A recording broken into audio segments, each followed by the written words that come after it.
Chapter 1. Laith. King Athos Almerian is dead. Levanthria is in turmoil as the king had no heir to ascend the throne. This is unprecedented as the king also had no siblings, his bloodline effectively ending with him. Letter to the Court of Byron, Couracious Vex, 255 KR. "Come on, old man, keep up," I call back to Jordell, who trails behind, the steep hills of Pendara proving a difficult obstacle for my resolute friend. "Less of the old man," Jordell calls back. "In my day, if I spoke to someone like that, I would have received a whack to the back of my head." His face reads like a map, wrinkled and worn. His robe trails across scorched grass on the hills, a sign that this region is in the midst of a drought. The sun is relentless. Heat enters my lungs as I breathe, making the hike up this hill more uncomfortable than I would have liked. Sweat beads on my head, and my tunic is sodden. Given that I have been unable to bathe for well past a week now, I fear that my smell has become unfavorable. "How much farther must we hike in this heat?" I ask, stopping to let Jordell regain some ground on me. It takes him a few moments, but the man is determined. "We should be near. I have not visited this house for many years," Jordell says. He stops beside me to gather his breath, sweat pooling under his darkened eyes. His chest rattles as he wheezes. "We need to rest," I tell him. "That chest of yours is getting worse. Maybe when we reach our destination, he will for once heed my words. It has been a long journey across Levanthria, since our return from foreign lands. We had to travel slowly, without drawing attention to ourselves. After all, Morgana has put a high bounty on our heads alongside Virio, apparent on the notices we have seen scattered across these lands." "Nonsense, boy. There is still daylight. We can rest when we reach the Red Fern house." He smiles before setting off once more. "Although this would be an easier journey had you not lost our horses." "I told you that wasn't my fault. I swear I tied them properly. Someone took them, I'm sure of it," I protest. But I know my words fall on deaf ears. I have no idea where Jordell gets his energy from. He is relentless in his pursuit of learning about the artifact that has us traipsing through the countryside. A sword embedded deep within a body of stone, its steel fused with its casing, unmoved for thousands of years. Jordell told me of it not long after we left Askela, but in the years that have passed since then, we have unturned no clues as to its whereabouts. We have traveled across Levanthria, attending different temples and libraries, in search of anything that could point us in the right direction. I would be lying if I said I had not questioned the sword's existence on more than a few occasions in the years since we left the Forest of Opiya. But if war is coming, one that hinges on the very sword we search for, I need to be ready so that I can help protect the people of Levanthria. I feel duty-bound with the knowledge that the sword could be real. It is why I follow Jordell. It is why I learn from him and train with him every opportunity I get. "Tell me, Jordell, if this next destination leads to nothing, are we to move on to a new quest?" I have gone everywhere the wizard has asked, done everything I have needed to, trained every single day, and yet we have found nothing. "You do show your age with your youthful need to complete everything at speed, Laith. Sometimes it is the journey we make, the roads that lead us there, that help us become the person we need to be. Perhaps, in time, you will learn that this could be seen as the quest, not the item that we seek to find." He continues steadfast, trailing his leg behind him with a slight limp he has carried since rescuing Lek's leg in the Forest of Opiya, a feat he more than likely regrets, given that ogre's betrayal, one from which I still bear the scars. Jordell stops and stretches out his arm, unfurling his hand until his finger points in the direction of a small stone house. The broken thatched roof has seen better days. Sections of it are charred and the chimney is crumbling. "We are here," Jordell announces proudly. Where exactly is here? I ask. The ramshackle house I look at is not exactly what I envisioned for the 3 powerful witches. This is where the Red Fan sisters reside. 3 witches who are connected to elven blood, although, looking at the house, it appears it may have seen better days. Jordell cuts a concerned expression and paces up the hill as if his advanced years have turned back time. I struggle to keep my stride with his. When we reach the house, it is clear that something has happened here. The windows are smashed, the door hangs limply off its hinges, and the ground around it is painted with tar in a strange star-like symbol. To ward off demons, Jordell explains, examining the symbol further. Brias? Larissa? Zarina? I don't think anyone is here. I poke my head through the doorway. The house smells of damp and mold, and the air is musty from where water has trickled in from a hole in the roof. This place has been ransacked, I add. When I step inside, glass crunches underfoot, the rotting floorboards squelching as I move into the house. Now are you going to finally tell me what exactly it is that you need from here? Jordell examines the inside of the house, his wrinkled face perplexed as he ponders on his thoughts. Brias, the eldest of the sisters, used to visit me at the great temple in Askela. She needed help with her sister Larissa, who had succumbed to an affliction of overusing her magic.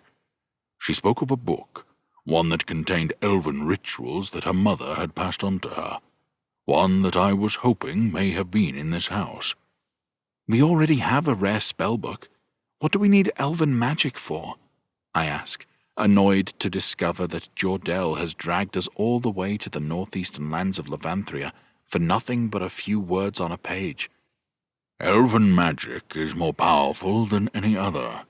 I have studied the spellbook we have from front to back 10 times over. While my magic has grown in power, there is still more to be learned. If we can find the book Brias spoke of, it may have information on powerful artifacts.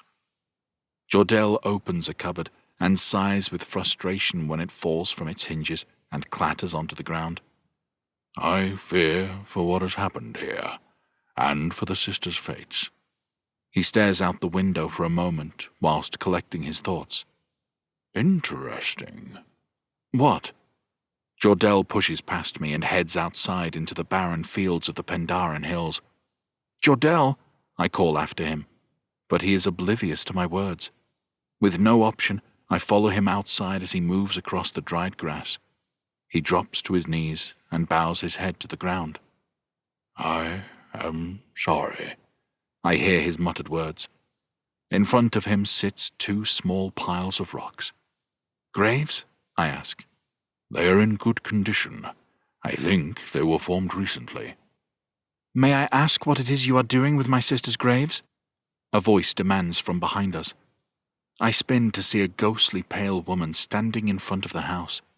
Her long, jet-black hair hangs loosely over her shoulders and down her back, the wind blowing it to one side. She wears a tricorn hat and a long black overcoat. She grips the hilt of her sword as if she is ready to attack. Whoa! I raise my hands in the air. We want no quarrel with you. My friend here wished only to visit those who lived here. How do you know of us? The woman draws her sword and points it at me. I suggest you answer her. A man steps from around the side of the house, unsheathing his sword without hesitation, as though he relishes a fight. There is an aggressiveness to his tone that matches his frowning expression. He is also dressed for the seas, with his tricorn hat and long brown jacket. A thin black beard covers his face. Jordell looks the pair up and down, studying them both intently. Zarina, is that you? He asks. My name is Jordell. I was a friend to Brias. He slowly steps towards her, his hands far out in front of him to show he means no harm. Take another step and I will gut you where you stand. The man speaks through gritted teeth. It is okay, Ulrich.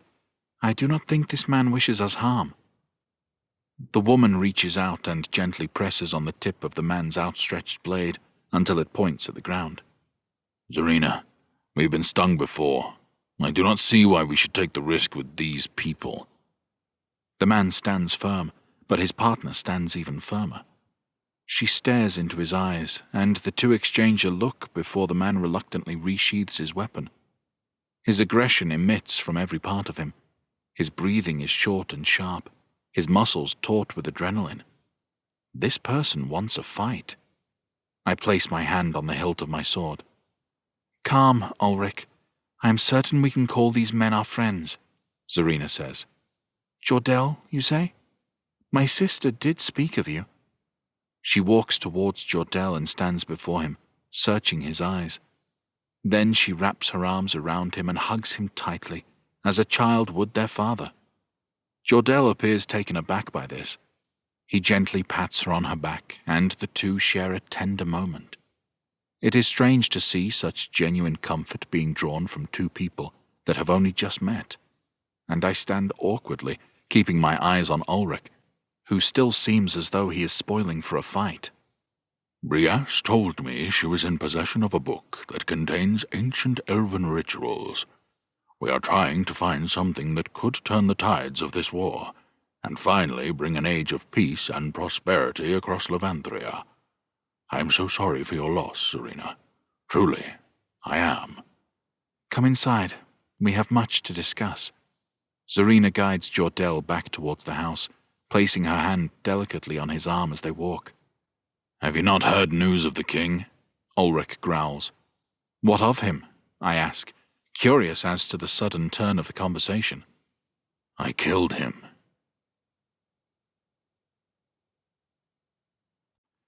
Chapter 2. Jordell. Laith looked just as shocked as I felt. It couldn't be true. And yet, as soon as Ulrich speaks the words, I know he does not lie. King Athos Almerian is dead. What do you mean, King Athos is dead? Laith demands as we re-enter the house. I give Laith a warning glance for his tone. I've watched the green-eyed boy grow into a formidable young man, with his athletic build and dirty blonde hair, but he still has much to learn. Ulrich throws some logs into the hearth and lights a fire with a piece of flint. A small flame ignites, and Ulrich places some kindling over the top. He remains concentrated on the flames, apparently uninterested in answering Laith's question. How has this come to be, Zarina? I ask. If this is true, and King Athos is dead, this could change the landscape of Levanthria. My mind searches over the vision I shared with the sorceress Morgana all those years ago. The king was not present in it, despite there being a great war. Is this something that the gods have prophesied that I've remained blind to? Zarina rummages around the dining space and pulls up 2 stools, passing them to Laith and me. The stools are frail and damp, mold creeping up their legs like an infection over a wound. I wonder for a moment if it will stand the test of bearing my weight, but Laith does not hesitate to take a seat. It was some walk to get to the top of these hills, after all, and we are not yet rested. Laith lets out a sigh of relief as he takes the burden of the plains off his feet. When I see that it does not collapse beneath him, it at least gives me enough confidence to do the same. Zarina takes a seat, casting her eyes over Ulrich, her face a picture of concern and worry for her friend. The man now seems lost as he stares into the growing flames of the fire. Is it a bad thing? Zarina says. Is the king dying really that bad? Look at the state of Levanthria. Look at the state in which he has left things. My sisters and I were dragged away to the witch trials because the king demanded that those who bear magic were to be enlisted to fight his war. When we declined, my sisters were slaughtered like animals. So, you did it in revenge for killing your sisters?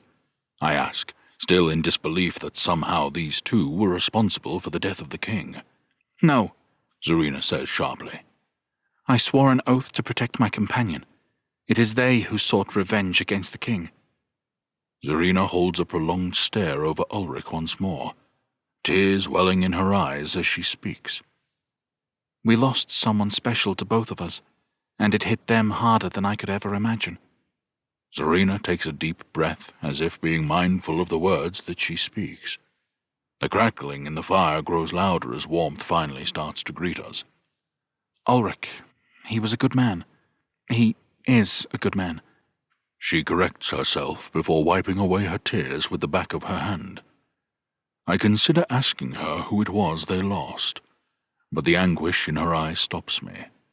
The burden she carries from the death of her sisters must be unbearable, enough to break anyone. To then add further loss and grief to that. The king got what he fucking deserved. Ulrich's voice is gravelly like sandpaper. He raises both of his hands in front of the fire, embracing the heat. Everything that happened was because of him. Think of all the lives that have been destroyed because of his actions. At least now he cannot cause any more damage to these lands. I only wish to be in that position again so that I could savor the moment that he took his final breath. One last time. Enjoy every passing second as he endured when the blast ripped through his stomach. And what of the aftermath? What events will now befall Levanthria once word of his death spreads? Laith asks. Ulrich had no desire or intention to worry about the aftermath of their actions. They have been driven by a vow of revenge since we left the island of Treventine, Zarina explains. She glances at Ulrich once more with a look somewhere between apprehension, concern, and exasperation. I only hope that they will finally find peace now that they have fulfilled their blood oath. I fear for what grief has done to their mind. There is a paternalistic way that Zarina speaks about Ulrich, which I find quite strange given their similar age and shared experiences. I wonder if the two of them are lovers, but the bond they appear to share is more in keeping of that of a brother and sister. Treventine, I muse. To tread such treacherous waters will have been no easy feat. What was it that took you there? A map and a vision from my murdered sister. That, however, is a story for another time, Jordell. Our boat lies to the east of these hills. We merely made port so I could finally make graves for my sisters. It has taken us weeks to return from the eastern lands of Horath. Horath, I know, is where King Athos Almerian has been for the last 7 years, fighting his war against the Zerubians. What a fool's war it has proven to be, with only his ego serving him and motivating to keep up the battlefront. His desire to quell enemies before they have even shown, let alone declared, their intention to invade Levanthria. The vision I shared with Morgana, it is the king's death that led to the aftermath, I am certain of it. This is what brings us to your home, Zarina. It must be fated that you should be here at the moment we arrived. What exactly are you here for, mage?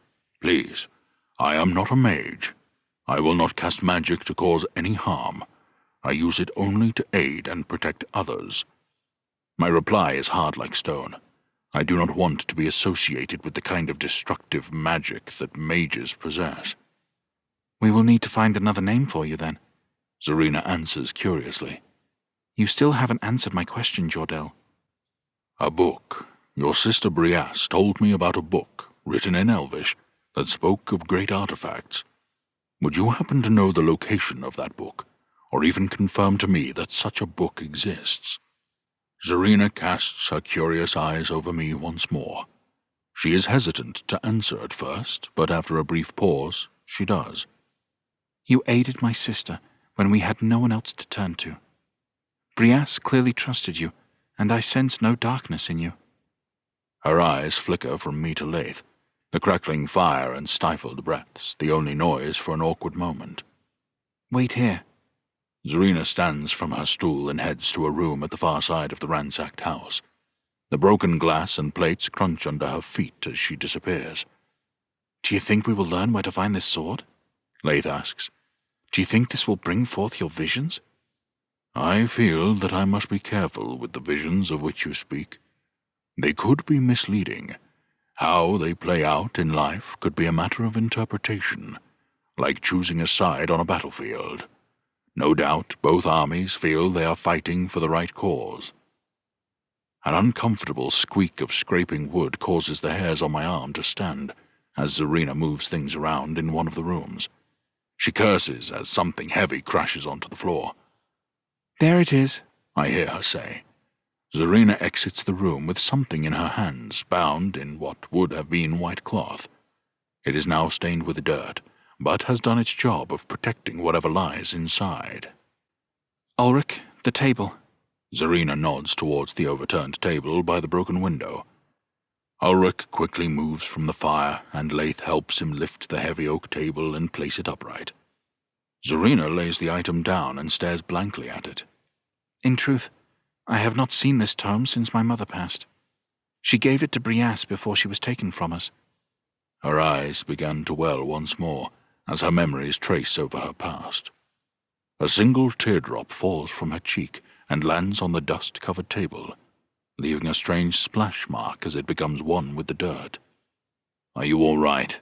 Ulrich asks, placing a hand on Zarina's shoulder. "It draws my thoughts to all that I have lost." Zarina delicately unwraps the cloth that protects the tome. I wait with tentative anticipation of what lies within. My spirits lift when I see a leather-bound book in near-perfect condition. Gilded lettering and symbols that I recognize as elvish adorn the cover. A circular emblem filled with hieroglyphics etched on the outer edge. Zarina blows off what dust has settled on the cover of the book before wiping away the rest with a gentle brush of her hand. "I presume this is what you are searching for?" she says. I feel my eyes widen with anticipation. For years, our efforts have borne no fruits. We have traveled most of Levanthria in search of learning more about the sacred stone that I have foreseen. I can only hope that within this ancient book lies the answers that we seek. I am certain that the very future of Levanthria depends on it. Zarina slowly turns the pages, which seem too thick to be made of paper. "May I ask?" Zarina nods and steps to one side. I skim over the first page, but I cannot fully decipher the elvish words, even after transcribing my own spellbook. Turning the page, the texture feels strange, as if it is formed from some kind of hide. The smell of rich leather drifts over me, combined with the mustiness only brought about through age and damp. I can't begin to think how old this book may be. Each page I turn carries symbols and words that I do not know the meaning of, but intricate drawings and sketches are contained within. I pore over the contents, entranced by diagrams of waterfalls, the ocean, caves. I reach one that contains a near full-page drawing of a tree. Its branches stretch out above the stars that sit at the top of the page. Underneath, there are multiple symbols that I cannot decipher. My heart sinks.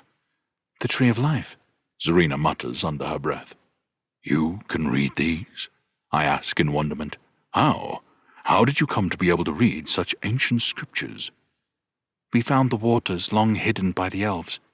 When it washed over me, it cleansed me of the burden of my magic use, and granted me knowledge you could not begin to fathom." Zarina's face becomes sorrowful as she speaks. "But it came at a price, leaving us with nothing but anger and grief." She places her hand on the crisp, ancient pages as if she draws comfort from them. "We lost nearly all our crew. One of our men, Oran, he helped us activate the water's true power." "Oran?"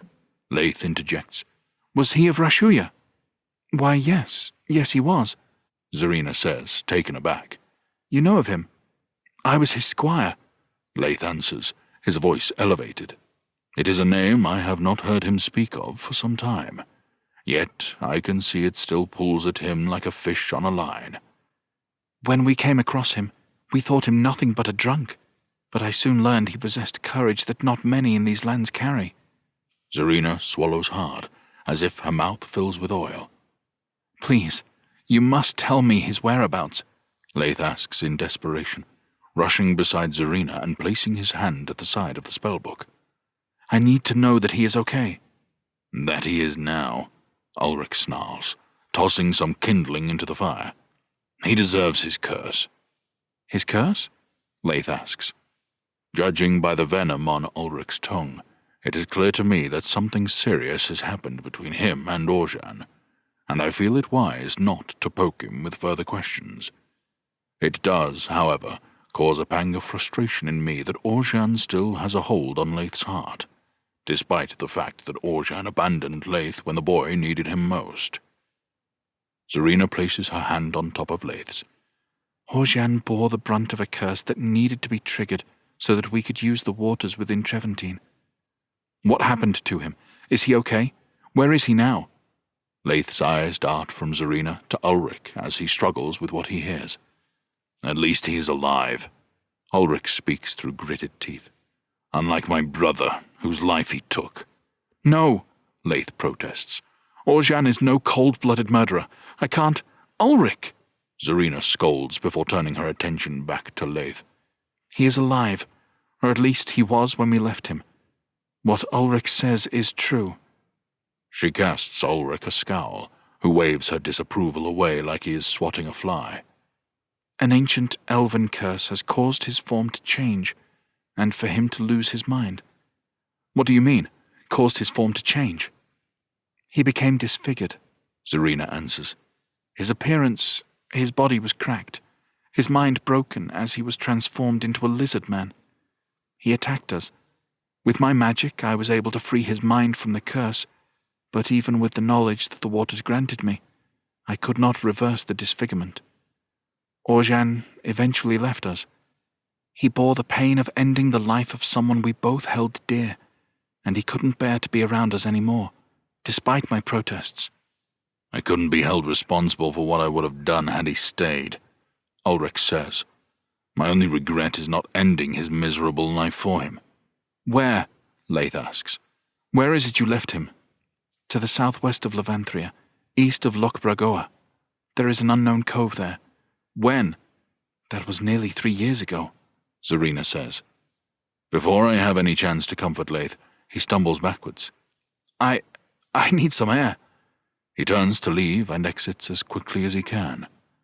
I want to follow him, but I think it wise to allow him a few moments to process everything that has just been said. He just needs some time, I tell the others. Before we go, is there anything else in the book that you can translate? Anything which may aid us? Zarina paws back over the pages and places a finger lightly on one of the symbols, a bird sitting atop a branch. This means new growth. She then traces her finger to the symbol next to it, which contains a leaf with a single horizontal line above and below. This means new life. That combined with the diagram of the tree means... This is the elder tree? My heart starts to race with excitement. Zarina, do you know what this means? I grew up being told stories about the tree from which life itself originated. If the diagram is here, maybe it is not merely a story. I turn the page, my hand trembling. We have searched for so long, and it feels as though we have never been closer. My chest almost bursts when my eyes land on the next page, and I let out a gasp. What is it? Zarina asks. It is here, what we have been searching for all these years. My voice shakes as I speak. A lump builds in my throat, my mouth drying in an instant. The next page contains another diagram. This time, it is of a plinth carved from the side of a mountain, with the hilt of a sword protruding from the side.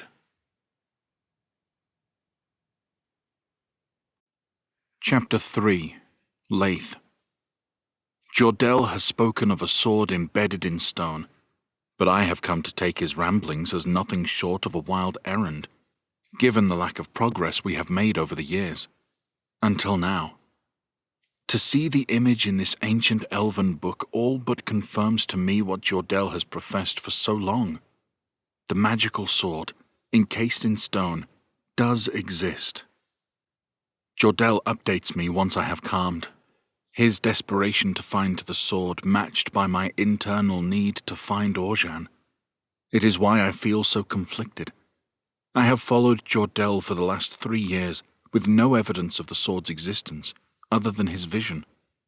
Now all I can think of is Oran, his whereabouts, if he is okay. With no knowledge of where he is, I know it would be foolish for me to leave in search of him. but the temptation to do so rakes over my thoughts. Choosing to remain focused on our task at hand, no matter how difficult, I walk over to the book and take a look for myself. What does it say? I ask, unable to gather any meaning from the hieroglyphs that sit underneath the diagram. Zarina traces her hand over the symbols, speaking aloud as she reads them. Only the chosen can call upon the power set within the stone. One who will unite the kingdoms and bring about a new age of prosperity. This is it, Zarina. Jordell looks as excited as a child being given a gift. This is what we have been searching for all these years. Unite the kingdoms. Is this a prophecy? It would seem so, Jordell, Zarina says. Does it contain any more detail? He asks without hesitation. We must know where it is. We must find it. Be careful, Jordell. If such a blade exists, there must be a reason why it remains hidden. Zarina turns the page of the book. But this is what I have seen. I have seen a great battle. I have seen this sword buried in the side of stone. I believe this is what will end the great war that is coming. I believe this is how we stop Morgana. Morgana? I ask. Has everything we have done been so that Jordell can bring an end to a sorceress? Yes, Morgana, Jordell answers. The king is dead by Ulrich's hand. That is going to change the landscape of Levanthria. Whilst in an even weaker state, I believe Morgana is going to make a play to seize power. I believe it is her who initiates the great war that is to come. After all, this is the vision that I shared with her. What if that is a manipulation on her part? I ask. We can't rule that out, Jordell. I saw the look in her eyes, Laith.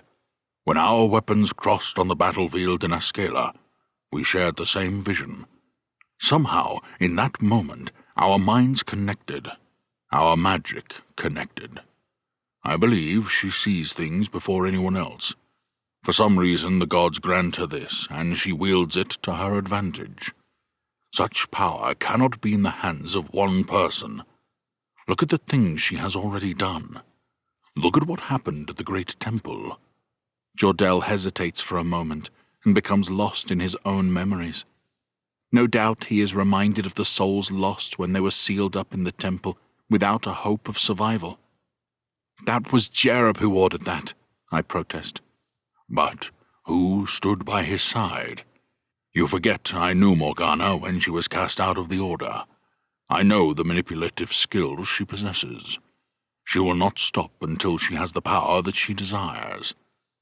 He turns to Zarina. Can you translate more? What else does the book say? The desire for knowledge seems to reach desperation for Jordell. I have never seen him like this before, and I am not sure I like it. It is linked to the Elder Tree, but it is not clear why, Zarina continues. It says that the two lie opposite each other, separated by the ocean. That when one greets the other, this is what will release their true power. Ferai. She says the word, but it means nothing to me. Zarina thinks on this for a moment. Opiya. Ferai translates to Opiya. The goddess? I ask.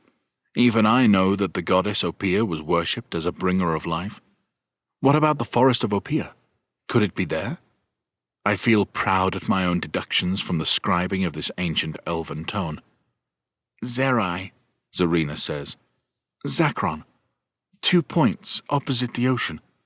If it does exist, the Elder Tree sits within the Forest of Opiya. I believe the stone you search for is somewhere within Zakron's keep. Zakron's keep?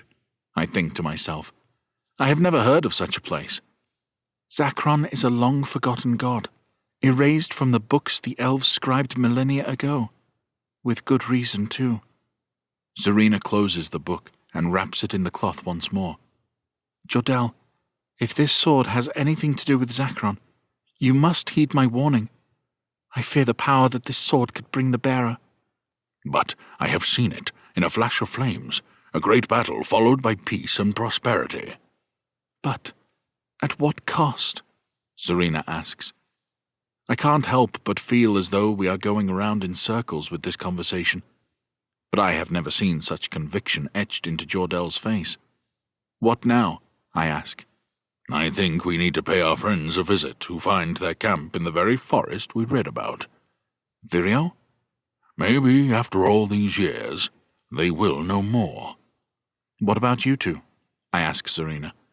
Ulrich continues to remain stony-faced, as though he could erupt in a fit of rage at any moment. If you are responsible for the king's death, you will be seen as traitors to the crown. You are the Kingslayer. Such a title will only grant us certain death if you are captured. The crown was already our enemy before we chose to sail along this path. Ulrich growls. Let them come. Let them try and take their revenge. He slams his fist into the old oak table, and I fear that the legs may break under the force. Even still, it would be foolish to look for the fight, I tell him. I have no affinity for the king, given everything that the people of Levanthria have endured in his absence.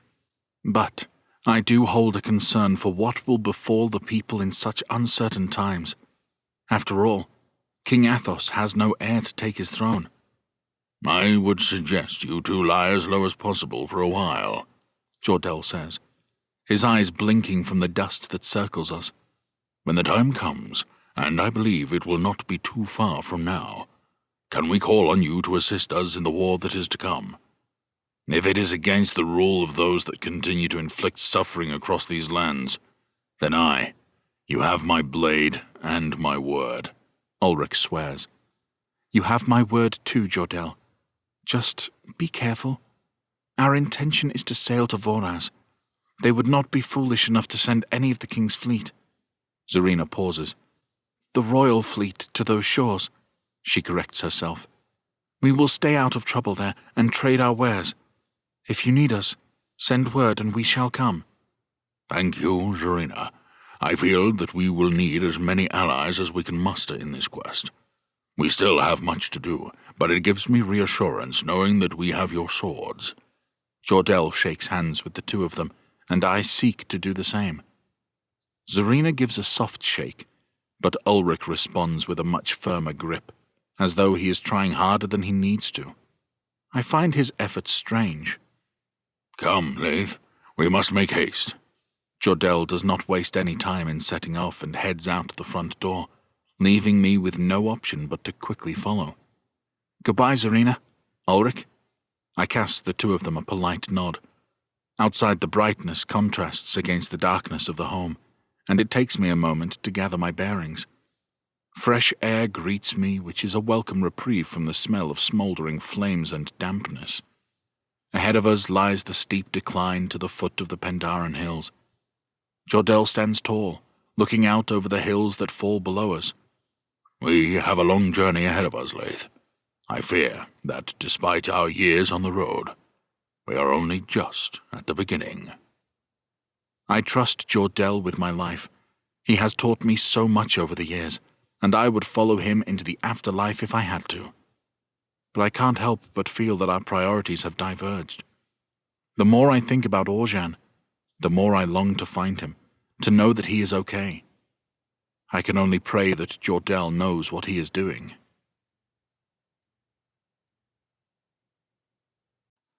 Chapter 4.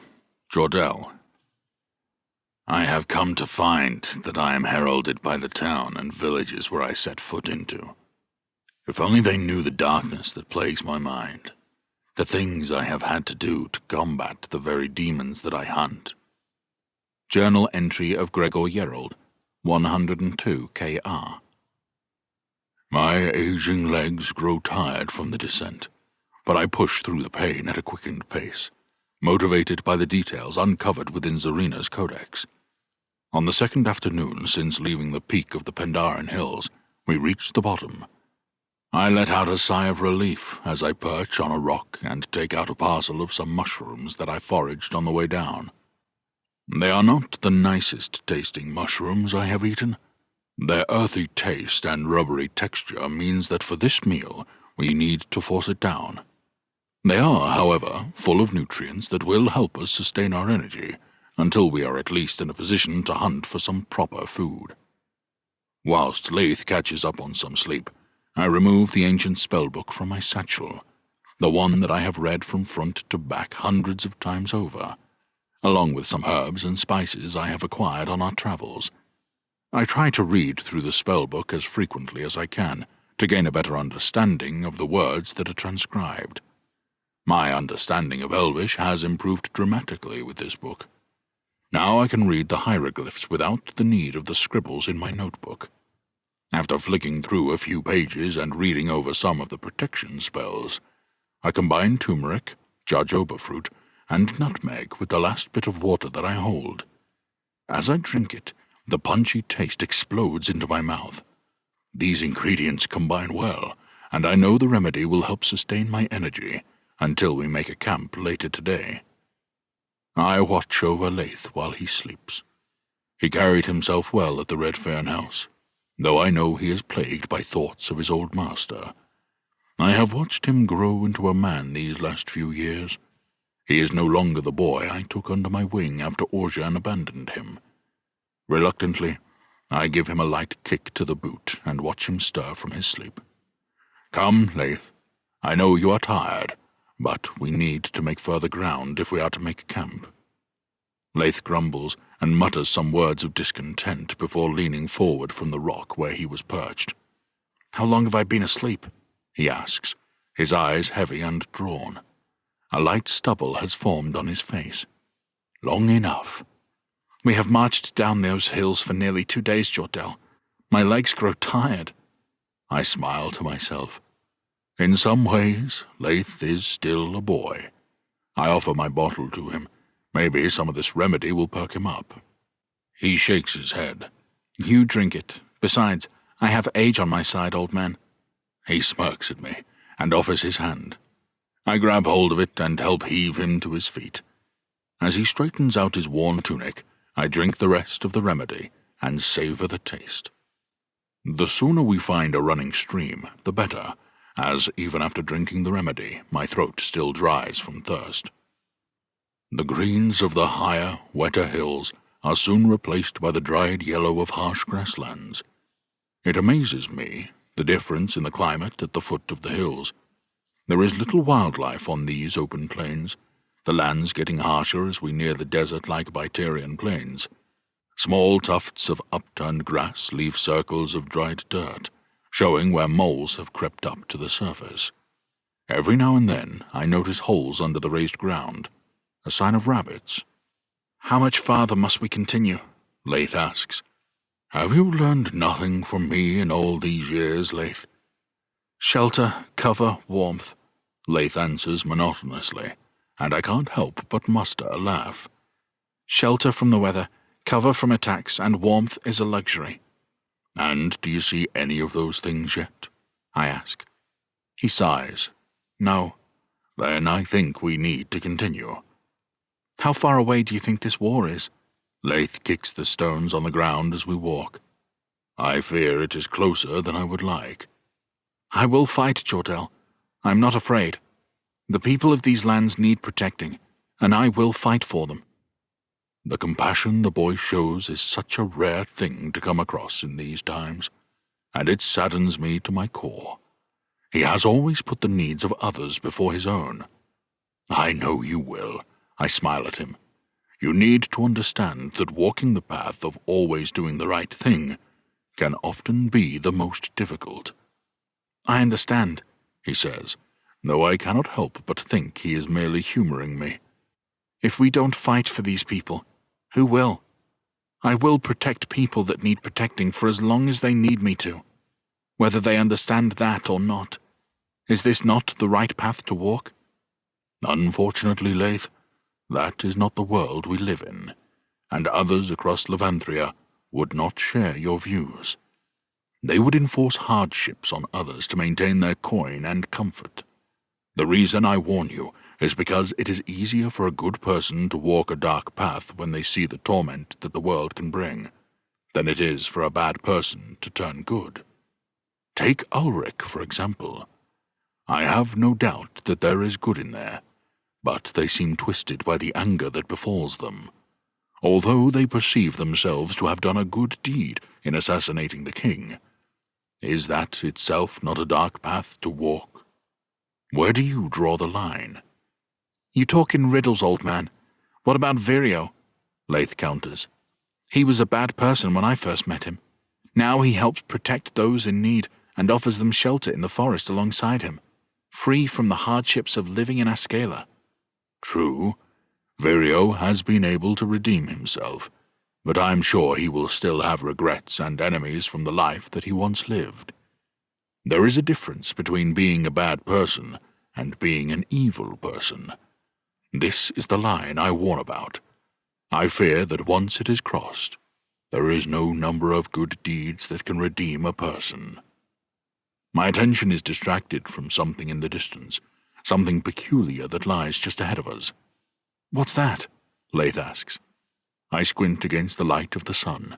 Whatever it is, it seems out of place on these barren fields. Is it a scarecrow? I shake my head. These plains are too harsh for crops. It would be madness to try and grow anything here. I examine the surrounding landscape. It's time to turn west before we end up having to walk Gondoran Pass, but I guess it will not harm us to have a look. We continue towards the object in the distance until we are close enough to make out more of the shape. It's a person, Laith calls, shielding his gaze from the burning sun. Without hesitation, he sets off at speed towards the figure. Be careful, boy. It could be a trap. I scold as I start to run after him. The boy is rash in his decision-making and often acts before thinking.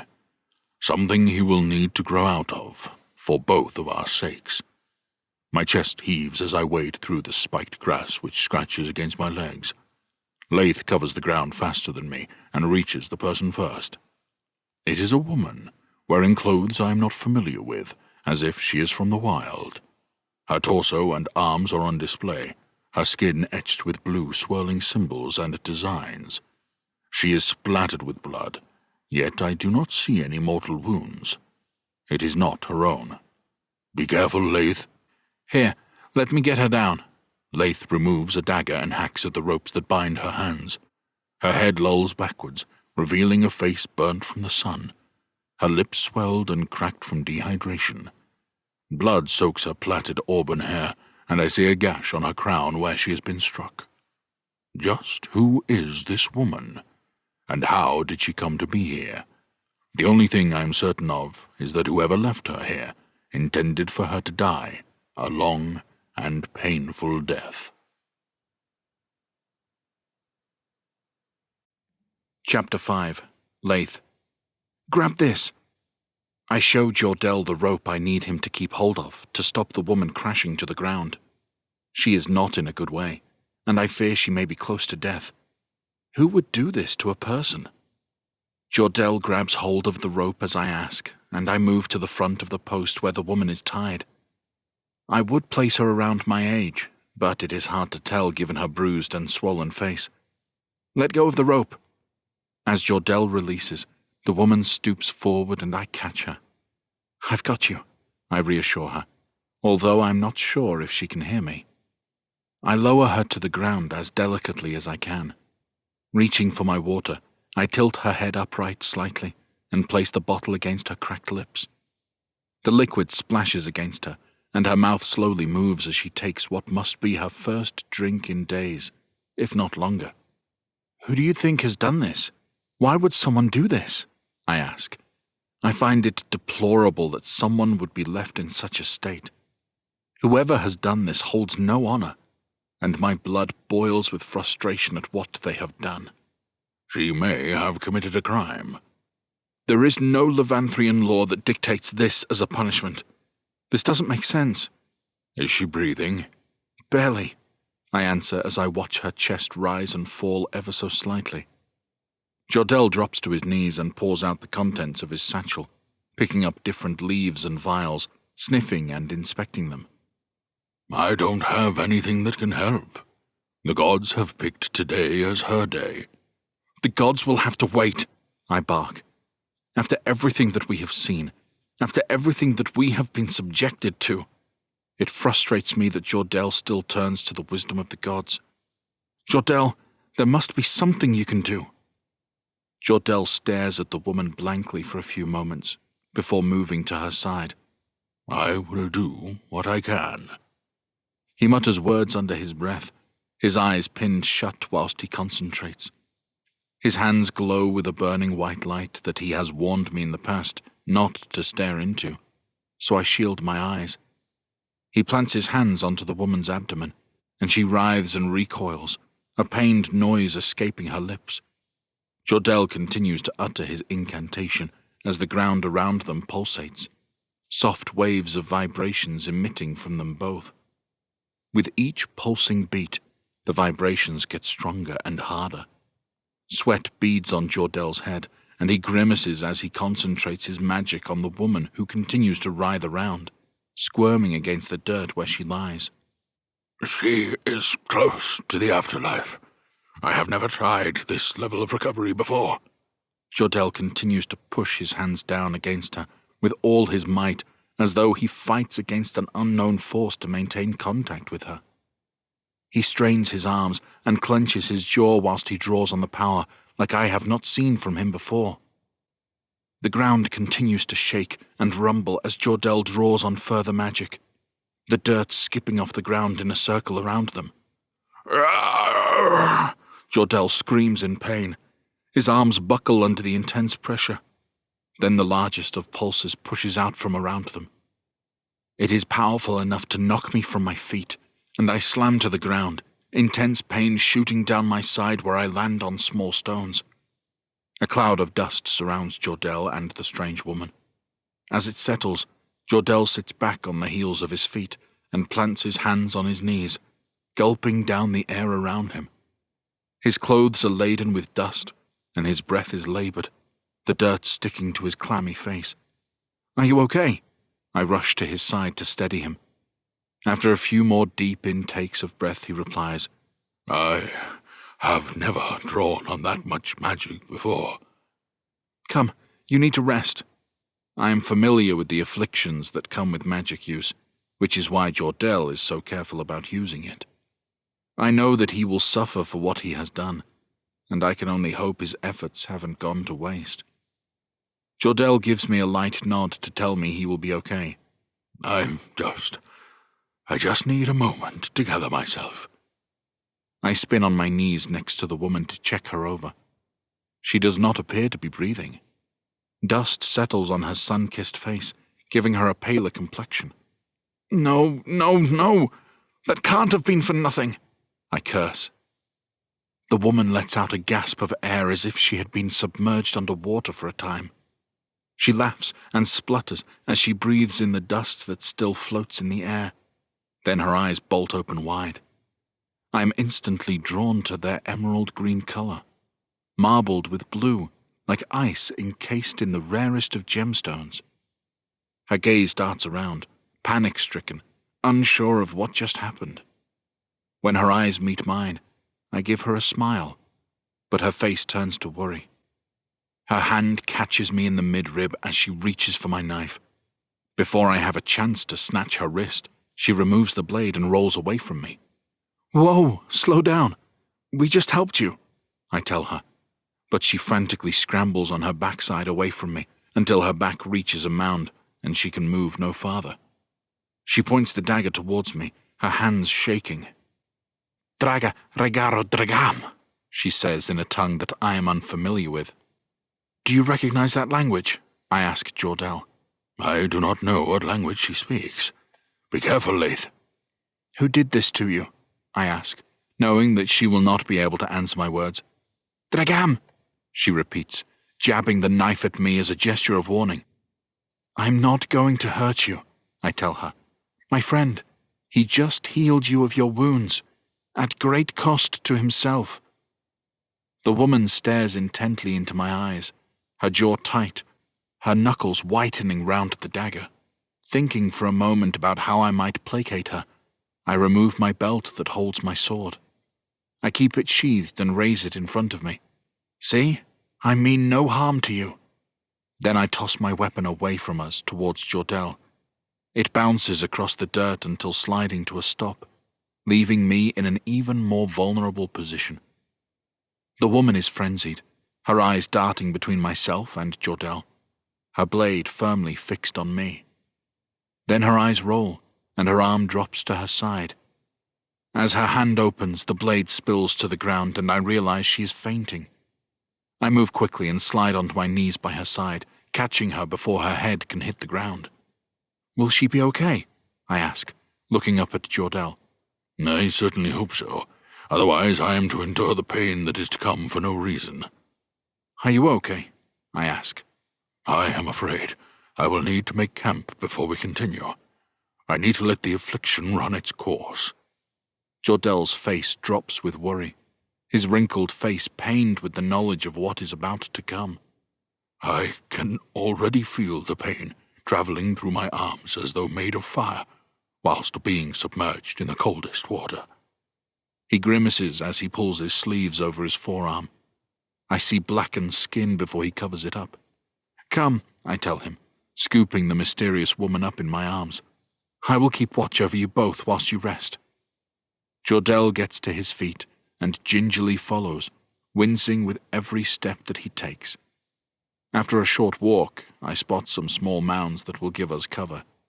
The ground has already been worn underneath, creating a curved arch overhead. With any luck, I will be able to snare us something to eat during the night. Jordell limps to our new camp and sits with his back to the mound. He does not reply. He simply breathes in and out and focuses his mind. In this moment, I know that this will be the longest night he will have ever endured.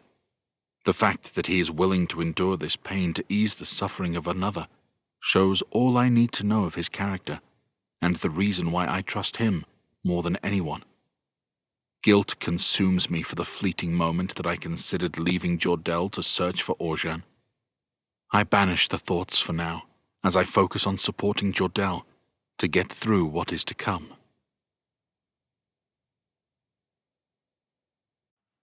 Chapter 6. Jordell. The lords and baronesses of the land are throwing their names into the reckoning for who will be the next ruler of Levanthria. The Great Temple insists that royal protocol must ensue, meaning that there will be a month of mourning before a new king or queen is selected. However, not everyone agrees with following the Great Temple's royal protocol. Letter to the Court of Byron, Couracious Vex, 255 KR. The blackened sky above grants me little comfort from the torment. Waves of pain wash over me, again and again, each crashing blow stabbing at my skin like daggers. My body fights it, but it is to no avail. This is a pain I must endure. Like the air that we breathe in and out, magic is a force that must run its course. The stars above decorate the skies, and I wonder which of the gods watch over me. Would they approve of my actions, or is this my punishment for using forbidden powers? Another wave crashes into me, causing my arms to burn, and I can't help but let out an agonized cry of pain.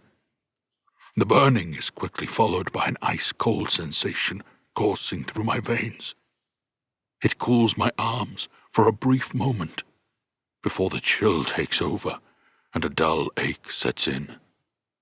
Then the burning feeling returns. Each time the pain seeps back in, I writhe around in torment, my dignity long forgotten, my screams loud enough to scare away any predators of the night. Laith sits by the fire, his gaze fixed on the mysterious woman. Since I met Laith, I have not known him to spend any time with a woman other than Gillum. He is studying her the way I study my spellbook, a mystery to be deciphered. The fire burns, not too brightly, but just enough to keep the other two warm. I lie as far away from it as possible, unable to stand the heat generated by the flames against my corrupted skin. My body jolts and spasms uncontrollably, and a sharp pain stabs at my stomach as I curl up into a ball like a helpless babe, just born from the womb.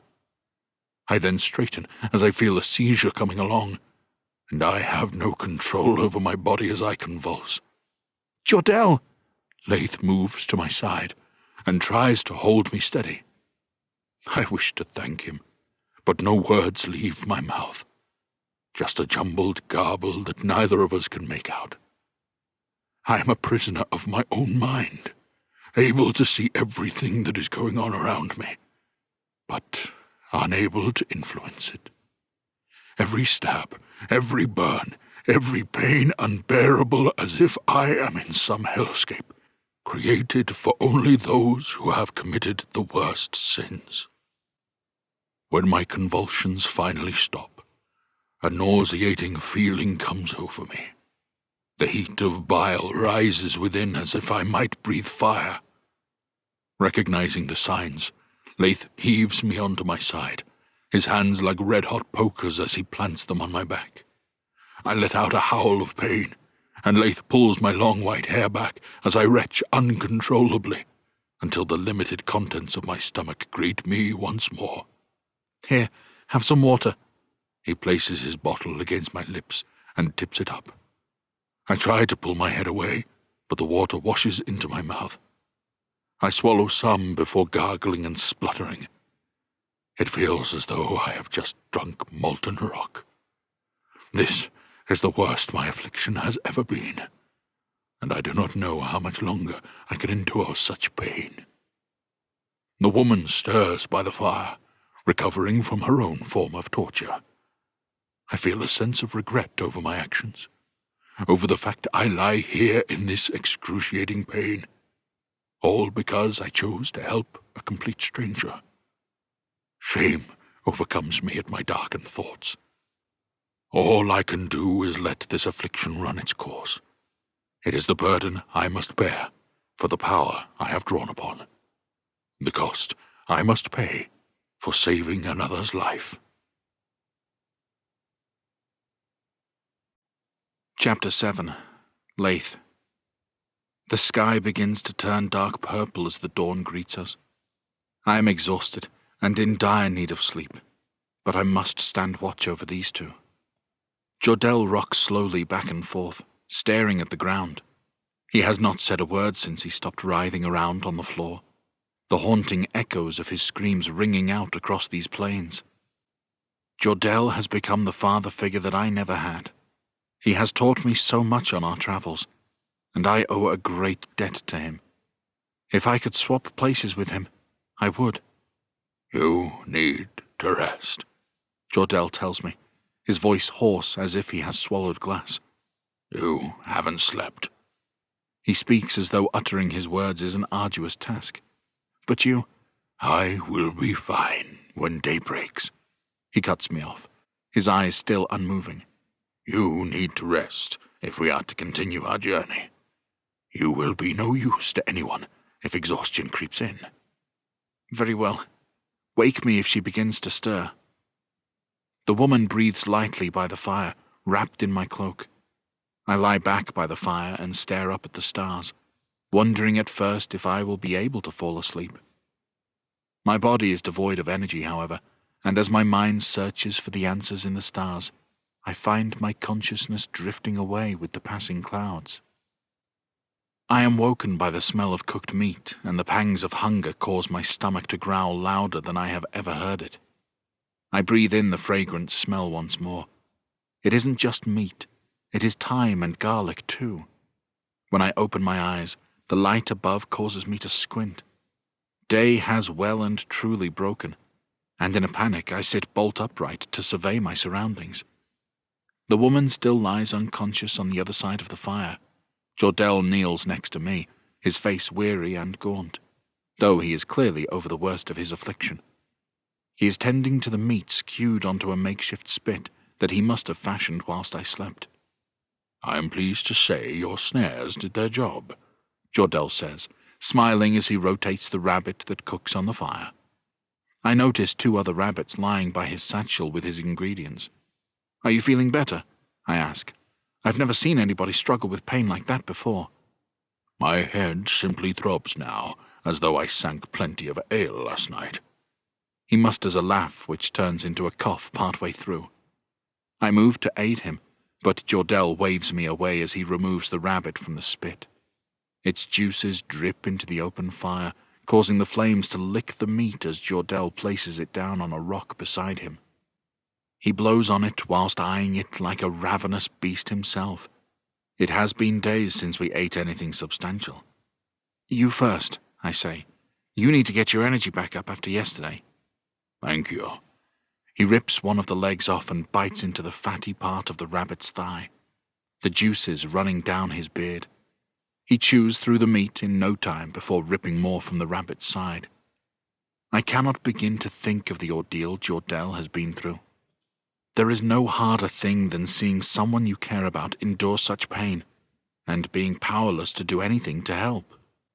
As another wave of hunger threatens to rip open my stomach, Jordell raises his ravenous eyes, and his momentary wildness evaporates like a passing storm.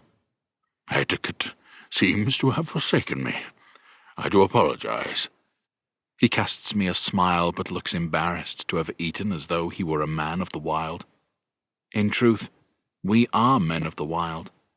We have held no home or base since leaving Vireo in the Forest of Opiya. It is something that I would like for us to have one day. A place to live, somewhere to stay, somewhere where we don't have to be looking over our bastard shoulders every second of every day. What I would give for that life. Reaching for the rabbit, I tear off some meat from the side. It is greasy to the touch, but I enjoy every second of stuffing the contents into my mouth, savoring every bite. A murmur to my side draws my attention back to the mysterious woman. Just who is she? I have so many questions to ask her, but if she does not speak our tongue, I do not know how I will broach such subjects. I leave Jordell to our feast and move to the woman's side. Her eyes remain closed as if in peaceful sleep, but her face is bruised, her body bloodied. The painted art covering her arms and body fascinate me. Swirls of blue, not necessarily denoting any pictures in particular, but forming flowing color over her like tribal waves. The paint traces over her stomach, and my gaze lingers longer on her bare skin than it should.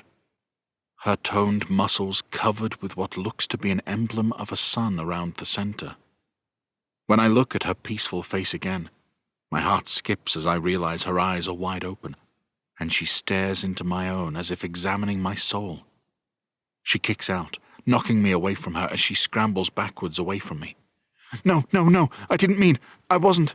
Words stumble from my mouth as though I am an infant who can only babble. I take in a deep breath and compose myself. I am not going to hurt you. I wouldn't do anything like that to you or anyone. The woman's eyes dart from me to Jordell, but then remain in Jordell's direction. It doesn't take a genius to realize that the woman is likely more starving than we are. Only the gods know how long she was tied up to that post. Here, have this. I walk to the fire and tear the rabbit's remaining hind leg from its carcass, then kneel in front of the woman. I offer her the food slowly, leaving my outstretched hand hanging in the air. She stares at me, hesitant. Take it. I smile in an attempt to reassure her. It is not poisoned. We want to help you. An awkward moment passes between us, where I remain knelt with my arm outstretched. If there was a ring in my hand, one would be forgiven for believing I was proposing. The woman rushes forward and snatches the meat from my hand, then starts gnawing at it, her focus solely on her meal. It only takes a few moments before she has finished, and she looks at me again before her eyes shift to the cooked rabbit. You want some more? I smile again. At least the woman is no longer striking me with every opportunity she is presented with. I grab the rabbit and tear a large chunk of meat from its side, making sure some remains for myself. Here, have some more. It isn't much, but it will be enough to help you get back on your feet. The woman's brow frowns as if she is not sure she should trust me. I would not blame her for thinking this way. After all, we have only just met. She takes the rabbit from me and starts tucking into it. Placing my hand to my chest, I take the opportunity to try and break through to her. My name is Laith. I point at Jordell, who shuffles around packing up his satchel. This is Jordell. The woman sits pondering on my words. She does not speak our tongue, so perhaps I am foolish to try and explain our names.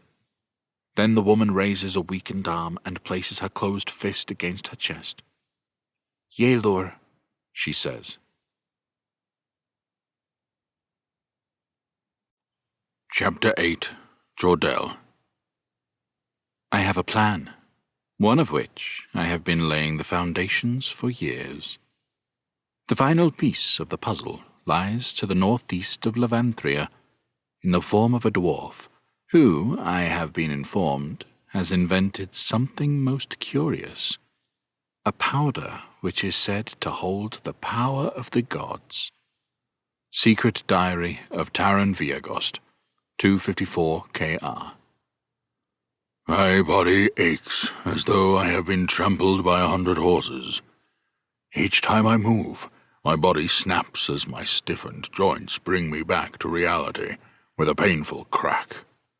Last night was torturous. It is a night that I never wish to relive.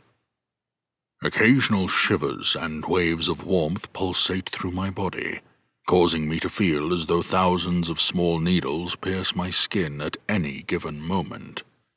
Compared to last night, this pain is minimal. As I come around from my magic use, the temptation to use one of my healing spells on myself is only comparable to the addiction of one who consumes too much ale. It takes every ounce of my will not to succumb to the temptation to ease the pain in my body. My arms are the worst, and as I reach for my satchel, I notice a blackened wound on the back of my hand. The skin is cracked with small dark veins extending out from it. I touch it with my free hand and wince at the pain. It is tender to the touch, and the skin feels broken and dried. I take out my worn leather-bound journal from my satchel and make a quick entry about healing the mysterious woman as best as I can, though I struggle to hold my quill and my hand tremors uncontrollably. I need to gather my thoughts in this moment to truly capture how I am feeling. I have found that my memory tends to forget the pain and torment I endure when succumbing to the after-effects of magic use. It is as though my mind shrouds these memories, making the temptation to cast spells for menial tasks all too appealing once again. I finish my scribbles and blow on the ink before returning my journal to my satchel. Are you able to walk? Laith asks. I am not that old that I am crippled. My shortness seems to surprise Laith, and I sigh. Sorry, I did not mean to snap. It's okay. Laith offers me a hand which I gratefully accept, and he heaves me to my feet, my body snapping and cracking like broken branches. The ache is bad, but bearable. I shuffle to Yelor, who remains sitting by a large stone. Her eyes are vacant as if her thoughts are somewhere else. Do you speak our tongue? I ask her. My words startle her and bring her back into our presence. She quickly looks around camp as if surveying an exit route, then seems to remember where she is. Yelor gives me a slight nod. I do. Her accent is not from these lands, but her words are clear and unbroken. I have something for you. I reveal a remedy that remains parcelled in a leaf. After all, I was an apothecary before I became a mage. This will help prevent your wounds from becoming infected. I open up the leaf to reveal a dark green paste inside. The earth notes from the mushrooms and choya seeds that I have ground together are an acquired taste, but one I have become familiar with from my days of tending people at the great temple in Askela. Yelor is hesitant, and I do not blame her. The setting feels calm, a gentle breeze in the air, and birds cawing from the nearby trees and rocks where they perch, waiting for any scraps of food we may offer. Laith is busy tending to the fire, his back to us. Watch. I place the parcel on the ground and turn over my hand, revealing the small black wound. I wipe my finger in the thick paste, then smear it over the wound on the back of my hand. A bolt of sharp pain shoots up my arm and down my fingers. What caused that? Yaelor asks. I am surprised at how fluent she is in our language. Magic, I answer. Magic I used to heal you. Unfortunately, using any kind of magic in this world has its consequences. It comes at a price. Will it heal? Her voice is soft but assertive. Only time will tell. I smile, trying my hardest to allay my own fears for what this wound means. I rub the paste until it covers the wound on my hand in full, trying to ignore the burning sensation. Will you allow me? I ask. If you must. I kneel next to her, my knees cracking in the process. I take the paste and rub it on the cut above her swollen eye. She doesn't so much as wince. I rub the paste into her arms, then offer it to her to rub onto the cuts on her legs and torso. The smell will take a little getting used to, but those wounds should be fine in no time. I would need to keep an eye on you for the coming days if you would not mind, just to make sure no infection takes you. You are free to leave at any time, including when your wounds have healed. I explain. I have endured too much to allow Yaelor to fall victim to a nasty infection. I have nowhere else to go. Yaelor looks away from me, as if searching for something across the Byterian plains. What happened to you? Laith asks. If you don't mind me asking. It isn't every day you stumble across someone tied up, beaten, and left for the birds. I have lost everything. My father, my tribe, my honor. Yaelor looks down at the ground, downcast, as though a darkened shadow creeps over her as she talks. We came to an agreement, one through which my father hoped to gain land to build a new life for our people. Lord Brayton offered us that land if we came to help him in Elterra. My father was the chieftain of our tribe. He agreed to the terms and brought our people across the seas to help Lord Brayton take Elterra. Everything went to plan, until a spellcaster stormed our camp at night and killed my father. Yaelor seems conflicted as she fights with her memories, her face torn with the pain of reliving her past. In this moment, my people looked at me as chieftain, and despite some of them wishing to return to our land, I insisted that we storm Elterra. I wanted revenge for my father's death, and to fulfill the deal made with Brayton. You tried to storm Elterra? Laith responds. What happened? We were told that the kingdom was ready for taking. They just needed our numbers to squash the last of a resistance. We were not prepared for an ambush. We were not prepared to fight against monsters. Monsters? I ask. A monster led their defenses. He held a line against us. He was not like anything I have seen before. His skin was scaled, his eyes as yellow as the tunic he wore, his mouth filled with sharp teeth. He was more lizard-like than man. A lizard man? I ask, casting an eye at Laith. Why would Orjan fight alongside Morgana? It doesn't seem that Laith has picked up on this link yet, though, so I allow the conversation to continue without interruption. He was not alone. He fought alongside the powerful spellcaster who slayed my father. Her green magic like nothing I have ever seen before. They fought with fury and without hesitation. They slaughtered anyone on the battlefield that was against them. One by one, Brayton's soldiers fell, men and women alike. I could see that we were losing our own warriors at an alarming pace. In this moment, I showed weakness against my enemy whilst fighting against the spellcaster. Yelor's expression becomes stony, and she pauses, fighting back tears.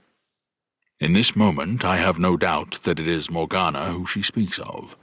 She is the only person I have come across whose necromancy power is of this color, the only one who has mastered the truly forbidden magic.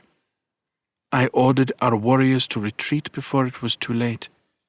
Magic is not natural, but even the spells she cast were far darker than I ever expected. So, how did you come to end up tied up to a post? Laith asks. The Barbaraqs see retreat as an act of cowardice. The elders within my tribe made their rage known. This is why you found me in that state, dishonored and exiled by my own people. I am left with nothing. It is a fate that I deserve. No, you don't, Laith scolds her. You saved the lives of your people. Jordell, do you think the spellcaster was Morgana? You speak her name? Yelor's eyes widen, her curiosity piqued. We have crossed paths before, I tell her. She is a dark sorceress and draws on a truly forbidden magical force, one which consumes the life force of her enemies. She is the only sorceress I know who is able to transfer wounds from one person to another. She drew her magic from others. Is this something you do? No, I answer sternly. The power she wields is one that no one should possess. Any magic I use draws on my own life force. It is why you see me in such a frail state. What of the lizard man? Laith cuts in, and I know in an instant where Laith's thoughts delve. He wore the colors of a kingdom that occupies our lands across the seas. His torn tunic bore the crest of Rashuya, and his weapon was like nothing I have ever seen before. A spiked metal ball at the end of his sword. Laith pales. It is Orjan. It must be Orjan, he says with conviction, finally connecting the pieces of the puzzle. But that doesn't make any sense, Jordell. Why would he fight alongside her? Orjan wouldn't do that, not unless he was being made to. Laith now echoes the same questions that run through my own mind. You speak as though you know of this monster. Yelor cuts Laith a look of confusion. Is this a sign from the gods that our paths have crossed? That this information has found its way to us? I need to go. We need to go to Elterra. I need to know if it is him. Laith paces back and forth.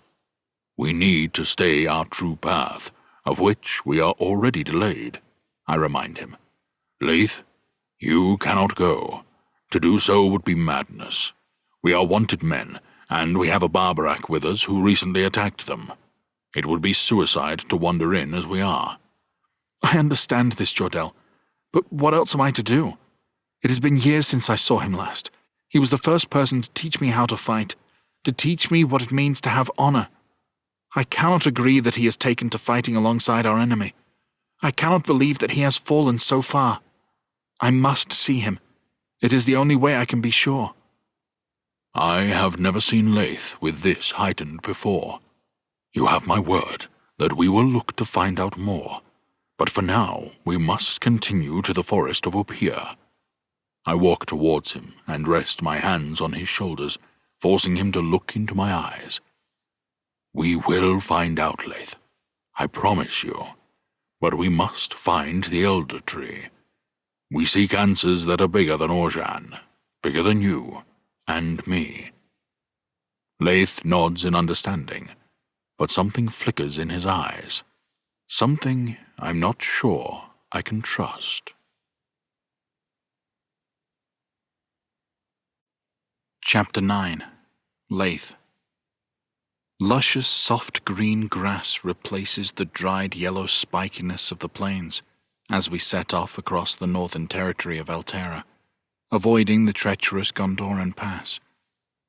My legs are tired, but we need to continue on our journey if we are to make good progress. How Jordell remains at his pace, even after recovering from his magic use, amazes me. Yelor wears my cloak, which provides her with some modesty from the bare skin on display from her Barbaraq clothing. She has not complained once of the walk so far, but has simply got on with it, following behind Jordell. I can see from her limp that she struggles with the pain, but through rugged determination she continues, as if it does not ail her. Thoughts of Oran preoccupy my mind. Oran fights alongside Morgana. But why? The day he cast me away, I always understood. He was broken and humiliated. He tried to get his life back on track, but the consequences of his drunken decisions caught up with him one too many times. I was his squire for 2 years. He fed me, looked after me, trained me. I had known him. I had seen the honor he sought to regain. I can't accept the information that Yelor has passed, let alone understand how he comes to bear the appearance of a lizard man. I know it would be insanity to head to Altera, but the temptation to see Oran is great. I want answers. I want to understand how, after the 2 years we had, he cast me aside as if I did not matter. He was my sire, and I would have stayed with him. I would have helped him. Yelor lifts her head high and halts suddenly. I stop behind her as she kneels to inspect the dew-sodden grass. "Horses," she says. "These tracks look fresh." Is everything okay? Jordell huffs as he stops, regaining his breath. "Yelor has found horse tracks," I answer. It has been an age since we last had a horse, and the thought of riding one makes my feet ache all the more. To be able to travel and not have to walk the journey would be truly amazing. "A luxury," I say wistfully. Jordell glowers at me. A luxury long forgotten. "I swear on my life, Jordell, those horses were tied up." Yet we find ourselves horseless and on foot all this time. His sarcasm irks me, but he has every reason to be frustrated with me for losing the horses that we did have. "We will not be horseless for long," Yelor muses. "Over there." Yelor draws our attention to further across the open field, where a group of horses grazes peacefully, enjoying the sun as it creeps into life. "They are wild horses, Yelor. We can't just walk over and hop on," I point out. "You can't?" She is visibly puzzled by my statement. Without a moment's hesitation, she unclips my cloak and lets it drop to the ground. My eyes fix on her bare skin, her modesty only just covered by the trail of Barbaraq clothing. "Stay here. This journey will take too long on foot, and we will heal better if we travel on horse." Without any other warning, Yelor crouches down and walks towards the horses as they graze. "What are we to do?" I ask Jordell.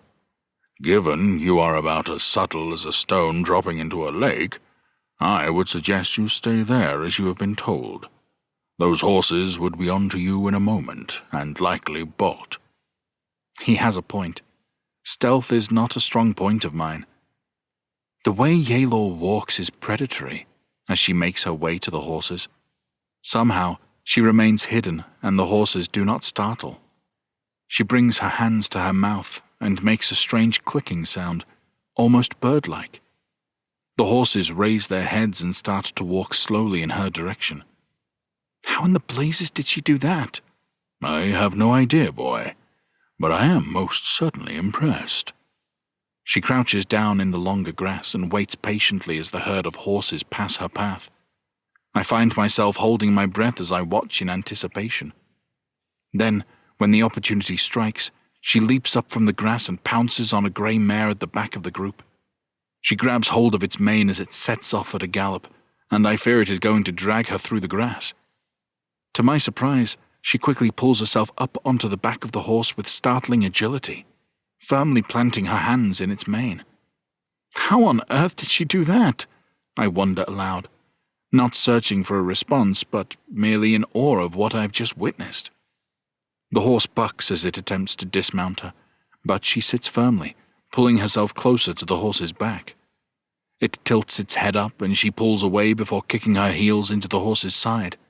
It bucks again, but she remains unmoved, her determination shining through. She perseveres and remains seated on the horse. I think she's finished, but then she starts chasing the remaining horses in the herd. She rides the grey mane as if she has known it far longer, a feat that I find amazing. To my shock, She rallies the rest of the horses in our direction. Is she doing what I think she is? I ask as the herd stampedes in our direction. I do believe she is. Jordell cracks his neck as though limbering up. There's no way I can do what she's just done. This is madness, I cry out, flailing my arms out in disbelief at what we are about to attempt. Well, with that attitude, you are likely not going to achieve anything. Jordell plants his feet and hitches up his tunic to enable him more mobility. I feel the ground shake as the horses draw close. Yelor's face is wide with joy. As the horses draw closer, my heart thunders harder than their hooves hitting the ground. I reach out wildly as a brown horse with a black mane passes in front of me. My shoulder is nearly pulled from its socket as I grasp the horse's rough mane. The pain is jarring, and I cry out as my head snaps back, causing the world around me to blur. Somehow I keep hold, but as I take a few steps, I start to lose my footing due to the speed we are running. Then I make an attempt to swing up on top of the horse. I fail miserably. My body bounces off the side of the horse and my legs trail behind me through the grass as I cling on in desperation. My shoulder sears wildly as though it is on fire, and my grip loosens. I know I have little time to try and heave myself on top. It is as though the horse reads my mind. As I try and force myself on its back, the animal starts to buck. Its hind legs hit me in the side like a battering ram, and I cannot hold on any longer. I crash into the ground, bouncing off the turf like a stone skimming across water. I roll to a stop and let out a groan of pain, my body aching everywhere. Raising my head, I see horses galloping off into the distance. My chance of obtaining one long past. I let my head drop into the grass and stare up at the vibrant blue sky that is decorated with shrouds of white clouds. I am frustrated with myself at the missed opportunity. My heart races and my body hurts, and it was all for nothing. As the throbbing in my head starts to subside, I notice the laughter.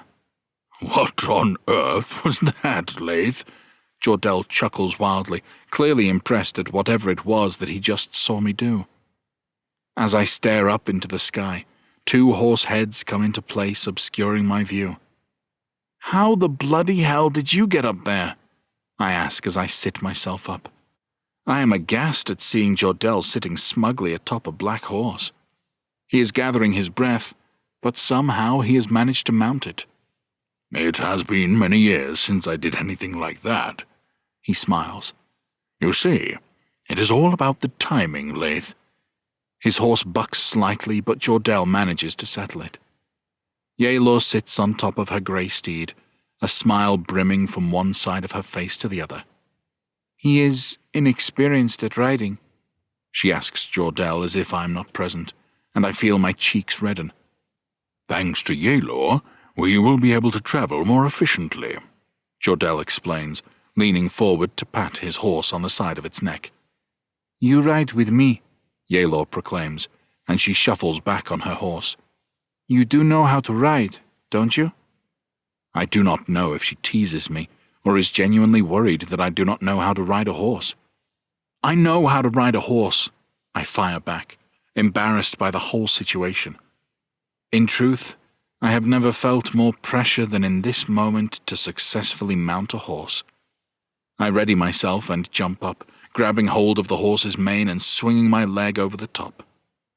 Yelor leans back to avoid my leg knocking her off, but despite the pressure I put myself under, I have made it onto the horse's back. See, that wasn't too difficult, Yelor teases as she shuffles in behind me. Her breath catches the back of my neck, and I feel the hairs on my neck and arms rise. I have never ridden with a woman before. Come to which, I have never ridden a horse bareback before, let alone a wild one. Jordell grins at the awkward situation I find myself in, and at how uncomfortable I must look. You know what to do, right? Yelor asks rather expectantly. I've never done this before, I confess. I've ridden horses before, just never like this. Oh, Yelor says. Okay. She leans right into my back and I feel her body press against my own. Lean forward, she scolds. I awkwardly do as I am told, and her arms wrap around me as she takes a tight grip of the horse's mane. I do the same, and my hands sit just inside her own. "Come, we will cover ground far faster now," Jordell exclaims. "Well done, Yelor. You have proven yourself most useful. Thank you. The sooner we can find some cover to travel in, the better. It is not wise to stay out in the open, given we are all wanted by the crown, or whoever it is that is running the kingdom in the absence of the king's death." Jordell kicks his heels into the back of his horse and sets off at pace. Yelor does the same, and we follow. My worries of falling off the horse are allayed as Yelor pins me into place. I can't help but feel embarrassed about my inexperience, but grateful that she controls the horse that we ride. The ground passes quickly as we make our way across the field. After a time, I notice some trees ahead. "Is that the Forest of Opiya?" I ask. "No, it's some old woodlands that sit between the forest and Altera," Jordell answers. I am in awe at just how well he knows these lands. "It will provide some much-needed cover as we progress, and hopefully I will be able to grab some ingredients too." I agree with Jordell. These fields are far too open. It would be wiser for us to travel in cover. Our chances of survival feel greater now that there are 3 of us in our party. With the comfort of Yelor behind me, my worries about Orjan fade away. Chapter 10. Jordell. 2 days of travel puts us deeper into the woodlands. The canopy of trees above allows light to sparkle across the ground. The colors around us are beautiful, the vibrant needles of the pine trees evergreen, unlike the yellow and brown leaves that have begun to fall from the other trees. They scatter around the ground underneath us like a broken jigsaw, misplaced but somehow still managing to connect along the trail that we lead. The smell of the leaves is calming, a combination of wood, sap, and earth, grounding me in this moment. The chirping of birds rings out amongst the trees as we pass through. Having never traveled through these woods, I am unsure of what creatures inhabit these lands. I do not feel on edge as we travel through these parts for some reason. Maybe it is the trees, maybe it is the shelter. I feel rested, following my magic use, but my hand does draw a level of concern from me. The throbbing sensation grows stronger, the paste I applied doing little to stem whatever kind of wound it is. I look at my hand and notice that the gash grows bigger, the blackened veins tracking up my arm. You would be forgiven for mistaking them for tree roots, which is the way they twist and turn up my forearm. Laith sits upright on his horse, holding the mane confidently. Yelor continues to sit behind him with her hands planted on the tops of her thighs. "I find these trees amazing," Yelor says, her eyes agape in wonderment at what surrounds us. "In my lands, we are surrounded by sands. Such a sight is a beauty to behold." I don't reply or acknowledge Yelor's words, distracted within my own thoughts. "What is it?" Laith asks. I try to pull my sleeve back down my arm, not wanting to cause any unnecessary worry. "Let me see your hand," Laith demands. There is no getting by him. The boy does not miss a trick. "It's okay, Laith. I'm sure if we can find some ingredients, I will be able to create some more paste to help heal it. Do not concern yourself." "Let me see it," Laith demands sternly, his eyes fixed on my arm. I reluctantly raise my sleeve to reveal the blackened wound and the dark veins protruding from my arms. "By the gods," Laith proclaims. "Jordell, what is happening to your arm? Why did you not tell me?" His face is a picture of worry, and I do not blame him. I worry myself. I fear my body breaks under the strain of the spells that I cast, I explain. When we reach Virio's settlement, I will have time to forage and read through the spell book for answers. It is all I can hope that the luscious mushrooms and vegetables that grow in that enchanted place might contain magical properties that could help me heal. After all, the Forest of Opiya is home to many mysteries. Let's hope so. That looks awful. I look at the tracked veins searching up my forearm, surprised at the speed they have spread these past days. I fear I may well need Laith to remove the arm if it gets worse. Surely the tracking cannot continue if there is nothing attached to it. I keep this to myself, not wanting to concern Laith further. All I know is that we must reach the Forest of Opiya as quickly as possible. Shh! Yelor shushes us as she pulls on the back of Laith. Stop! Laith does as he is asked, and I follow suit, wondering what it is that has caught Yelor's attention. She turns her head to the side as if listening more intently, her fraying red hair bound tightly to the back of her head. Something is ahead of us. Can you hear that? I lean forward and listen, hoping to draw on the quietness. Yelor is correct. I can hear conversation between a group of people ahead of us. We only have two options: turn around or continue our current path. There are no side roads for us to take. Hopefully, it will be locals out chopping for wood, I say. And what if it isn't? Laith asks. We have little option unless we travel back over our tracks. Laith sighs, but nods. I gee my horse on and lead the way, the voices growing louder. I find myself searching above the trees, hoping that the gods heed my prayers and let this be a harmless group. My prayers go unanswered. Through the trees I see the black and gold colors of Askelan guards. Just what would they be doing out here, though? Did you find any? A hoarse voice calls to the others. Not today, a scrawny guard answers. Fucking fairies. Stop sitting around and get searching. Codrin will not be impressed if we arrive empty-handed. I motion to Yelor and Laith to remain silent and turn around, but my horse huffs loudly, drawing unwanted attention to us in an instant. Fuck, I curse loudly, which is most unlike me. Follow my lead. Who goes there? The hoarse voice calls out to us. Maybe it's the fairies, a woman sniggers. It sounds too big for a fucking fairy. As we come into view, I survey the area and count 5 guards of varying size and no doubt experience. 3 men and 2 women. Their camp is messy, with trees visibly hacked at, and even a couple have been felled. One large tree balances against another, the base of it chopped away, revealing a hollow inside. Clearing my throat, I tell them, "We mean no harm. We are just passing through." "Who are you?" the leader of the guards asks, his hand gripping the hilt of his blade. He is a stocky man, his black hair slicked back and his face ruffled with a graying beard. "We have travelled from afar to forage in these woodlands. We do not seek any trouble." There is some truth in my words, but it remains to be seen if the guards will buy my story. "I travel through these woodlands with my son and his new wife," I continue. "As you can see, my years are catching up with me. I bring my son here to show him where to find the Tarushian mushrooms. They fetch a good amount of coin amongst the sailors who we trade with.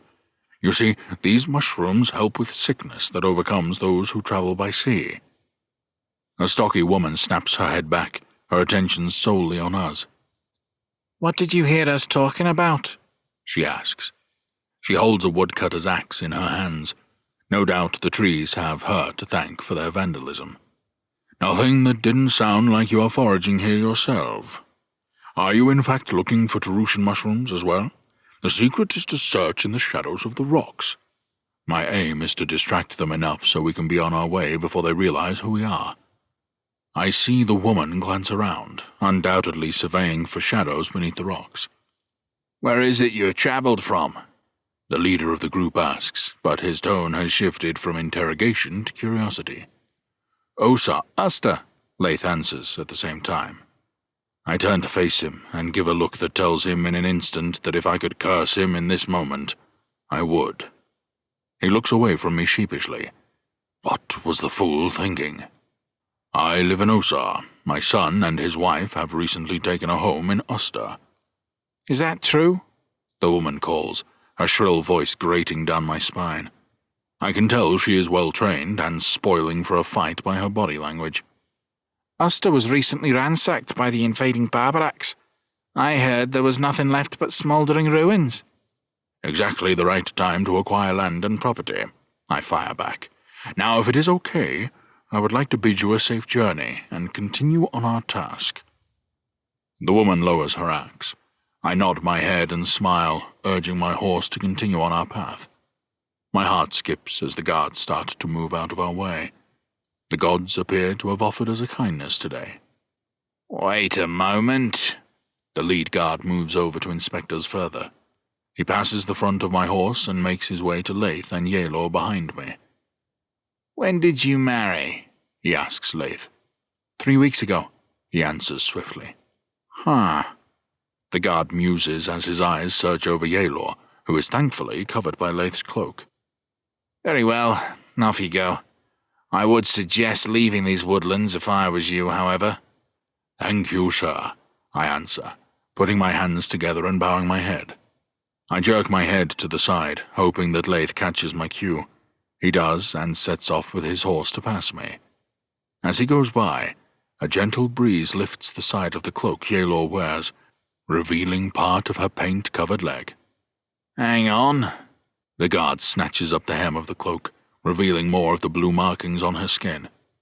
That is Barbaraq war paint. Without hesitation, he removes his blade and the other guards follow suit. The leader's eyes dart to me and then to Laith. I know you. There is a price of coin on both your heads. You're the spellcaster. I prefer the term wizard. It appears the gods have other plans for us after all.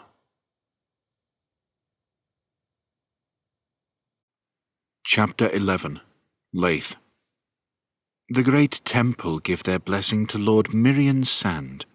He is the strongest candidate, has proved himself a master tactician on the battlefield, and holds all the credentials that a king should possess to lead our once glorious lands through the next age.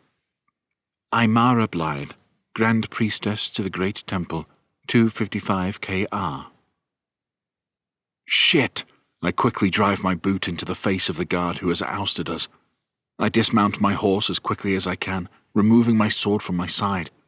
One of the guards is upon me straight away and takes a wild swipe with his blade. I parry this before driving my blade across his stomach. As blood sprays across me, I grab hold of his hand and ram it down my blade, severing it at the wrist.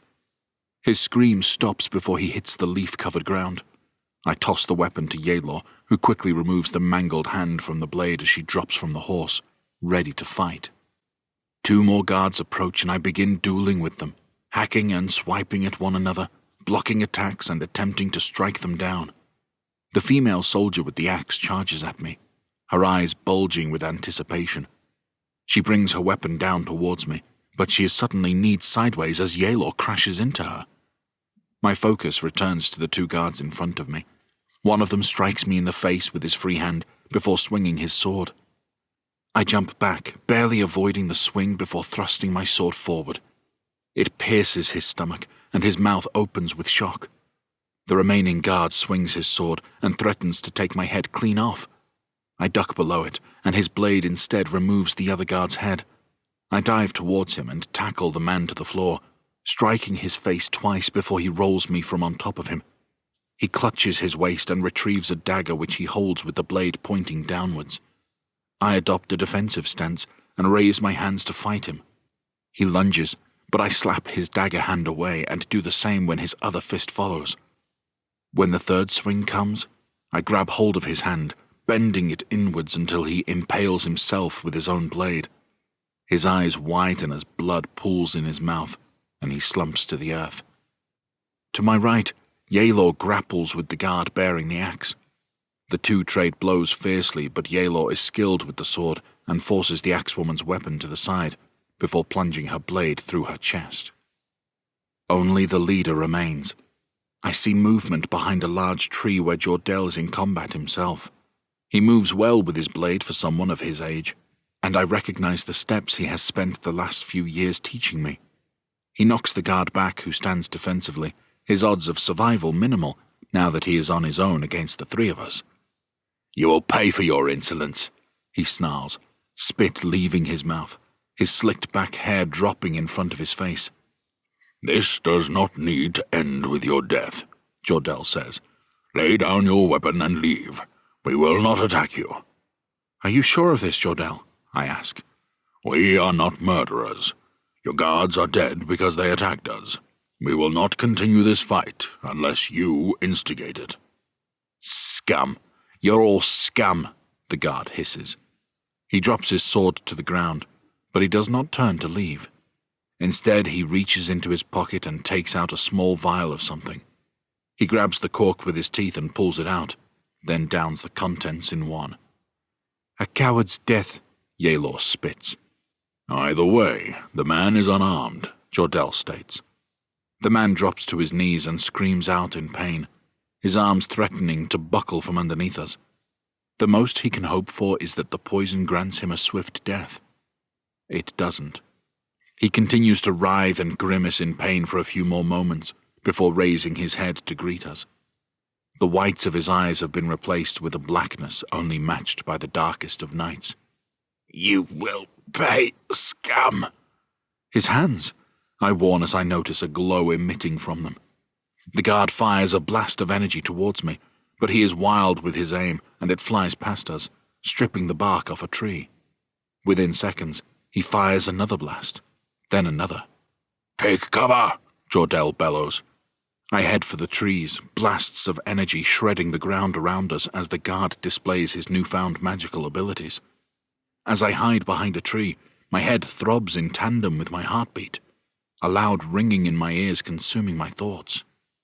The ground sprays up around us. My mind is dragged back to the Forest of Opiya, the first time I came across a spellcaster when we were ambushed, when I was captured and then whipped in front of everyone. It brings a panic about me, and I find my breathing quickening. To my horror, I am frozen to the spot, entombed in fear. A blast of energy takes out a huge section of the tree that I hide behind, and the force sends me crashing to the ground. The tree groans loudly, then begins to fall. "Yelor, look out!" The falling tree moves towards her, but she hears my call and manages to dive out of the way as the trunk of the tree barely misses her and smashes to the floor. The ground around us shakes with the force, and the mage smiles at me as he charges up another blast of energy in his hands, veins protruding from his neck. It is me he is coming for. As I scramble to my feet, I realize I am out of cover and weaponless. The mage draws his arm back and growls at me, his eyes bulging as though they threaten to drop from their sockets. "Codrin will reward me handsomely for your heads," he screams as he fires a blast straight at me. I brace myself for the impact, but it does not arrive. I hear it make contact with something in front of me, as though an invisible wall protects me. "Jordell," I growl, "you can't keep using your magic." Another blast of energy hits the barrier Jordell has cast. His arms are outstretched in front of him, and his sleeve lowers, revealing his wounded arm. I am shocked to see the veins tracking further up his arm at an accelerated pace as he casts his spell. "Jordell, you need to stop. You can't sustain this." "I will do what I must to protect you." Another blast of energy hits against the barrier, and the black veins crawl further up Jordell's arm and out of sight. He grimaces with pain as he deflects the magic. Ahead of us, Yelor grabs a dagger from one guard's corpse and rushes forward, throwing it wildly at the mage. His focus switches from me to her, and he steps to the side, dodging the blade with inhuman speed. He grimaces in pain and anger as he draws on more magic, then unfurls a blast at Yelor. I am already moving towards her as fast as I can. I dive towards her, knocking her sideways. The blast of magic crashes into my shoulder, and a searing pain engulfs my side. I slam onto the ground and writhe about in excruciating pain. The blast of magic has burnt through my clothes and seared my skin. "Ah!" I cry out in pain as Jordell rushes towards me. The mage grins maniacally, but Yelor is quickly upon him. She slams a rock against the side of his head, and he drops to the floor. My vision begins to blur from the pain of the blast, but I can see Yelor raising the rock above her head and bringing it down onto him, over and over again. "You will be okay, Laith. You're going to be okay," Jordell tells me, but the pain sears deeply into my bones. It burns. "Yelor, we must move quickly." Jordell rests his hand on my head. "His body is going into shock." Jordell's hand starts to glow as he prepares his magic. No! I will not have his affliction worsen because of me. The world around me darkens as I feel myself slip into an unconsciousness that seeks to relieve me from my agony. Chapter 12. Jordell. We reach late afternoon as I desperately seek our arrival to the Forest of Opiya. Laith remains unconscious, sprawled out across the back of Yelor's horse. I fear for him. I fear for the damage that the mage has done to him. The fact that the powerful blast did not tear a hole through his chest only speaks to the inexperience of the mage that attacked us. The guard used some form of elixir to unlock magic and start throwing spells at us. Just how in the world is this possible? How has Morgana managed to harness such raw power that enables non-magic casters to wield power? For I feel certain that Morgana is behind this. I have no doubt her experiments have continued in the years since we left the Forest of Opiya. As we ride, I look down into my satchel at the 2 vials I found when we searched the dead. Each of the guards was carrying a vial, but only 2 of the bottles survived the fight.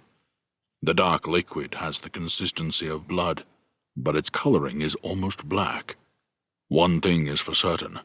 When we reach our destination, I need to examine the contents of these vials carefully. The gods only know what is inside, or how the concoctions have come to be.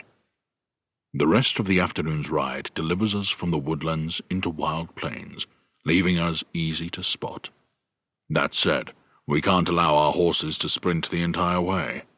To push them too hard would lead them to an unnecessary death.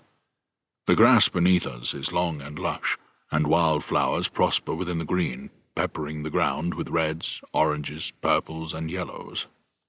The way power surged through that guard was like nothing I have ever seen. Time is of the essence. Laith's skin is burnt and bloodied, dark traces of magic fraying the edges of the blast as if it has tattooed his skin. His body is folded limply over the back of the horse, and I do not know how long we have before the wound claims him. I roll my sleeve up and look at the corrupted veins that crawls up my arm, worried about the similarity to Laith's wound. Yelor rides beside me at a trot as we allow our horses a small break from the intermittent galloping across the plains. We have been sure to stop to allow them to eat and drink, but they have barely rested since our encounter in the woodlands. The sun has borne down on us most of the day, especially harsh given the time of year. Now evening approaches, offering us a reprieve. Your thoughts torture you, Yelor states, riding alongside me. It will not be long until we reach the forest. When we arrive, we will finally be able to find the rest that we so desperately seek. You care for him, don't you? Yelor has ridden delicately the last 2 days, ensuring that Laith remains as comfortable as one can be when sprawled out over the back of a horse. A lump forms in my throat. I have grown fond of him. Yes, I answer. We have been through a lot together, he and I. I have come to love him in a way that a father loves a son. I only speak these words as he remains unconscious. These are not words or thoughts that I have ever shared with him in open conversation. If anything were to happen to him, I do not know how I would manage. He has a kind heart, one that is rare to find in this world. He holds honor like no other person I have ever met. I stare up at the rising full moon above, purple light surrounding it as it sinks low onto the horizon. Faint stars are peppered around it, beginning to emerge, the sky itself clear of any darkened clouds. It is a stark contrast to my mood, which is black as tar. I feel angry that Laith is injured, frustrated that the guard was willing to sacrifice his body to wield magic and kill us. How did you two meet? Yelor asks me. We met in Askela, I tell her. Jerub had sent his men in pursuit of me, after I discovered the atrocities they were committing in the deepest depths of the dungeon. I shudder at the memories of witnessing Morgana torture 2 prisoners as she transferred a wound from one to another. I can only begin to imagine how far she has come with her magic since our paths last crossed. As I made my escape, the guards caught up with me. Morgana wanted me dead. My path happened to stumble across Laith's, who in turn had been sent by Virio to find me and bring me back to the forest to heal his friend. Laith fought against the guards with me, and between the 2 of us, we were able to escape and make our way back to Virio's camp. I cast my eyes over Laith and smile as I think back over that day. The skill he showed with the sword was far better than anyone his age I had ever seen. His bravery far exceeding others of his age group. I was fond of him straight away. He has an ability to really speak some truths to people, whether they want to hear it or not. You can always count on him to do the right thing. He seems like a good man, a good friend to have. I have never had anyone defend me in that way before. To put their life in danger to protect someone they barely know. I understand the bravery you speak of. It can, at times, cross the line of stupidity. It is the valor that he shows which makes him so endearing, which makes me feel a sense of pride I thought I would never have for another. Levanthria has grown to be a cruel place, and Laith just wants to make it better for others. He wants the suffering to end. Why did you leave the safety of the forest? Why would you travel so far away from it? Yelor asks, her focus solely on the words that I speak. It is nice to share a conversation with her. I shared a vision with the sorceress Morgana. She wishes to cheat her death, to alter the future, and I have seen the aftermath. Laith and I seek an artifact embedded in stone that can end a war before it starts. Yelor looks puzzled, but allows me to continue. That boy has grown into a man whilst we have travelled together, and even he does not know how important his role is in what's to come. That sounds like a heavy burden to bear. Yelor is distant as she speaks, as if she is struggling to find words, her eyes vacant as she rides. Morgana killed my father, but I am not a true Barbaraq. I was taken as a child. True-blood Barbaraq women cannot bear children, so they take women and children as their own and nurture them before they mate and produce their bloodlines. I am shocked to discover that she is not a true Barbaraq. Children are taken, and as they grow older, they are gifted to warriors so that they can mate. Once they are grown and have born children, the wife of the warrior kills them in ritual that long outdates many others. I have so many questions that I wish to ask, but I do not know where to start.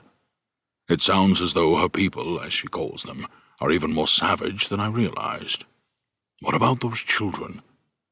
Barbaraq girls undergo a ritual in adolescence that stops them from bearing children.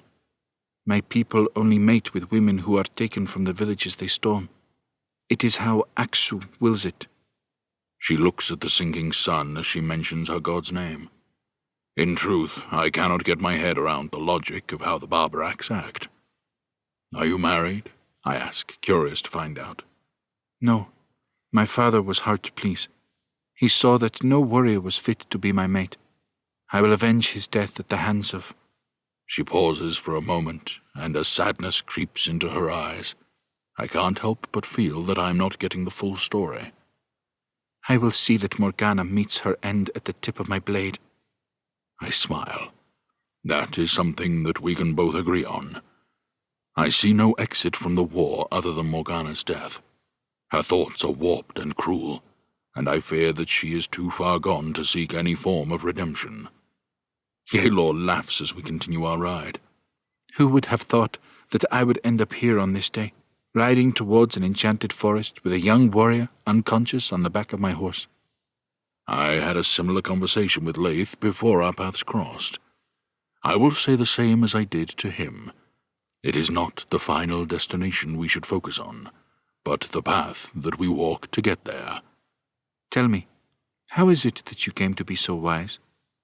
A gentle breeze pushes against us as the weather changes to a colder climate, brought on by the arriving night sky. I laugh. I read a lot of books. Ahead of us, I spot the high canopy of pine trees, the sun sitting high above them as if the goddess Opiya herself watches over them, giving the needles of the trees an almost magical bluish-green glow, a glow I recognize as our destination. Over there, I point out to the horizon ahead of us. It's the Forest of Opiya. We are here.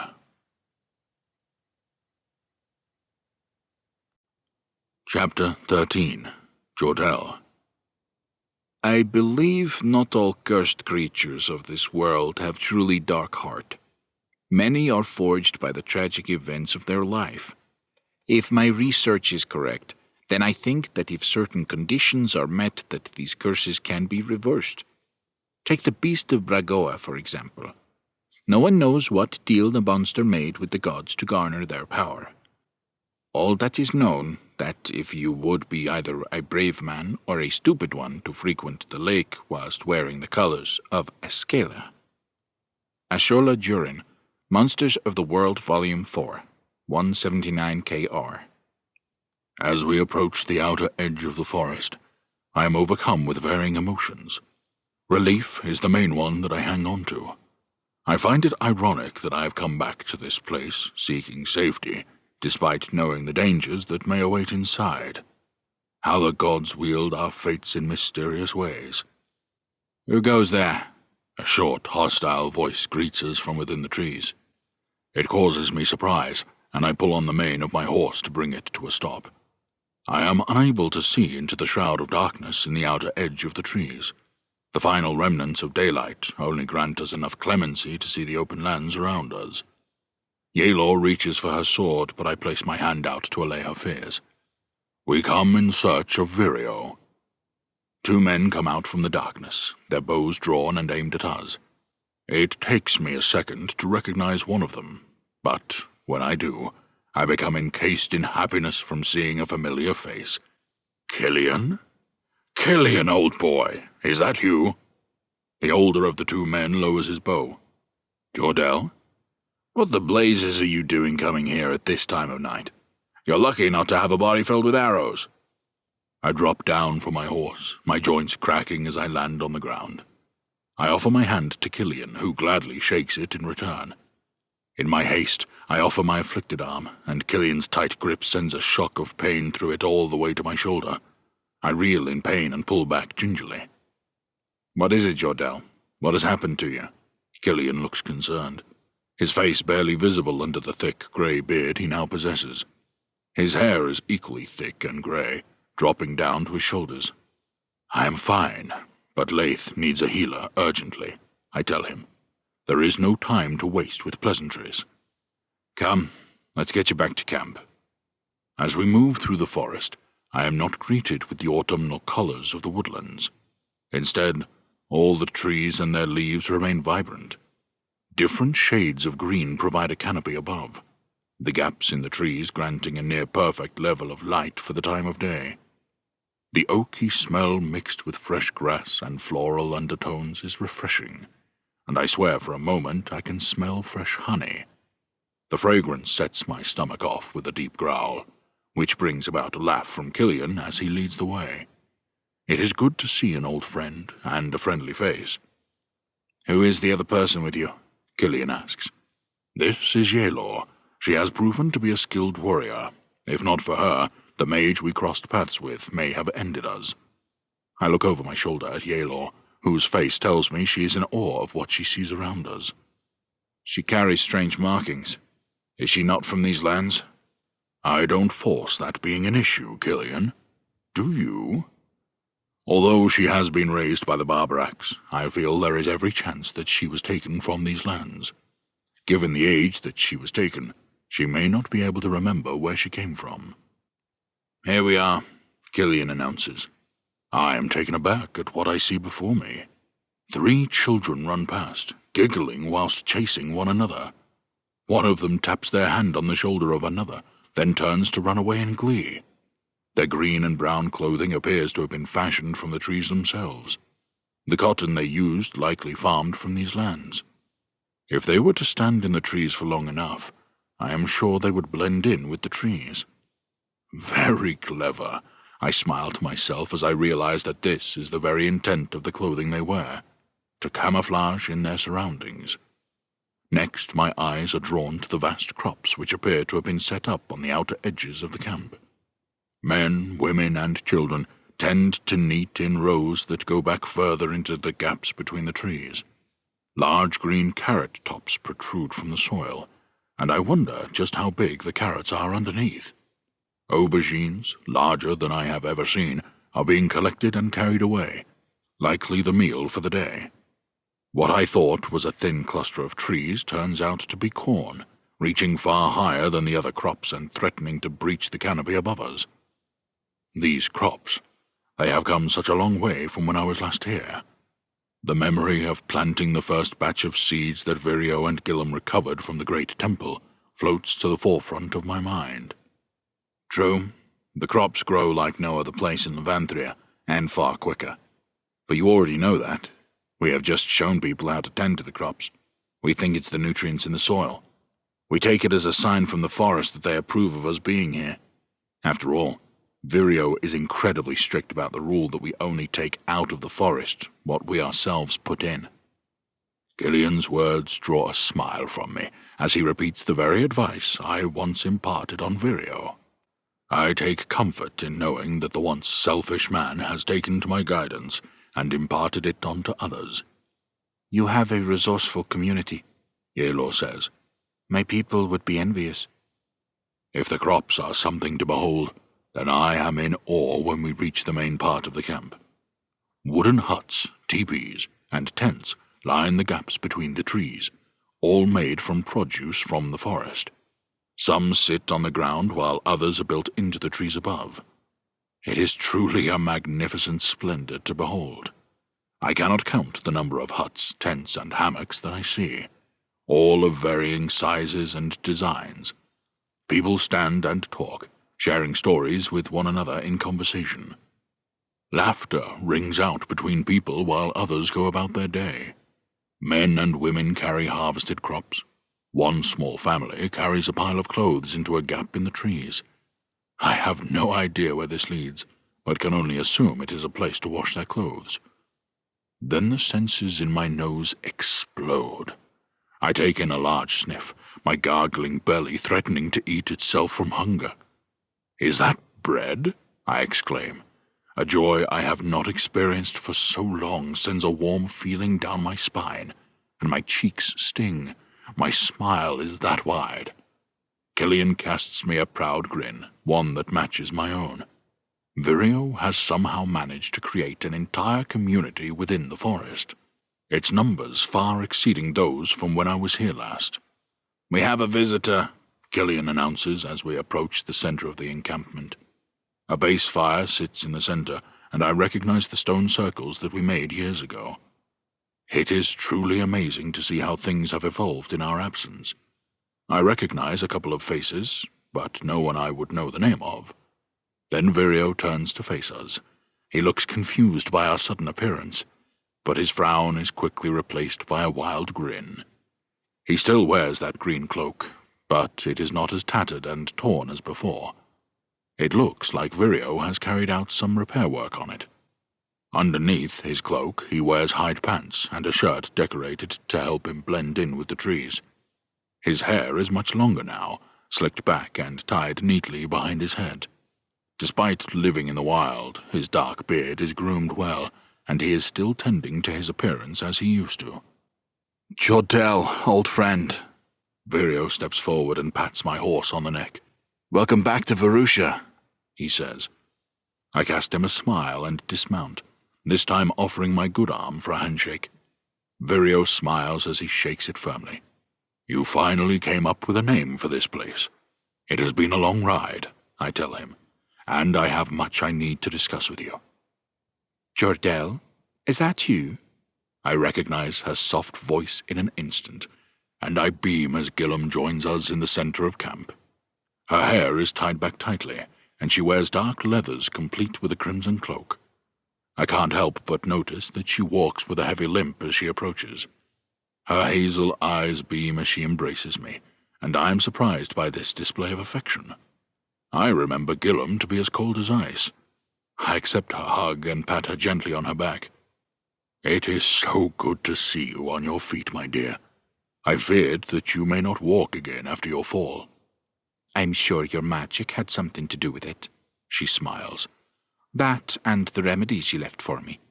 I think this is the best that it will heal, though." Gillum's joyous mood is short-lived, and her face transforms into a picture of worry when she sees Laith unconscious on the back of the horse. "What's happened? Is he okay?" she says in a panicked state. I did not realize that she cared for him. Gillum rushes to Laith and brushes his long blonde hair back to reveal his stubbled face. "He has been caught with a blast of magic fighting a mage. We need to tend to his wounds, and he needs to rest." Gillum looks over him with concern, and rightfully so. "Killian, help me get him to the healer's tent. I'll stay with him," Yelor announces as she dismounts her horse. She helps Killian and Gillum carry Laith down. 2 other villagers bring a makeshift stretcher over, and they lift Laith onto it. He groans in pain as they move him.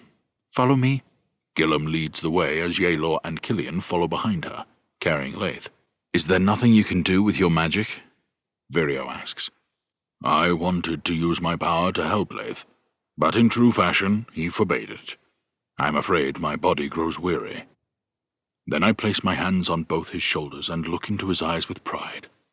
"Virio, what you have achieved here is truly outstanding." He has come such a long way from his days of acting as a debt collector for the crown, since our paths first crossed in Askela. "It has been a hard few years since you left us. I'm not going to lie, but these people have been committed to the cause that we now have, to our new sustained life in the forest. Our numbers have swelled as word has reached farther than Askela. Those that want to join us are welcome, free of the burden that King Athos places on his people. We do not acknowledge his rule here, nor would we accept it.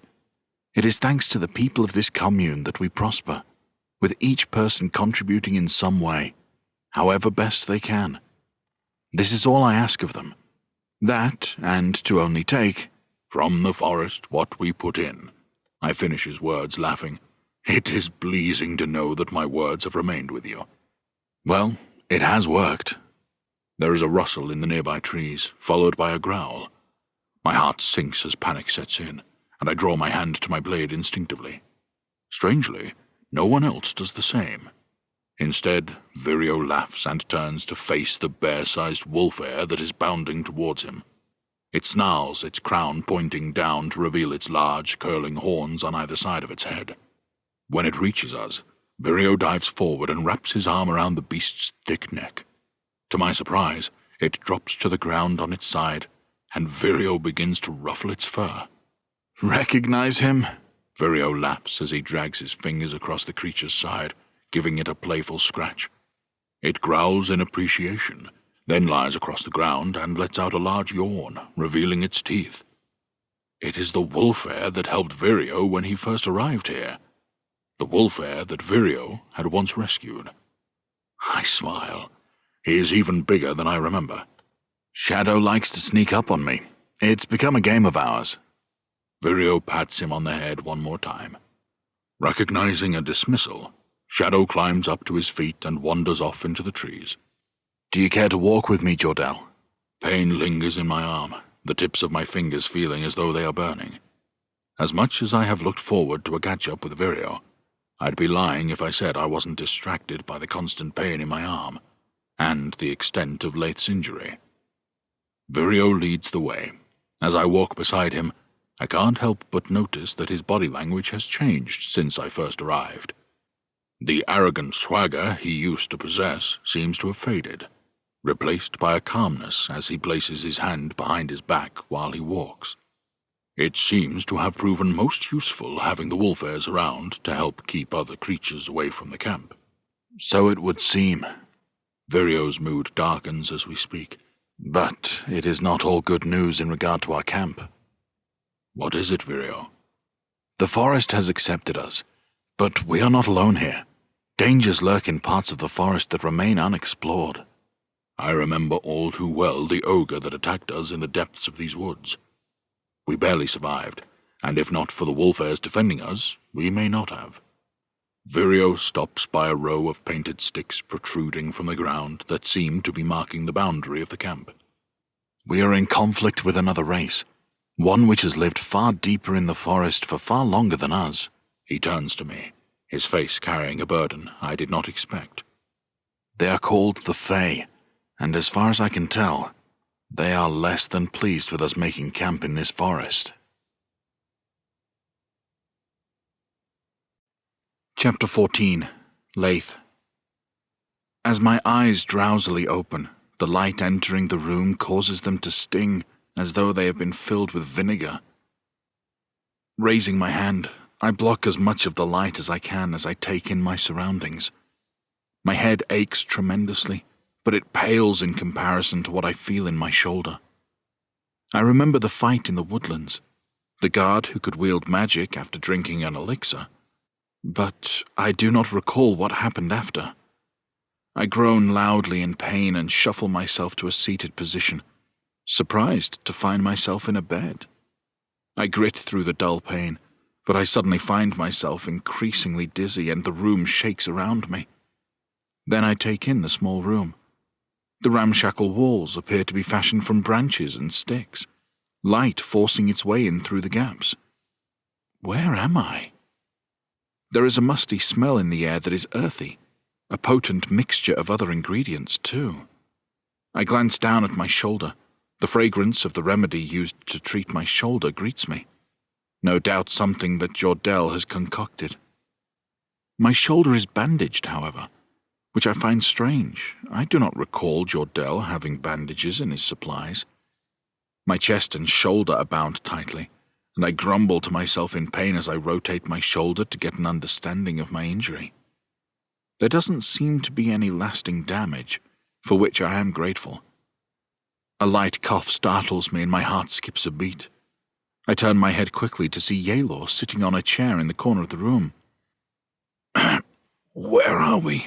I ask, clearing my throat.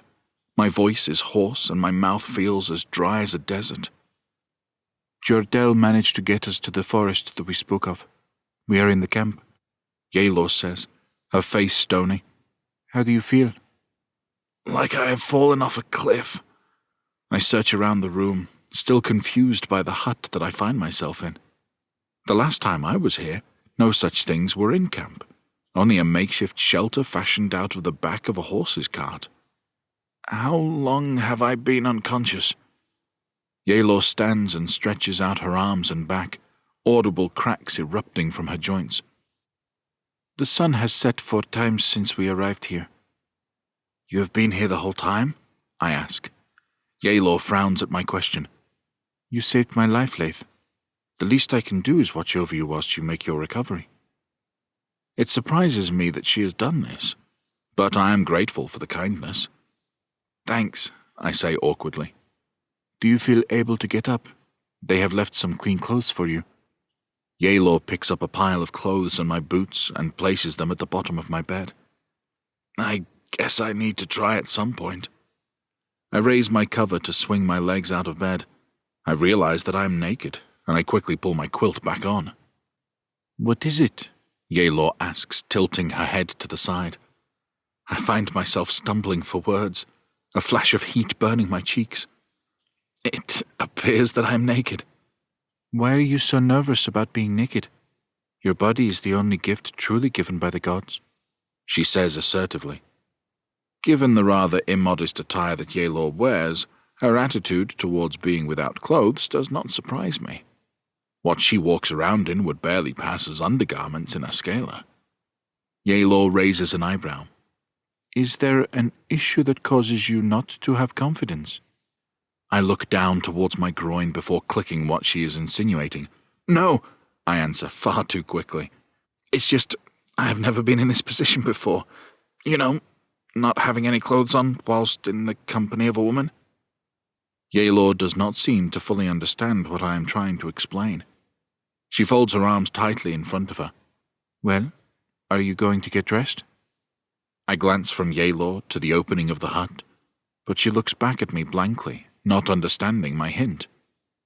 Can I have a minute, to get dressed? I ask. Subtlety well and truly has left our conversation. Yaelor scowls. I do not understand why you feel so awkward about your skin. I will wait outside if that helps. If you could.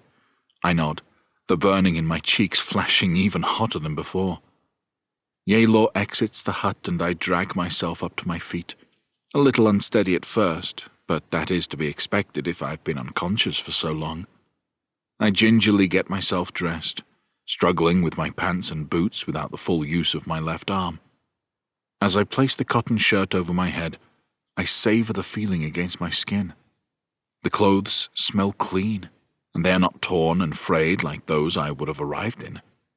The fabric feels like a luxury I have long forgotten, but one I welcome the return of. Taking in a deep breath, I head to the doorway of the hut to find Yaelor standing on a wooden walkway. To my surprise, we are suspended high up in the trees. People bustle around underneath us, going about their daily tasks. I'm taken aback at how this camp, once inhabited by 5 of us, has transformed into a vibrant community. Laith, you are awake. I turn to see Gillam moving swiftly for me, though she is limping slightly. She doesn't offer me an opportunity to return greetings before she wraps her arms around me. Her squeeze aggravates my shoulder, but I dare not say anything. I am surprised by the show of affection from her usually stony person.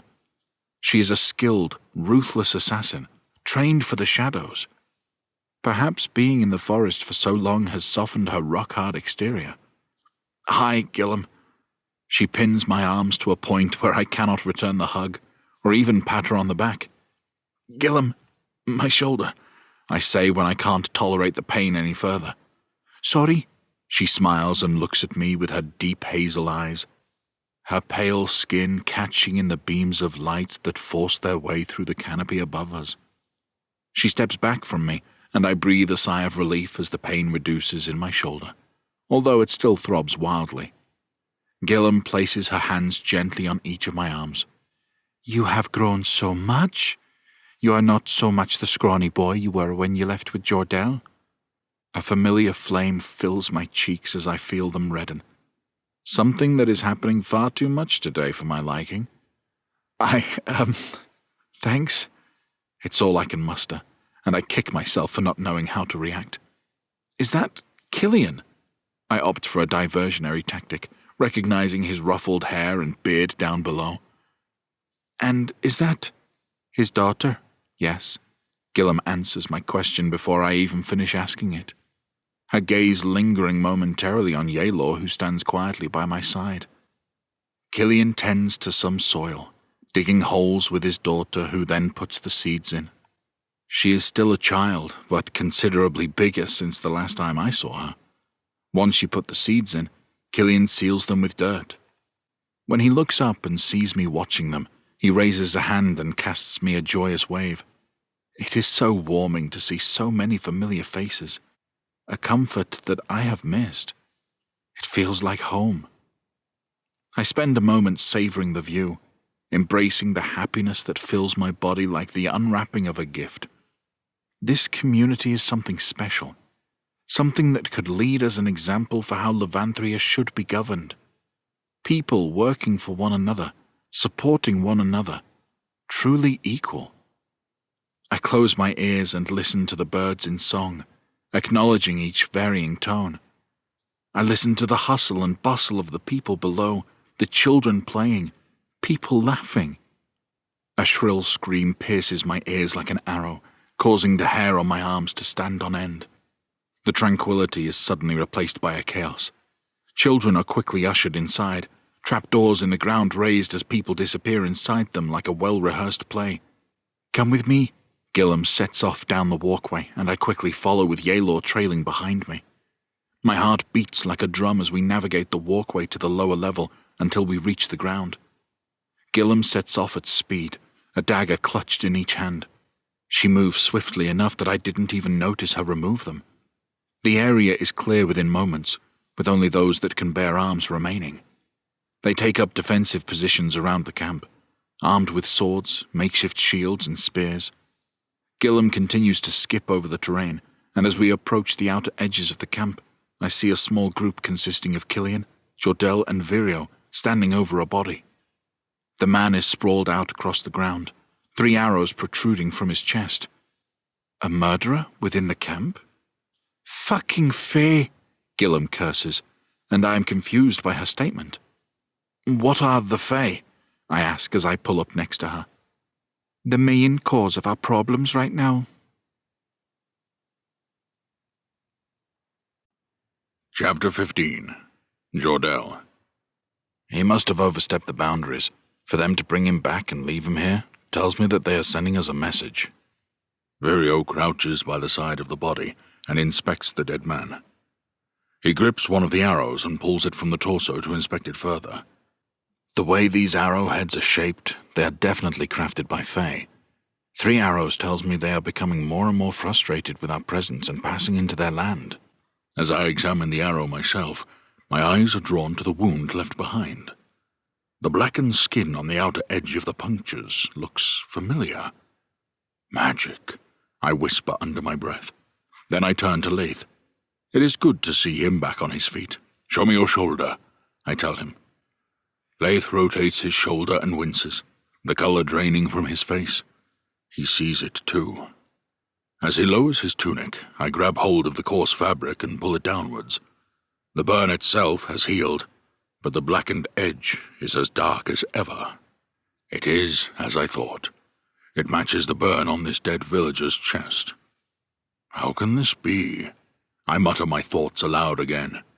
The 2 injuries match. I point towards Laith, whose muscled shoulder is on display.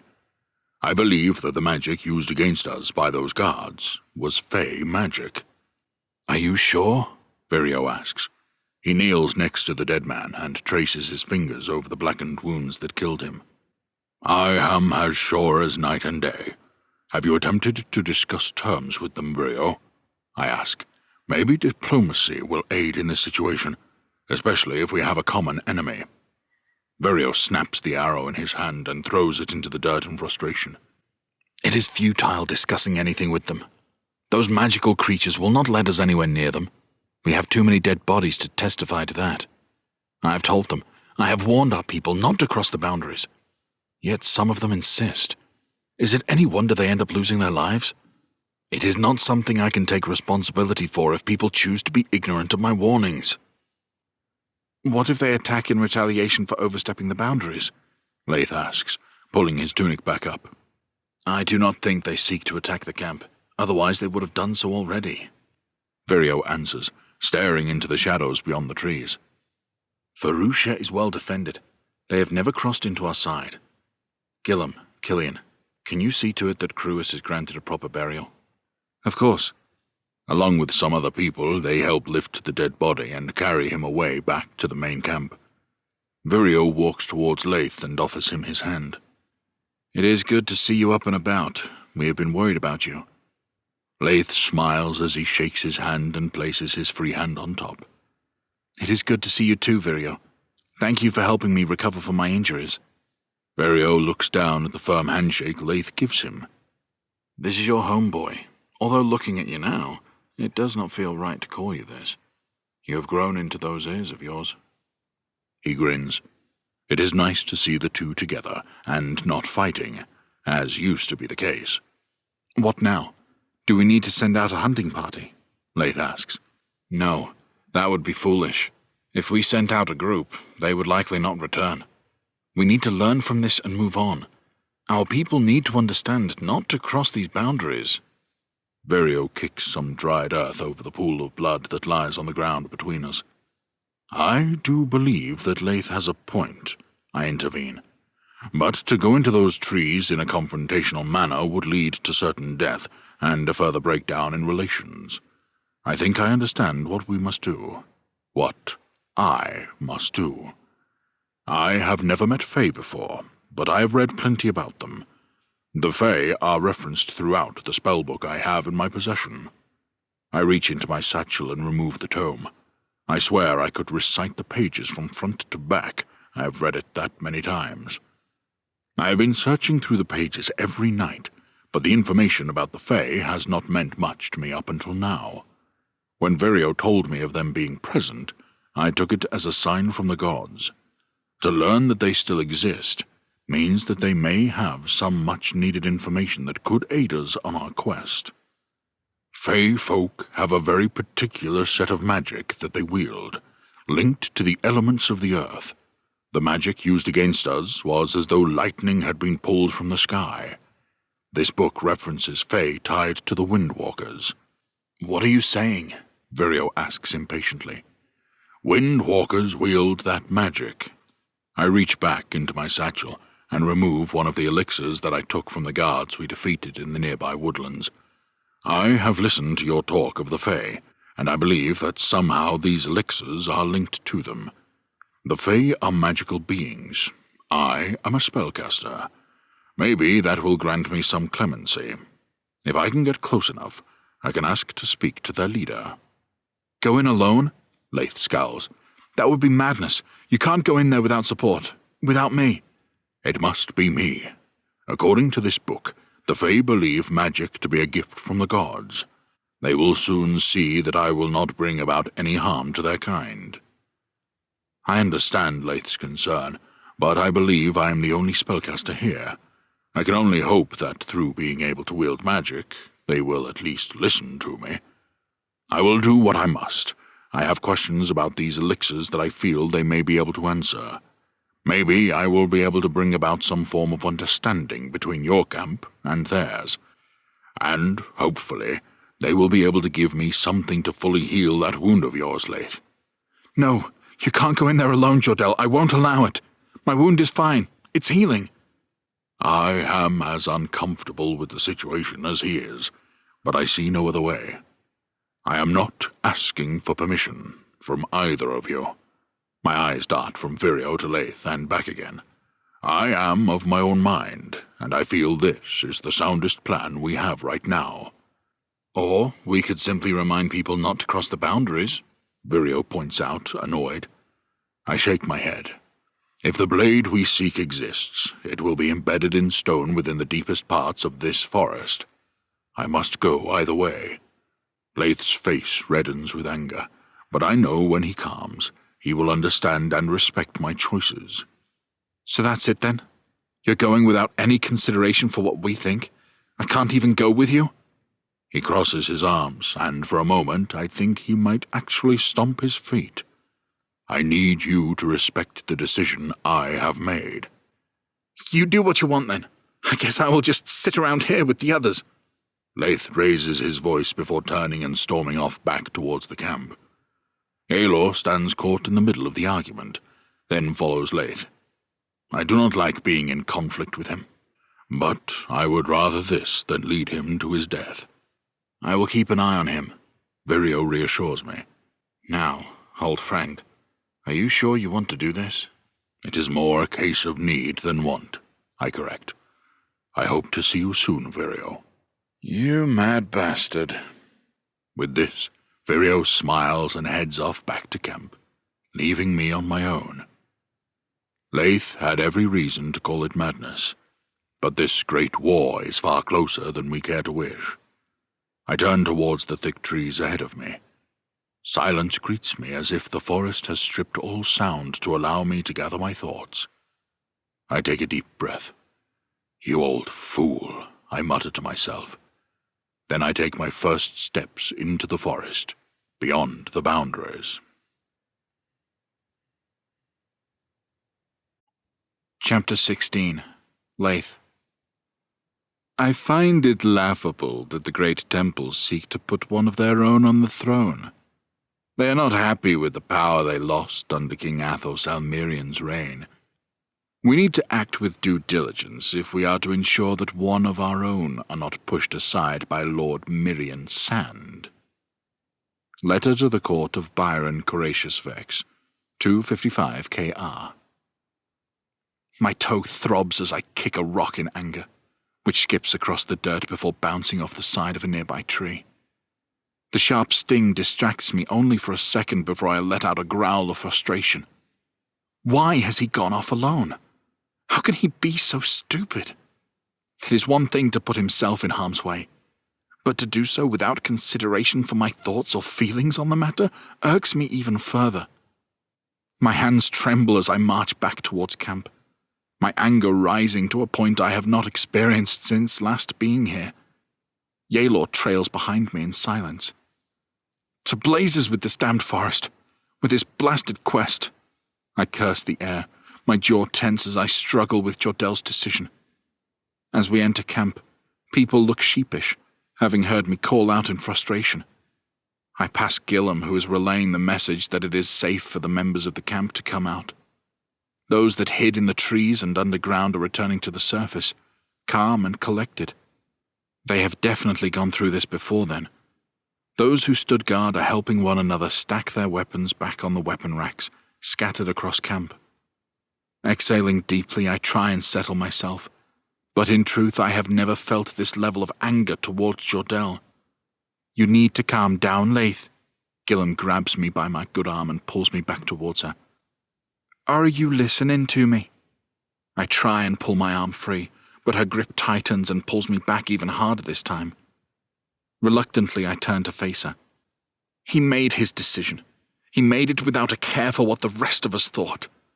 I would have gladly gone with him. He needs protection. He should not be out there alone. My voice is hoarse and my throat burns with my words. He has made his decision too quickly and in haste, something he has always warned me against. I have been by his side every day for over 3 years. For him to leave like that tells me that he has little regard for me. Come now, Gillum scowls, looking less than impressed with my attitude. Do you not think you are being a little overdramatic? I agree with Gillum. Jordell is wise enough to make his own decisions. Yaelor puts her coin in. What would you know? You've only been with us for a short time. As soon as the words leave my mouth, I instantly regret them. Yaelor has been nothing but a help since she joined our party, and she does not deserve to meet the brunt of my frustration. I'm sorry, Yaelor's fist greets my cheek. My neck snaps to the side and my cheek starts to pulsate with a dull throbbing pain. Vura! She curses me in her tongue and spits on the ground. As she barges past me, her shoulder connects with my injured one, causing me to wince. What a fool I have acted. Gillum puts her hands on her hips. Well, that was fucking stupid. Those around us seem to be trying in vain to appear busy, and not at all invested in the spectacle that has just unfolded. I am in no mood for a lecture, Gillum. Blood collects in my mouth and I spit on the floor.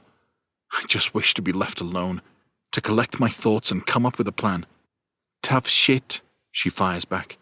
Because you are going to get one. Cause and effect. You act like a prick, and you will be treated like one. She walks past me, barging into my other shoulder. Walk with me. She places her hands behind her back and walks slowly and calmly through the center of camp. She stops for a second before looking over her shoulder towards me. When her eyes meet mine, a sense of shame comes over me, and I can't help but drop my gaze to the ground. I will not ask again. I am not keen on the threatening undertone to her voice, and I am all too familiar with how good she is with a blade, not to mention the things she has done to Virio and Lek as punishment for getting on the wrong side of her over the years. Like a scolded pup with its tail between its legs, I follow her. Do you know that while you were unconscious, Yaelor did not leave your side? She remained with you from the moment you arrived to the moment that you woke up. Do you know how hard it is to find commitment like that? Yet you spit in her face like a petulant child. We walk out of the other side of camp to a more secluded area of the forest, and I can only imagine she has brought me here so no one else will hear the bollocking I am to receive. There was me thinking you left a boy and returned a man. I am disappointed in you. I'm sorry, I didn't mean. Gillum raps me across the other cheek. I did not bring you here to draw an apology from you.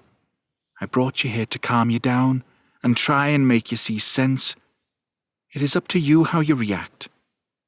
The irony that she wants me to remain calm whilst simultaneously striking me is enough. I do not want to hear words from you.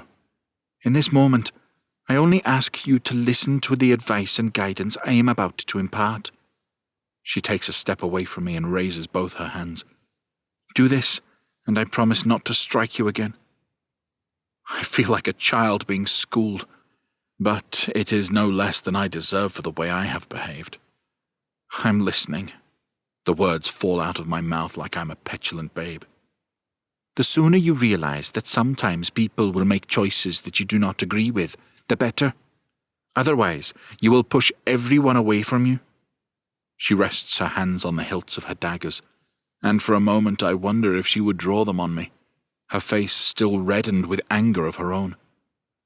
When we first ended up in this forest, I wanted to kill Virio. I was tempted on more than one occasion to act on my darkened thoughts.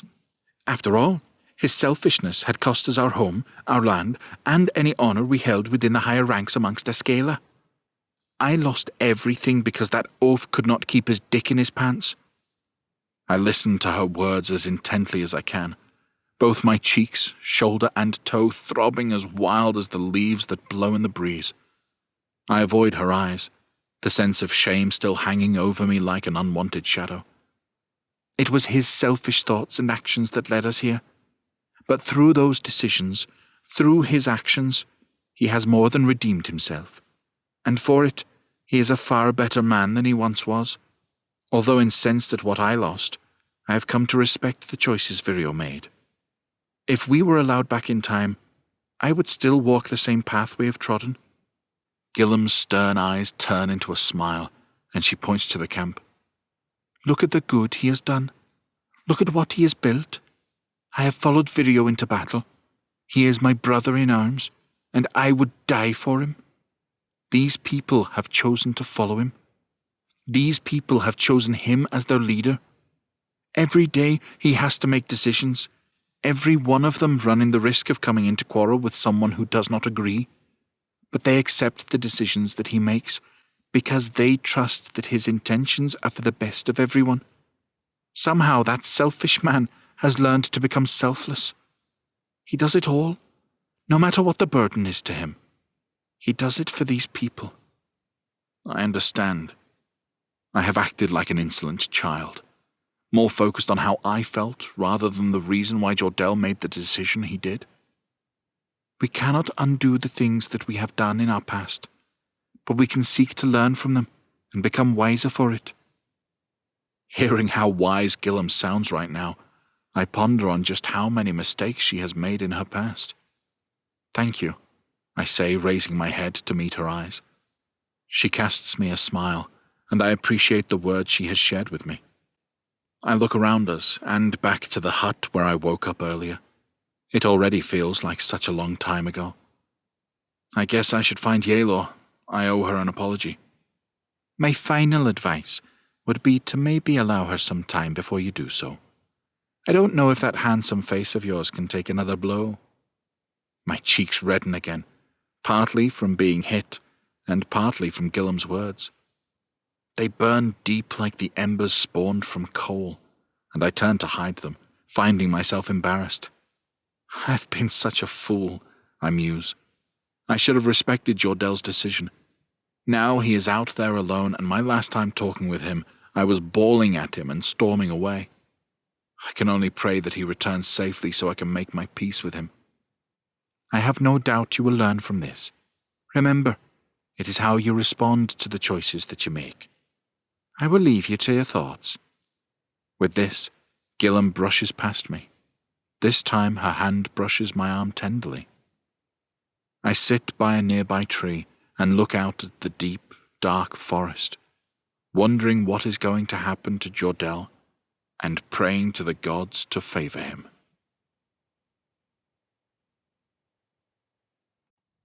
Chapter 17. Jordell. I travel northeast of the camp, or so I think. There are no pathways to follow. Vines and leaves create small pockets of walls that make it impossible to travel through, often forcing me to backtrack and find alternate routes. My lower legs are whipped and scratched by the thorns and spikes protruding from lower branches and shrubs. The skies begin to darken as night approaches, and that is not a good thing. I am out in the open, and this deep into the forest, I dread to think what creatures are keeping their beady eyes on me. It isn't only birds that I hear. Growls of animals or beasts rumble quietly around me, but I have no idea how close to me they are. I can only hope that I find the Fae before I stumble across something more deadly. My breathing is heavy, and my chest aches, a pain in my side forming from my long day's walking. As tempting as it is to stop and rest, I do not want to stop, just in case anything is stalking me. I push a large leaf-filled branch out of the way before allowing it to snap back into position after I pass. A flock of birds flees at the sudden noise, which startles me into a jump. My heart suddenly speeds up, and I curse loudly at them as they fly off to the higher treetops. As the dark approaches, luminous mushrooms spring into life around me, acting as natural torches as I continue my journey. A soft blue hue radiates from them, pulsating as I walk past. I stare into one, and let the light calm my mind, the temptation to cut one down all too tempting. But I need to live by the guidance that I set, and to only take from the forest what we put in. I would not want to provoke the gods this far into these unknown territories. Vines wrap around my feet. As I stumble forward, I slam my hand against the trunk of a tree to steady myself, but it slides over a sticky substance. I lose my footing and tumble to the ground, my knees cracking as I put my arms forward. I call out in pain as I use my corrupted arm to brace myself. I feel as though fire travels through my veins, and the temptation to use my magic draws me ever closer to succumbing to its will. Sweat beads on my head as I grimace from the pain, and I plant one foot on the ground before steadying myself upright once more. I lean against the same tree my hand slipped from, and pant heavily as I regather my composure, all the while searching the area around me to make sure nothing is ready to pounce. As I do this, something dawns on me, something that sends a shiver down my spine. There is no noise, no birds in song, no grumbles or howls in the distance, not so much as a rustling leaf. The forest has fallen completely silent, with nothing but my heavy breathing to be heard. As I search the trees around me, I am drawn to something hidden between the thick green leaves. A pair of bone-white eyes greet me in return. Native cries ring out from all around me, and I place myself with my back against the tree, refusing to draw upon my sword. I have found the Fae, it seems, or rather, they have found me. I don't have time to count how many there are, as I find both my arms tightly clasped at either side of me. I am lurched forward and moved from my spot to a small clearing. Fingers wrapped tightly around my wrist as the Fae cheer and revel in my capture. I raise my head to get a glimpse of one of them for the first time. It is a male, his face thinner than my own. He carries a rugged jawline, clean of any stubble. His skin is pale, like it is of the same milk as the moon, and his pointed ears are lined with wooden piercings. He is bare-chested, revealing a body taut with muscle, and a collar of branches and leaves hangs loosely around his neck. He carries a spear which he has pointed at my chest. He does not say a word as he approaches. As the spear tip grows closer, I notice it seems to be made of obsidian, the shiny black stone delicately carved to form a sharpened rock. More Fae gather on either side of us, their skin colors varied like I am staring at the palette of an autumn woodlands. Dark brown, light brown, even lighter still as though verging on orange. Their skin shines thanks to the mushrooms that illuminate our surroundings. Some of them carry markings on their skin not too dissimilar from Yelor's war paint. The tribal markings are etched into them like branches and leaves across their torsos and arms. One of the Fae has a tree etched up his torso with the branches stretching out across his chest and up his neck. "Please, I mean no harm." Raising my hands to either side of me, I try to communicate for the first time. For my efforts, I'm greeted with a jab of the blunt end of the spear from the Fae in front of me. "Sporeno," the Fae spits. He's the only one wearing a crest around his neck. Could this one be the leader of this group? "Please," I lower my hands. "I come seeking an audience with your leaders. I promise that I am a friend." The Fae leans forward and takes a sharp intake of breath through his nose. Then the Fae on either side of him, one male and one female, do the same. The male takes a few samples of air near my face. An oaky smell emits from them, and I can't help but wonder if this race of creatures is born from the very trees themselves. They recoil from me, their faces a combination of shock and confusion. They push each other whilst speaking in a tongue I cannot decipher. They keep looking at me, the leader of the group listening before shaking his head. The female rushes at me and takes another intake of my scent before looking down at my satchel. Her skin is a pale orange, her clothing derived from fabric stitched with leaves. Her face is narrow, her eyes an emerald green color. Her scent is sweeter than the oaky smell of the male, with floral undertones. She reaches down to my satchel and opens it up. "Please be careful," I ask. Not so much because of the elixir, but because of the priceless spellbook that I have in my possession. The Fae woman hisses at me and bares her teeth, her hot breath pressing against my cheek. I turn from her, my heart beating that little bit faster. I hear the clinking of the vials as I turn back. She removes them from my possession. "I found them," I try to explain, uncertain if they understand my words. "We were attacked by people who drank these elixirs. The magic inside them, it is not natural. The person who used it was granted powers I believe to be from the Windwalkers." The chattering and hissing stop in an instant, the leader of this group looking over me in an untrusting manner. His breathing quickens, not through overexertion, but through anger. The Fae woman passes him one of the vials. He brings the vial level with his eyes and rotates it. Its thick, blackened contents the consistency of tar. The liquid has a thick viscosity and coats the glass before slowly sliding down the sides. With a delicate hand, he removes the cork of the vial and brings it closer to his face. "No," I call out, worried that he means to drink the elixir. "I do not know what damage drinking that liquid will do to your body." For my warnings, I receive a jab to the side from one of the Fae. A sharp pain followed by a dull ache serves as a reminder to keep quiet. The leader does not drink the unnatural liquid. Instead, he brings the vial below his nose and sniffs it whilst whirling the contents inside, as though some sort of connoisseur. His eyes dart from the vial and fixate onto mine. He emits a low growl, his face contorting with disgust. "Aruya!" he cries, then passes the elixir around to the others. One by one they sniff it, each time repeating the word that the leader speaks. "Aruya! Aruya!"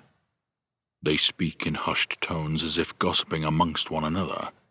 Heads bob as if in agreement over something. "Aruya!" the leader roars. The rest in the group raise their heads and howl, some angry, some pained, some faces confused by the discussion they are having.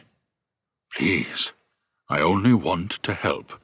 I think this elixir is somehow linked to your people." I reach into my satchel and pull out the spell tome. "Magic lies within me. This book has helped me." As I raise the ancient leather tome into the air, my sleeve slides down, and I notice the back of my hand is almost completely black. On my arm, tracking veins grow more bulbous, darker, and thicker as the corruption threatens to cover my skin in its entirety. Gasps emit from the crowded group as one by one they raise their hands and point. "Eldaru! Eldaru!" they call in unison, their voices raised in chant. The sound thunders above the canopy of the forest like the beating of a drum. The leader rushes into my personal space, his face drawing equal with mine. I can taste the distrust in the air, the growls under his breath every bit as intimidating as I imagine he intends them to be. The leader flicks up his spear so that the blunt side is pointing towards me. At least I have something to be thankful for. He cracks it against the side of my head, and stars ignite in my vision with an almighty flash. The Fae start to blend in with the green leaves and bark behind them. The world spins wildly, my breathing hastening until I slip away into the dark void of unconsciousness.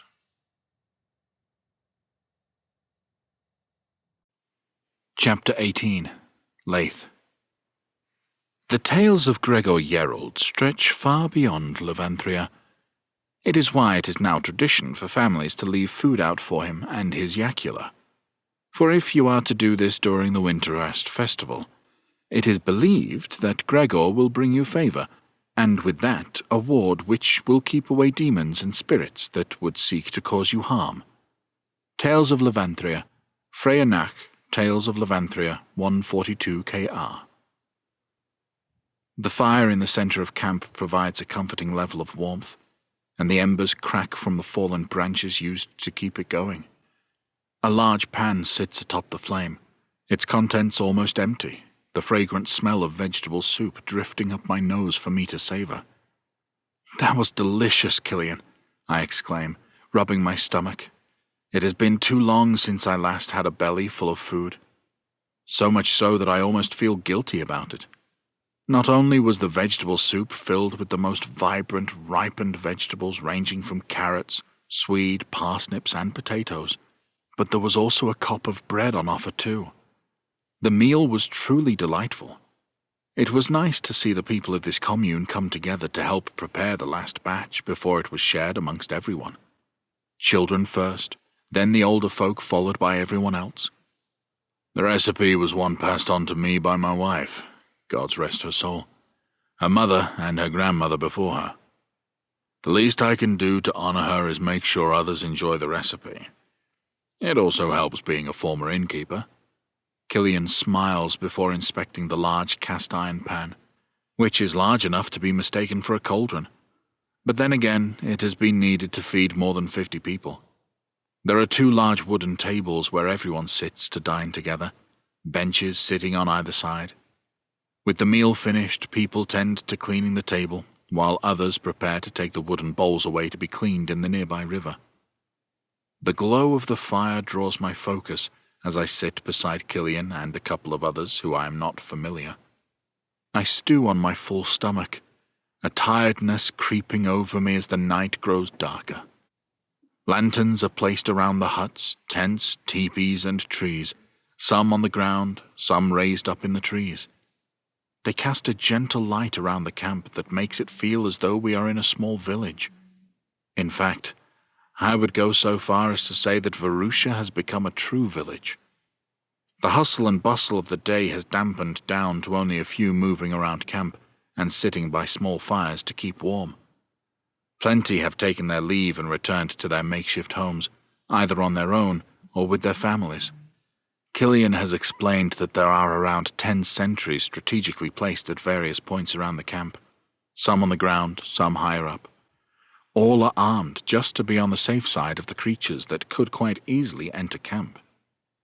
Killian is insistent that the wolf airs keep them at bay, and given the size of Shadow, it is clear why such majestic creatures would ward away many a monster. In return, they receive food that is left out for them, although they do not always accept the vegetables, preferring to stalk wild animals. My shoulder throbs with a dull ache, and I bring my hand to it, squeezing it gently. It soothes the pain only slightly, and I rotate my shoulder, grimacing as I do so before stretching my arm out. "You okay?" Killian asks, his dark eyes flickering from the flames of the fire. "It's just my shoulder. The discomfort has worsened throughout the day. Shora has given me some ointment that is made from something inside this forest. She said I was to put it on before I went to sleep, to help with the pain. The healer also warned me that the reason I was to put it on at night was because of how drowsy it would make me once my skin absorbed its properties. Come, I know what you need. Killian slaps his hands on his knees and stands up before waving me to walk with him. He offers his hand down to me and helps me to my feet. Where are we going? The lagoon, he answers with a wild grin. Has no one told you about it? I shake my head. Although we have been here for nearly a full week, I have only been conscious today. It is not far from here, and it is within our boundaries. Killian sets off so quickly I follow, intrigued by this lagoon that he speaks of. A short walk later, and I am curious just how close to the boundary edge we are, the trees thickening to where only the light from the moon guides us now. Some of the healers reckon the waters contain healing properties. If your shoulder is giving you grief, maybe a swim will aid your slumber. Here it is. Killian pushes his way through a thicket of trees and pulls them to one side to allow me through. I can't help but gasp as I take in the sight. An ice-blue lagoon sits in the middle of the forest, its waters glowing turquoise. A small waterfall sits at the back, its waters cascading down the rock face that forms around the outer edge. The reflection of the moon ripples on its surface, the stars projecting as though the water casts a perfect image of the skies above. Then I see the stars dart around, and I quickly realize these are small fish, each glowing a vibrant color as though enchanted themselves. Well, here you go. You remember the route back? Killian asks as he pats me on the back, the force of which causes me to wince in pain. Sorry about that. As I said, hop in, enjoy the soak. If anything, a wash and a relax in here should help fix you right up. Is it safe? Killian chortles before pointing into the trees. Well, we've been here a while, and I can assure you there are no beasties in these waters. We use them all the time to bathe. He motions in the direction beyond the periphery of the lagoon. And we have people standing watch over there. I'll see you back in camp. With this, Killian disappears into the trees, and suddenly I feel very alone and exposed. I stare into the waters and walk closer to them until my own reflection stares back at me. My hair is thick and greasy, my face rough with a thick stubble. I look as though I have been dragged at the foot of a horse. My eyes are puffed and baggy, my lips cracked. I notice my shoulder stoops slightly from my injury, and my cheek still bears the mark where I was struck, first by Yaelor, then by Gillam. I find myself lost in my thoughts. I have not seen Yaelor since I was rude to her, meaning I have been unable to right my wrong. It is something I have been meaning to do. I muse on the words that Gillam imparted on me as I stare into the darkness beyond the trees. My thoughts trace to Jordell, who I can only hope is safe in this moment, and that his quest soon finds him back in the safety of our camp. I close my eyes and allow the sound of the waterfall to bring me a moment of solace.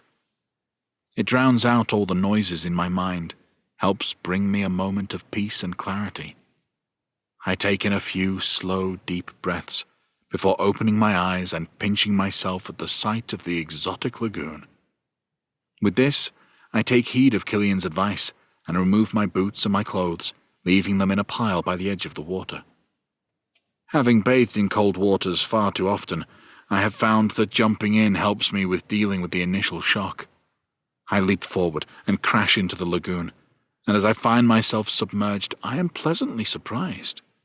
The water is warm to my skin, and as I swim to the surface, the water feels thicker than its usual consistency, which I find soothing. When I reach the surface, I take in some air and rub my hands through my hair. I do not recall the last time I went for a swim. Killian was right. I feel myself relaxing in an instant as I look up at the stars above with nothing but the sound of water spilling from the fall above. The throbbing in my shoulder pulsates to a soothing rhythm as the pain eases. Having fun, a voice calls from ahead of me. Yaelor stands at the edge of the lagoon, her hands on her hips. Killian said the waters would help my shoulder. The waters, they're incredible. This is true. I do not think I have ever seen such clear waters. Her eyes lower from my face. Mortified, I realize to what she alludes, and my cheeks flush once again. Far too many times this has happened to me today, I quickly cover what modesty I have left with one of my hands. Relax, Laith. Skin is skin. I do not understand why you are so precious. Yelor unclips her top and lets it drop to the ground before lowering her pants. I have already told you how my people see it. I avert my eyes quickly, but not quick enough. I see her tattooed skin in its entirety, and my heart threatens to leave my chest. It beats that wildly. The water splashes as she makes her way into the lagoon, and I turn to find her swimming towards me. I tread the water awkwardly, not knowing where to look or how to act, having never been in the company of a naked woman, let alone swimming with one. Yelor, I need to apologize for before, I start. I should not have taken my frustrations about Jordell out on you, and for that, I am sorry. She continues her swim until she stops right in front of me, her face close to mine. Our breath caresses the surface of the water as her green eyes search my own. You paid the price for your words. She smiles and looks at my cheek. When Barbaraqs have a quarrel, it ends there. They do not hold grudges. Neither do I. She moves even closer, our breath touching, and as the blood rushes to my head and other areas, I feel as though I am going to pass out. As I said, I'm sorry for how I behaved. My voice trembles as I speak. She is close enough to me that our bodies could touch at any moment in the water.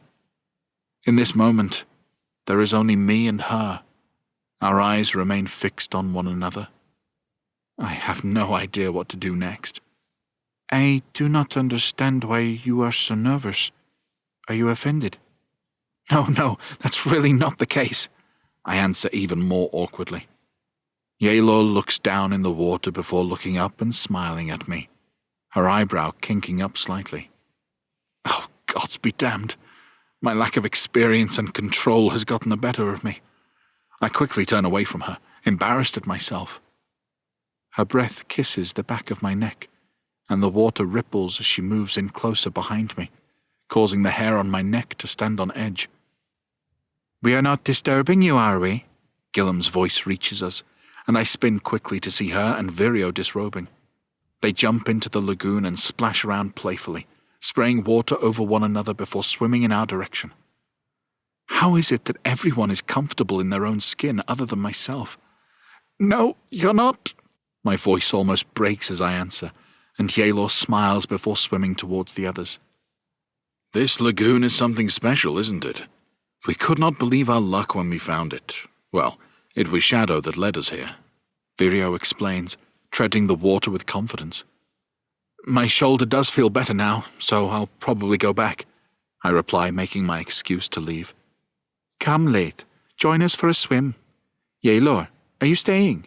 Gillam asks. Yelor smiles and dives under the water, swimming towards the waterfall. She moves gracefully, as though from the ocean herself. I need to go apply the ointment that the healers gave me, I explain before swimming to the edge in haste. I climb out and grab hold of my clothes, quickly putting my cloth pants on. Virio and Gillam are clearly entertained by my awkwardness as I head back to camp.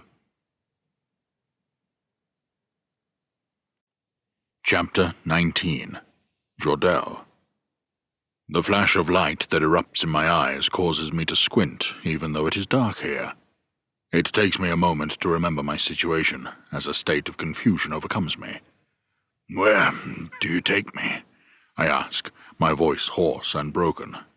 My hands are bound tightly above me around a large branch that passes through the gap in my arms, and a strong fey male walks ahead of me, carrying the wood on his shoulder. I cannot see who is behind me, but imagine another fey does the same from there. My head throbs where I was struck, and blood trickles down my face, dripping off the tip of my nose. My corrupted arm is in agony, my sleeve dropping to my elbow, revealing the state it is in now. My skin is breaking where the thick black veins protrude, my arm reddening. It is as though my blood has been replaced with tar, and where the bindings dig into my skin, it feels as though my wrists are clasped in red-hot irons. My feet drag behind me, and I attempt to plant them, allowing me to walk, but I do not have the strength in my arms. The Fae talk to one another in a tongue that I cannot decipher. Judging by the fact that I am still alive, I assume that they are intending to take me to whoever it is that leads them. Panic overcomes me as I realize my satchel is not around my neck. I search frantically for it. Not so much for the elixirs, but for the spellbook. I have not been parted from it since the day I was asked to transcribe it by Jarab.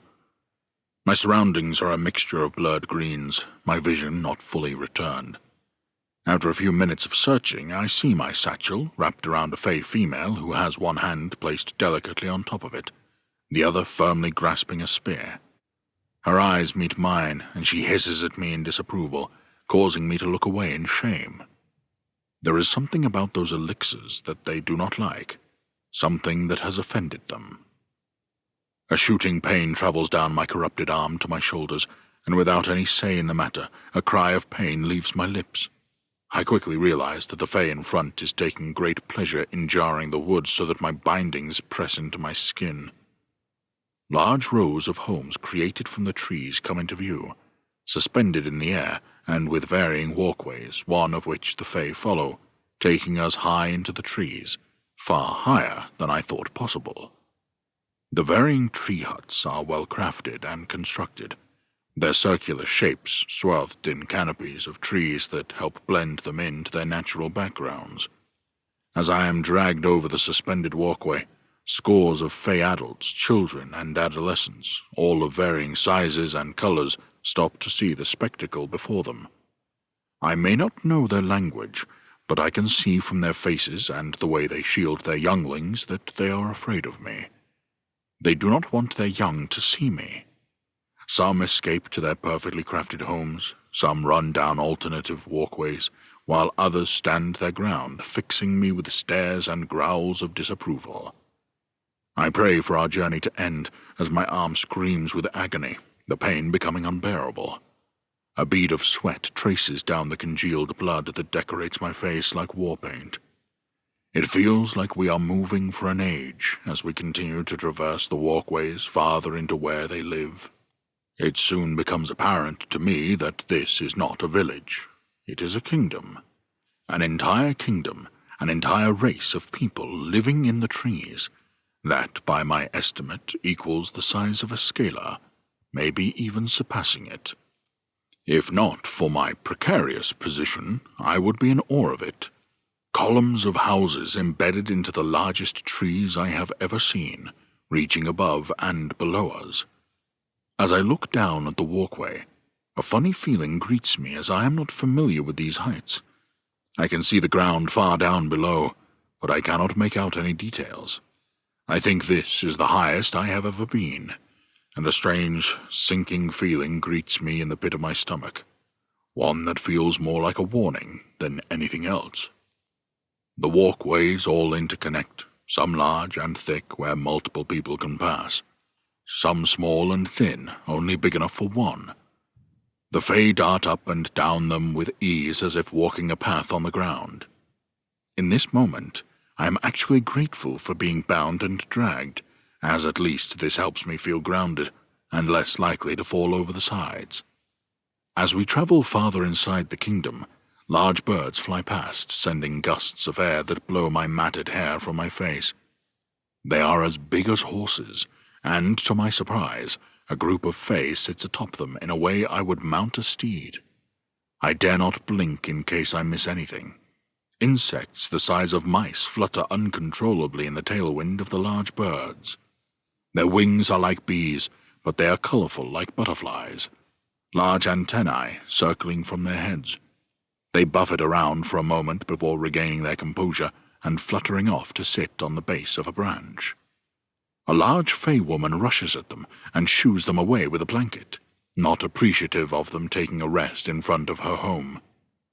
The sections of wood on the walkways knock against the tops of my boots, and I try again to raise myself to my feet, but I fail again. I am aching everywhere. Ahead of us looms a large construct like nothing I have ever seen, like a castle made from wood. It sits at the highest point of the trees, looking out across the rest of the Fey Kingdom. I take a deep inhale of breath as my eyes dart around the castle, unable to comprehend the workmanship and the skill to craft such a thing. Large turret towers look as though they have been carved from wood, and what I think are stones turn out to be detailed, intricate carvings etched into the wall.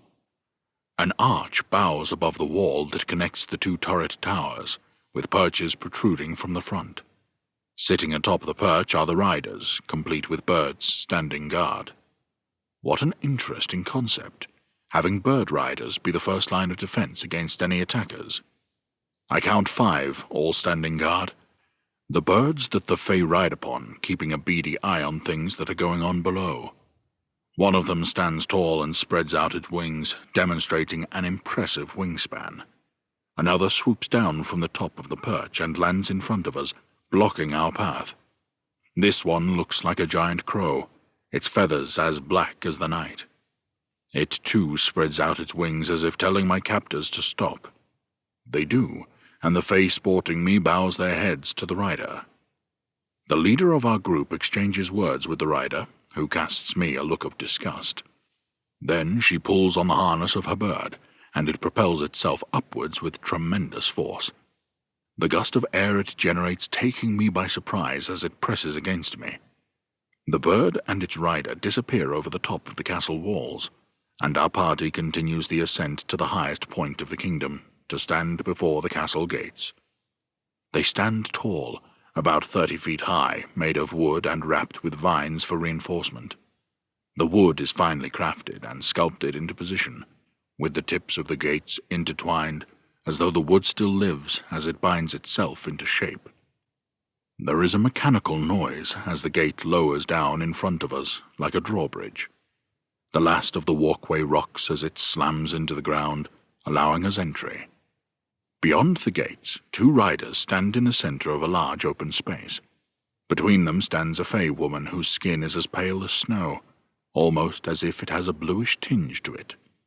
Her pointed ears are pierced with delicate chains that flow from the top to the bottom of her lobes. A thin crown pins her dark hair in place atop her head, and the rest flows down her shoulder freely. Suddenly, my mouth feels dry. I am in the company of Fey royalty. Her long, elegant gown flows gracefully to the ground, covering her feet. Her arms are bare, revealing the same tree-like tattoos that the other Fey have. But, unlike the others, hers shine as if the ink itself is crafted from silver.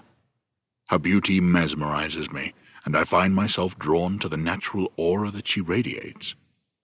We stand in a pristine courtyard where finely polished stone graces the floor, as though it has just been laid, untainted or scuffed from heavy feet. Around us, wild flowers have been allowed to grow over seats and railings that only serves to further amplify the beauty of this kingdom. Behind this mysterious Fey Queen, I can see a fountain with the most elegant of statues in the center. What looks like 3 Fey maidens are busy scooping up water into buckets, which they then disappear from view with. The party stops in front of her, and suddenly I feel far heavier than before. As my back arches, the pressure becomes worse, and I drag my feet so I can at least hold myself up in a standing position. My arms remain suspended in the air as I stand to attention, paraded in front of the Fey woman. The group leader speaks loudly and clearly, announcing why it is they are here, and I am taken aback by this strangely human formality. The Fey that carries my satchel moves forward, removing it from over her neck and passing it to this Fey Queen. The Queen reaches in and takes out the spellbook, tracing her fingers over its surface before sniffing the pages deeply. Next, she is handed the elixirs, and her perplexed expression turns into one of utter confusion, and then anger. The Queen glides across the floor towards me, with surprising speed as if walking on air, almost spirit-esque. Her face changes from a picture of beauty to one of sharpened teeth and rage. My heart drums even louder as her snarling face draws far closer to mine than I would have liked. Fredu, Radia, Trevorti, Jeru, she says, slowly and concisely. I have no clue to the words she speaks, just as with the others. She turns and glowers at the leader of this group before meeting my gaze again. Her eyes could have been carved from diamonds, and her skin seems to sparkle, though maybe it's a trick of the light. Her snarling expression tells me that she is far more dangerous than her beautiful, jewel-like appearance suggests. She opens her mouth again, this time speaking words that I understand clearly. Tell me, wizard, what have you done with Aruya? She pulls a curved knife from the back of her belt and quickly presses this against my neck. I feel the sting of the blade against my skin as my nerves start to get the better of me. This is as close to death as I have ever felt, the afterlife threatening to greet me at any moment. Tell me what you have done with my daughter. Chapter 20. Laith. My mind cycles between Jordell, Oran, and Yelor, and I cannot sleep. Even the healer's remedy fails to soothe me, and the rough wool sheet scratches uncomfortably against my skin. What's more, it would appear an owl has taken up residence far closer to my hut than I would like. One final hoot tips me over the edge. Fuck! I sit bolt upright, kicking off my quilt with frustration. It slides to the floor with a thud. There is nothing worse than desperately wanting to draw on sleep but being unable to. Maybe a walk will help?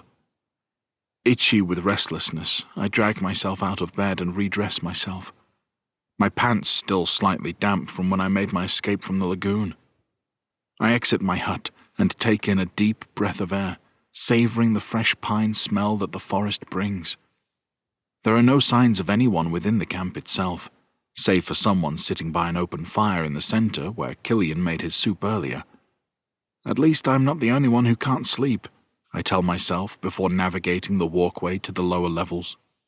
I walk as quietly as I can, but the planks creak under my weight, the noise amplified by the silence of the night. When I reach the floor, I find myself grounded by the feeling of solid footing, and I make my way over to the figure by the fire. Gillam sits there, the hood of her red cloak drawn over her head as she stokes the fire with a metal skewer. Her eyes are vacant, and she does not notice me as I approach. "Mind if I join you?" I whisper. Gillam startles back, and I worry for a moment that she is about to strike me with the skewer that she holds. "Shit," she curses. "You startled me." She throws on an additional log, and the fire crackles, emitting a slow hiss as the sap inside starts to boil. "Why are you sneaking around at this time, Laith?" I am surprised at her jumpiness. The Gillam I know is a master of the shadows. Maybe her time here has lessened her skills. "Sorry," I take a seat beside her. "I couldn't sleep. You?" "I have dreams, well, nightmares," she says, the glow of the flames mirrored in her dark eyes. "What about? That is, if you don't mind me asking." Gillam huffs and stokes the fire again, as though she is conflicted in whether or not she wants to share her worries with me. "Jordell always told me that if something is on your mind, it is better sharing it with someone. That way the burden we carry is easier to manage," I say, casting Gillam a smile. She returns a slight smile, half her face cased in the shadows of her hood. "He is a wise man, that mage of ours. He prefers wizard. He doesn't like being called a mage. He doesn't want to be associated with the darker magic that Morgana brings to the battlefield," I explain. "So, what is it that troubles your dreams so much that you would rather sit alone in the dead of night?" Lek," she sighs deeply, as though the words she forms weigh heavy enough on their own. "That bastard, and what he did to us, what he did to me. Each night I lived through the battle in Askela and my duel against him." She pauses, searching for words. "Being kicked from the upper ledge and falling to my fate. He nearly killed me. He fucking broke me. For months afterward I had to learn how to walk again, dependent on others to clothe me, feed me, bathe me. relying entirely on others to survive. In those darkened days, I often thought that if I was able to move freely, I would have gladly ended it. But I was too weak. I wasn't even able to act on my wishes. And for what? So he could take our land and coin and claim it as his own. We had been through so much together. I would have gladly died for him on the battlefield. She leans forward and grabs another small log, placing it delicately into the flames. Her tears fall from her face, sizzling in an instant as they clash with the white-hot embers. To see Gillam so vulnerable pulls at my heart, and it breaks for the pain she has been through since Jordell and I left this camp. She has been on a journey that has molded her, shaped her, and this is what remains. Somehow through the ashes, she has risen up. I think you do not give yourself credit for the strength you have shown in your darkest moments, Gillam. Many would have given up. Many would not have tried. But you did. Gillam places her knuckles together in front of her and cracks them. What was that? I ask. She smiles and brings up a hand quickly to wipe away the stream of tears that runs down her face. Something I used to do when I was at my weakest, most desperate. When I could not move, I did it to help me focus. I did it to center me in this world. It serves two purposes. One, that I will be okay. She pauses again, wiping another tear from her face. And two, that Lek will pay for the things he has done. Not just to me, but to the people of Askela under the rule of Morgana. We would be forgiven in this moment for thinking we were the only people in camp. A quiet air surrounding us as we talk with one another. A wild-looking man walks past, his hair thick and long, his beard engulfing his face, only revealing two tired eyes. He causes me to jump and offers me a nod and a smile, no doubt on his way to set up watch somewhere. If you breathe a word of this, I will kill you in your sleep. Gillam smiles, but there is a seriousness in her face that I would not want to test. That's the Gillam I know. Gillam fetches both her hands up to her face this time and washes away what tears remain, her cheeks blotched. That is enough about my plight. What about yours? It can wait. It doesn't matter. Pah, she snorts. Remember those wise words of Jordell's you just imparted a short time ago? Gillam has a point. I would be a hypocrite for letting her spill her soul to me, but then not offer my own thoughts. I take a deep breath and find the words hard to form in my head. Jordell, I hate how I left things. We spoke about this earlier, did we not? Yes, it's not just Jordell. There are other things too. This quest, for an example, and where it ends. Either way, Jordell is adamant that a great war is coming, and I need to make sure I am in a position to protect those who I care about most. You mean Jordell? Gillam says shortly. No, not just Jordell. I care about here. I care about Virio. You. I couldn't bear it if anything happened to any of you. It does not bear thinking about, but I fear for how I would cope with such a loss. You truly love him, don't you? As a son would his father. It is the first time I have admitted such outside of my own thoughts. What about Yelor? Gillam asks, looking me deep in my eyes. Her eyes catch the light of the fire, causing them to almost glow in the dark like that of a cat's. You seemed cozy earlier today. Gillam turns slightly, her speech less confident and more awkward, and I can't tell if she teases me or something else. I have not known her long. She is a strong woman, what she has been through to be here with us today. She carries steel in her heart. The only other person I have seen that strong or that confident is you. A silence hangs in the air. Gillam turns her head away from me to stare into the fire. Then there is Oran. Oran? Gillam looks confused by my words. This is a name she will not have heard for some time, but one she will recognize nonetheless. It was her and Lek who gave him the beating that led to him abandoning me as his squire. That led me to this moment, sitting by Gillam in front of a roaring fire in the middle of the night. We hear he is a cursed man, one who bears the skin of a lizard, and that he fights alongside Morgana. Saying it out loud feels as though I spray hot ashes from my lips. I see, and you need to know if this is true. I need to ride to Altera and see for myself. You cannot go traipsing into the kingdom like that. We are all wanted by the crown, whether the king is alive or not. If you are captured, you will be tortured and killed.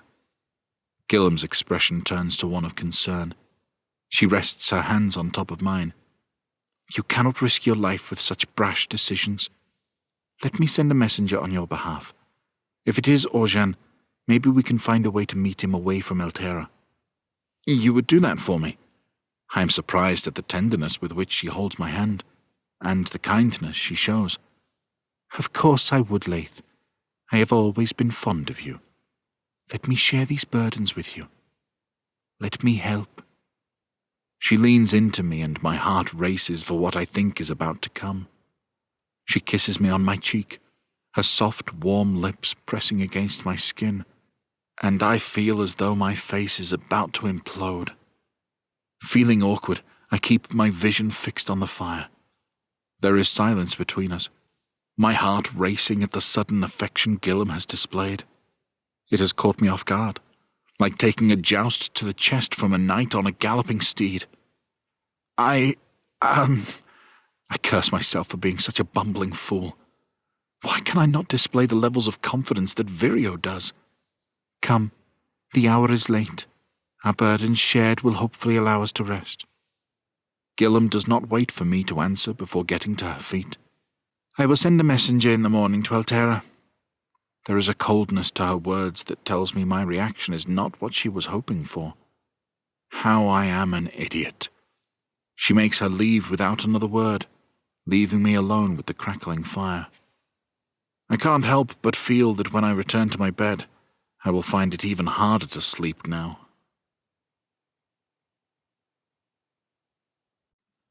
Chapter 21. Jordell. Lord Mirian Sand is dead, his wine poisoned while dining with his wife. We cannot be sure who is responsible, but I fear that Lady Morgana had something to do with his death. She is dangerous, and I am sure she seeks to ascend the throne herself. This would not be good for the Great Temple.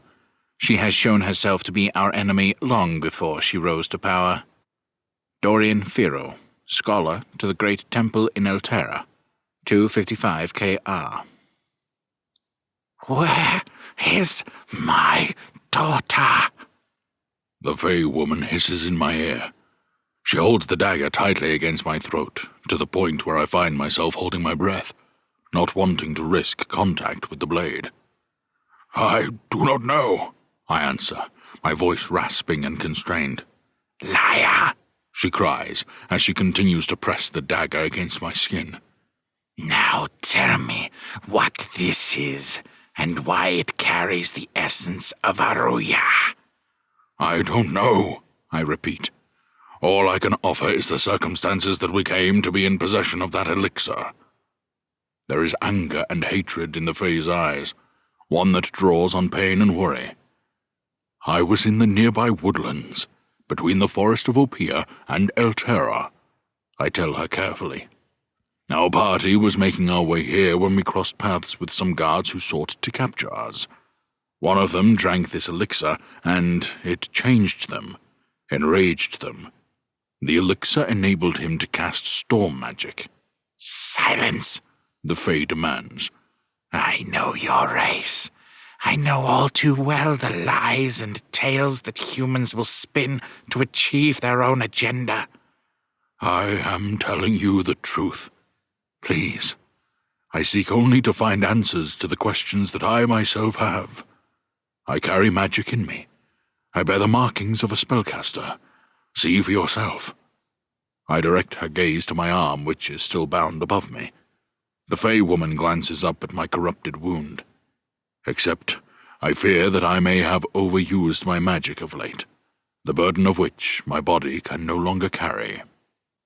Your body is breaking due to the strain of magic, a sign that those not born of the forest do not understand the powers that you wield.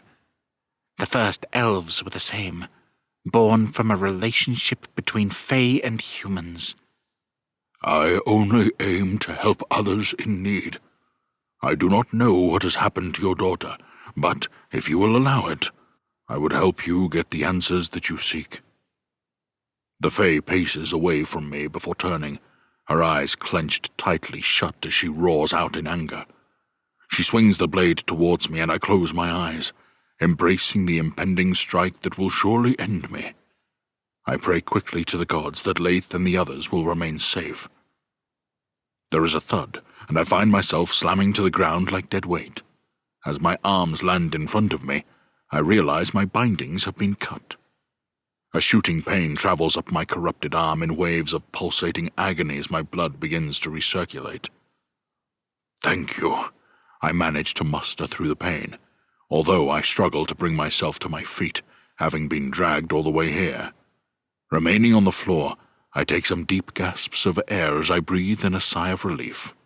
Fool me, spellcaster, and I will see to it that not only your life ends, but all of those that are camped on the outskirts of our forest. The gods may will them to be here, but you will meet the full wrath of a queen if you cross me. She stands in front of me, her curved blade still pointed in my direction. Please, my name is Jordell. In my lands I am known as a mage, a wizard. I only cast magic that will help or heal others. I explain, my arms trembling as I force myself into an upright position. With one last rugged heave, I manage to get myself standing upright. The queen is at least a foot taller than me. She nods as if accepting my words. My daughter's magic is somehow in this. The queen raises the blackened elixir in front of her face. My daughter was taken at the outer edges of the forest. I told her not to go, but with fairy wells being raided, she insisted on going to help and find out more information. When she did not return, our greatest fears were realized. Our kind is being taken away from the forest. Our scouts have fed back that they are being kept in one of your fortresses, the one called Askela. Morgana, I breathe. She is the one responsible for the taking of your people. I have been in conflict with her myself for years past. That does not answer my question of how my daughter's essence has come to be in this potion that you have brought me. She sniffs it again, as though smelling the essence reminds her of her daughter. But then her face changes to one of fear. I must know what has happened. I must find out what this Morgana has done. I look around at the vast kingdom at her disposal. The bird riders she has, the number of warriors she must command. If you know where they take your people, why do you not storm Askela and take them back? I ask. We cannot leave this place. Our magic is tied to this forest, to the trees. It is our life source, our essence. To leave would render us weakened and lead us to certain death. I cannot threaten the existence of my race, no matter how strong the temptation to save the lives of a few, no matter what the price is to myself. Let me help you. Let me and my friends travel to Askela in your stead. All I ask in return is that no more blood is shed of my friend's camp. I would also ask for your help or guidance on something I am searching for. The queen thinks on this for a moment. If you bring my daughter back, I will remove that corruption from your arm. This corruption? Can it happen to those injured by your magic? Yes, she says slowly, untrusting eyes raking over my skin. Corruption can taint any person touched by magic, whether casting it or being hit by it. If the corruption travels far enough through the veins, it will likely bring about their end. My fears are confirmed then. Laith's life is in danger as well, should the corruption that seeps into him continue to grow. My search for the sword must wait. For now I must help Laith, and quickly. If I can help return her people, there is still a chance that he can survive his wound. Then we will not only have gained the Fae as an ally, but I will be able to rid us both from the corruption. Your Majesty, I will do what I can to help you. My name is Zariah. If you bring back my people, I will owe you a great debt. There is something different about you, Jordell. You do not seem like the other humans that I have met before you. They prowl this kingdom in search of treasures and wealth, whereas I believe you to be speaking the truth. Why else would the healing magic you possess course through your veins? It is as the gods will it. Zariah looks up towards the tops of the trees that stretch high, as though they attempt to reach the gods themselves. She reaches her hand gently in the air as spores from the trees land on her, and she examines it before absorbing them into her skin. I can't help but feel that she draws her own magic this way, like a form of osmosis. It is a spectacle to behold. You hold a rare magic indeed, but your human form is too fragile to maintain it. The elves, on the other hand, knew their limitations and would not allow their magic to break them. That said, if you carry magic, then you are a descendant of this forest, as elves were formed of a bond between Fae and humans. Your kind were formed from the bonding between humans and elves. In each descendant, the magic is a diluted version of our own power, unable to draw on the energy of the great tree, instead drawing on the power within your own life force. I think I understand to what she is alluding, although my mind aches, part from the information Zariah has imparted on me, part from the blow to the head I have taken. I have so many questions that I want to ask, but the most pressing matter is that of gaining Queen Zariah's trust, of finding where the Fae are being kept in Askela and returning them to her. Please hold on to my effects until I return, and mark my words, I will return. There is a great war coming to Levanthria, and we need to be prepared as best as we can. I care not for the wars that you people wage upon yourselves. I care only for my people and my daughter. Beware of the price you will pay if you do not return with Aruya. With this, the queen turns to make her leave, flicking her hand above her shoulder. See, our guest is returned to where you found him. Chapter 22. Laith. With a thump, the axe that I wield cuts through the wood. I stack the newly chopped log and go again. It is a hot, humid day, and my shirt sticks to me like the unwanted advances of a hag. The waters from the lagoon and the ointment I have been applying have done their job, and although my shoulder still aches, it feels much stronger than it did. That said, the stinging around the blackened edges of the wound itself continues, and my frayed skin remains damaged despite the healer's ointments and creams. The scarring, I assume, will be beyond healing. When I inspected it closely, I swear the black burns were stretching out in a vein-like formation across my shoulder. The healers have assured me that in time it should heal, although they have never seen anything like this before, which doesn't give me the greatest reassurance. Even so, there are more important things going on at the moment, which push the lingering effects of the magic-inflicted wound to the back of my mind.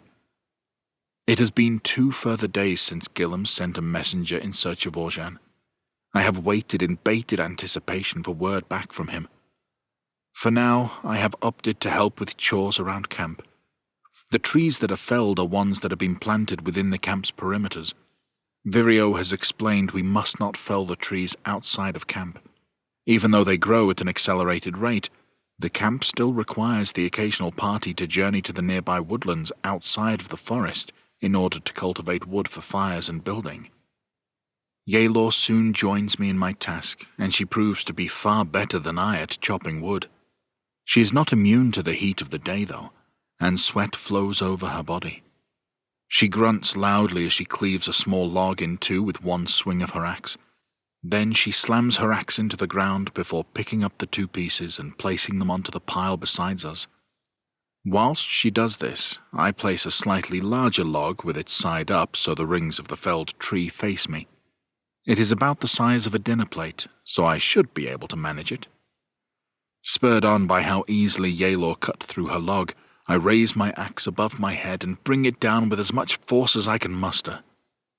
My axe bounces off, and I hear Yalor snigger behind me. I bring my axe down a second time, but still the log does not break. On the third attempt it does, which brings me a strange sense of satisfaction, despite needing repeated attempts. "You are a strong man. Maybe one day you will be a good Barbaraq," she laughs, placing a log which was bigger than mine. She raises her axe high above her, her wet muscles rippling in the light. I am in awe at the strength that she carries. With a crash, she slams the axe down and it bounces off, and this time I cannot help but muster a snigger. It only serves to spur her on, and after a slight adjustment of her frame, she brings the axe down even harder. Wood splinters everywhere as the log is cleaved in two. Yalor rests her axe on her shoulder and offers me a wry smile. "Okay, you win," I laugh. "But remember, I am still not recovered from my injury." She smiles back at me, which brings me a warmth that I find comforting. "You are forgetting that I had one foot in the afterlife when our paths first crossed." That much is true. As much as my shoulder has given me hell since we crossed paths with the would-be mage, Yalor was in a far worse state when we met her. "Do you think this is enough?" I ask, casting my eyes proudly over the pile of chopped wood. My body aches from the chore, but I feel stronger for it. A strange sense of euphoria riding my body in the aftermath of the work. I pick up my water bottle and offer it to Yalor first, but she shakes her head, so I take a large gulp instead. It is refreshingly crisp and cool, and with being so hot, I pour the rest of the water over my head before ruffling my hair. It does as intended, cooling me to my core. If I were much warmer, steam would surely emit from my pores. I catch Yalor looking, but she does not seem ashamed. Her confidence is like nothing I have ever experienced. I shake my bottle and see there is a small bit left in the bottom, so I pour the last of the contents into my mouth. "You will make a good mate one day," she says. I can't hold the water and it sprays out in front of me. She laughs to herself before collecting some of the wood. "Come, let's take this back to camp." I want the ground to swallow me whole. What does she mean, one day? Gillam has kept herself away from me following my awkward response to her kiss by the campfire, and I do not blame her. I have spent much of my time completing tasks to aid the camp with the help of Yalor. One day, Laith, you'll figure out exactly what being a man is. I sigh to myself as I lift 2 logs and carry them back towards the camp. It takes us into the later part of the day by the time we have carried the wood back to the wood stores. If I thought my arms and back ached earlier, it pales in comparison to what I experience now. Our task now complete, I plan on ending my day with a trip to the lagoon and a dip in those waters. After Killian's tale and the way my shoulder is feeling, I share his and the others' conviction that the waters contain healing properties. Raising my hand, I place it on the wound to find it feeling hot to the touch, as though an infection takes hold, even though the healers continue to insist the infection has passed. As I exit the wood stores, I make to head straight to the lagoon, hoping it is quiet so I can bathe in peace. "Ah, Laith, I was just looking for you." Virio's voice causes me to spin on the spot to face him, his grin as wide as his face. "Looks as though you have had a busy day chopping wood." I look down on myself and my clothes are filled with dirt and are damp with my sweat, my shirt sticking to my skin. "I was just about to go for a swim and clean myself up," I explain. "Before you do, I was hoping that you and Yalor might like to spar with Gillam and I. It would be nice to see where your sword skills are up to after all this time." I don't even hide the fact that my eyes roll. My body aches and I am tired beyond belief following our day's labor. Now he asks me to spar? I never miss the chance to spar against an equal or someone stronger. This is how we grow. Yelor announces with pride as she exits the wood store. I knew I liked you. Vireo grins. Follow me. Vireo looks as though he has been gifted a present. The last thing I want to do now is spar. If only I could share the same enthusiasm as Yelor, who follows Vireo at pace like an overexcited pup. When we reach the camp, Gillam waits by a weapons rack, wearing her more familiar dark leathers, her hair scraped back tightly and tied. She makes fleeting eye contact with me before picking up her daggers from the rack. Here we are. Vireo grabs 2 swords and passes one to me. It is weighted, but I am able to balance it okay. It is always strange sparring with a blade you are not familiar with, but mine remains with one of the smiths who is carrying out repair work. Yelor grins wildly as she pores over the weapons, as if inspecting ancient treasures. Now these are the kind of weapons of my people, she says as she picks up 2 hatchets and holds them low by her sides. Shall we? Gillam asks, stony-faced. Right. Let's see how you have grown over these years, boy. Vireo raises his sword and slides it up and down mine whilst casting me a grin. Brings back old memories. That it does. I press my sword against him to flex my strength and show him I am no longer the boy he seems to think I am. That's the spirit. Now remember, no kill shots. This is a spar after all. He winks at me. I lunge forward to strike first. Vireo is quick to this, and as he steps back, he parries my blow. I push forward and strike a second time, then a third. Each blow Vireo blocks as I aim to show him just how strong I have become. In truth, I have waited a long time for this moment. My memory serves me flashes of the time he put me on my arse. I won't let that happen again.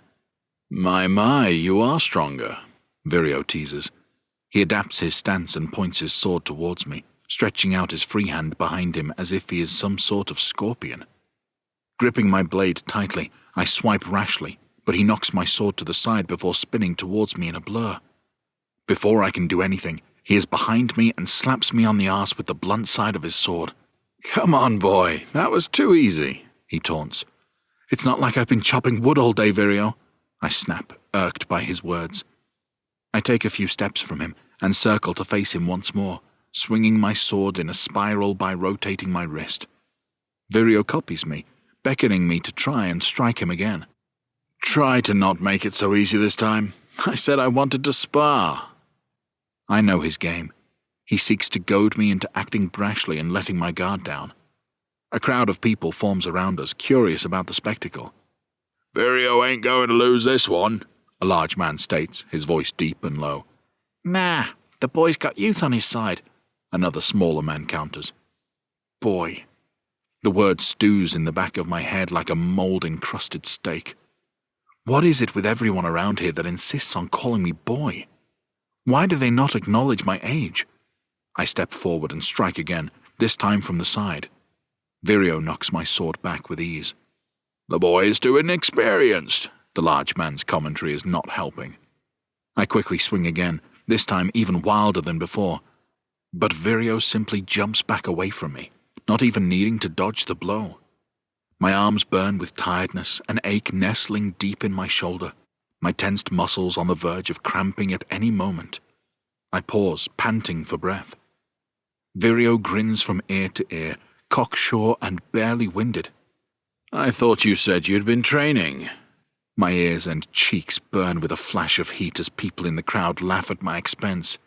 Again, Vireo demands. I hold my ground, thinking about my next move.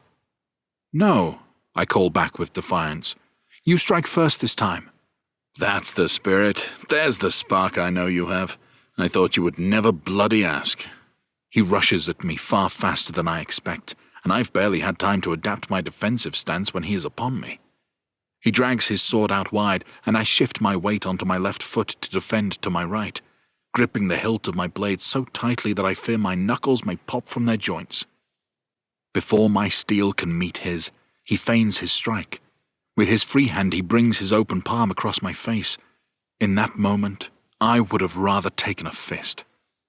A fire burns within me from the humiliation, and I wish for nothing more than to put him on his smug arse. As he stands grinning at me like the cat who got the cream, I feint my own blow quickly and offer a full boot to his stomach. It connects, and I hear the rasp of air leave his lungs. Our blades crash over and over as we begin combat in earnest now, and I show him just what I am capable of with my blade. For a few moments, we are evenly matched, no person getting the upper hand, and my confidence starts to grow. My foot slides over mud, causing me to lose my footing and jarring my back in the process. Before I know it, I am greeted with the view of the canopy of trees above me. Vireo points his blade towards my chest. "Do you yield?" he asks. I yield. Vireo beams down at me and offers me a hand, heaving me to my feet. My pride is bruised more than anything. "I think I put up a better fight when I was younger," I say, brushing the dirt from the back of my pants. "You were trying to kill me back then. Who says I wasn't now?" Vireo pauses for a moment before bursting into laughter and offering me his hand to shake, which I accept. "You still have much to learn. Keep a cool head and you'll do fine in battle. Jordell tells me how accomplished you are with a blade. It was a simple slip that helped me best you." That, and letting his words get to me. Perhaps if I showed the same composure as Vireo, it would be him wiping the muck from his clothes. Loud grunts and groans interrupt us, and my attention is jarred by Yaelor and Gillum, who continue their sparring. They move with ferocious speed, attacking with grit and gusto, and I can't help but feel as though there is tension in the air, thick enough for me to notice it. The two of them connect their weapons and press against one another, teeth bared, muscles taut with tension. Gillum says something to Yaelor, but I am not close enough to hear her words. The people watching who stand closer shake their heads in disapproval. Whatever it is seems to ignite a fire within Yaelor. She forces Gillum's arms back before slamming her head into her nose. Gillum's face explodes with crimson, and she stumbles back. She repositions herself, ready to continue regardless. Yaelor pants, sweat coursing down her face and body. She stares at Gillum, raising her hatchets in the air. She then tosses them to the ground and raises her hands. "I will never be accepted by your people," she says, not in anger, but in pain. She is hurting. She turns to leave, Gillum still snarling. "What in the blazes was that about?" Given the scolding I had from Gillum just a few days ago in defense of Yaelor, I am surprised at the venom she now shows towards her. I follow Yaelor to check she is okay. I know what it is to be disheartened, lonely. A vice grip around my arm stops me. "I would let the dust settle first," Vireo warns. "Best not get in the way of two women marking their territory." I am confused by his words, but there is no time to ask him his meaning. Something rustles in the trees nearby. I clutch my blade, readying myself for an ogre to emerge from the forest, or worse. No beast appears, however, but rather a disheveled-looking Jordell. His face is full of dirt, his greying beard matted, his hair ruffled and unkempt. He looks as though he has been sleeping in the wild and woken in a Zerobi nest. "Jordell!" I exclaim, tossing my blade to the side and embracing him tightly, my worries slipping away in an instant. A wave of emotion overcomes me that I am not expecting, catching me off guard harder than Vireo's slap. He is alive. He is here. Chapter 23. Jordell. As Levanthria becomes accustomed to the more familiar use of magic, there has been a growing rumor about a once secret and hidden group of mages growing in confidence across the land. Valoran Bueta, scribe to the Great Temple, 254 KR. "You want us to do what?" Vireo exclaims, his voice cracked and frustrated. "Jordell, this is madness. These creatures have killed our people, and now you ask us to rescue their kin?" Vireo's reaction is exactly what I expected. We stand around the main fire in the center of camp, its flames kissing the air, Vireo, Killian, Gillum, Laith, and Yaelor deep in heated conversation. "Please listen, Vireo. I understand your reluctance to lend your aid to this task. Without your support, however, I feel our chances of this raid being a success are far slimmer. In truth, It will take more than the gods' favor for us to be able to pull this off. The last time I set foot in Askela was when we did battle inside the castle gates, when I shared Morgana's vision. I am a better man than I was, Jordell. But what you ask, it is too much. Virio's pacing threatens to dig the deepest of trenches in the soil. Gillum sits by the fire, a bloodied cloth held to her face. Virio, I feel as conflicted about this as you, but it sounds like Jordell brings an olive branch from the Fae. We need to think about this camp, our people. This could end our conflict. This could help us expand our boundaries. Are the tunnels still usable? Laith asks. That would grant us access close to the castle gates. I had no doubt that Laith would be on side. I know he would follow me into battle anywhere, no matter the odds. Killian strokes his thick beard with his hand. Aye, the tunnels are still accessible as far as I know, but we have been using them less and less as Codrin has made it increasingly difficult to get supplies inside the kingdom. Even if I did agree to this insanity, the guards will be on high alert. Virio protests. With the king's death, Morgana will not want an uprising. It is only a matter of time before she stakes a claim to the throne. How, though? Laith asks. She is not noble-born. Surely the likes of yourself has a better claim to the throne than she does. You are from nobility. That I am, but after I killed Jerub, King Athos granted stewardship to Morgana. He has no heir, and Jerub was the last of his bloodline. As Jerub had no children, it means their lineage has died too. All that would remain would be for Morgana to stake her claim as steward. Virio is right in what he says. The situation for Levanthria is unprecedented. There has never been a queen rule Levanthria, and I'll be damned if she's the first. Gillum spits. She has a point in what she says. I could think of 100 women that would suit the throne better than her. Would she not need the backing of the lords of the lands? Laith asks, almost out of desperation to find a way to untangle all of this. Would you want to oppose or challenge Morgana? Killian demands. Laith has a look in his eye that I am all too familiar with, as he nods, confirming that he would. You're the wrong person to ask, Killian counters. Anyone in this camp has the balls to challenge her, or the stupidity. Unfortunately, we are not high-ranking lords, and as such we have no say on who ascends the throne. No one with any land or riches would be foolish enough to challenge her. She's too powerful. To do so would be a death sentence.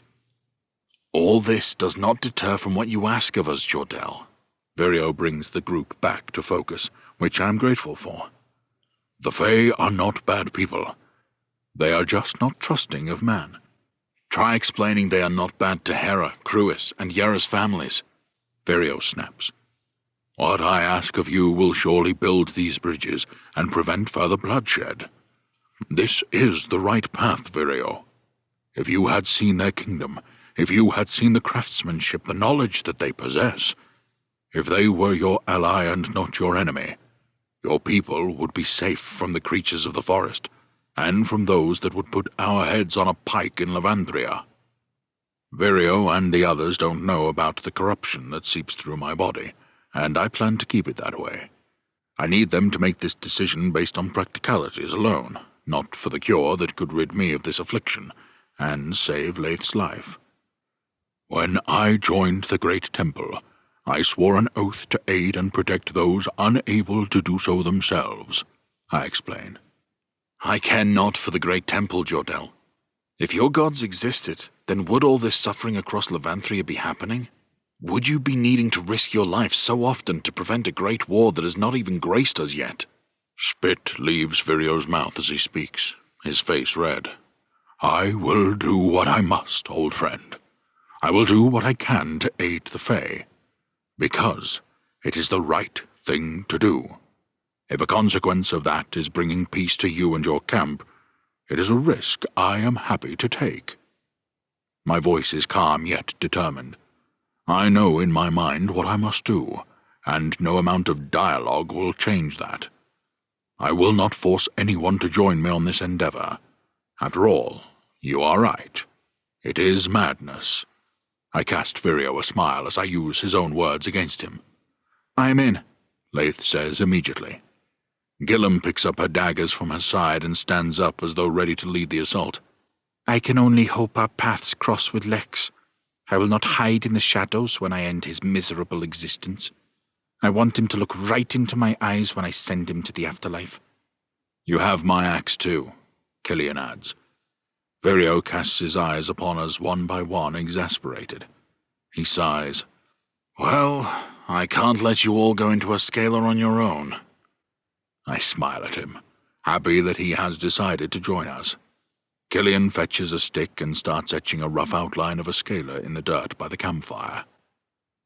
Before I know it, the dead of night catches up with us, a cold chill sitting damply within the trees. My breath hangs in the air like a steamed drink as I check the last of my wares. I tend to one of the horses to make sure everything is ready before we make our journey. The large grey steed I will be riding has a plaited mane and tail, something I believe the children of the camp like to do to pass the time. It turns its head to me as I pat it on the neck, its warm breath giving my iced cheeks a brief reprieve.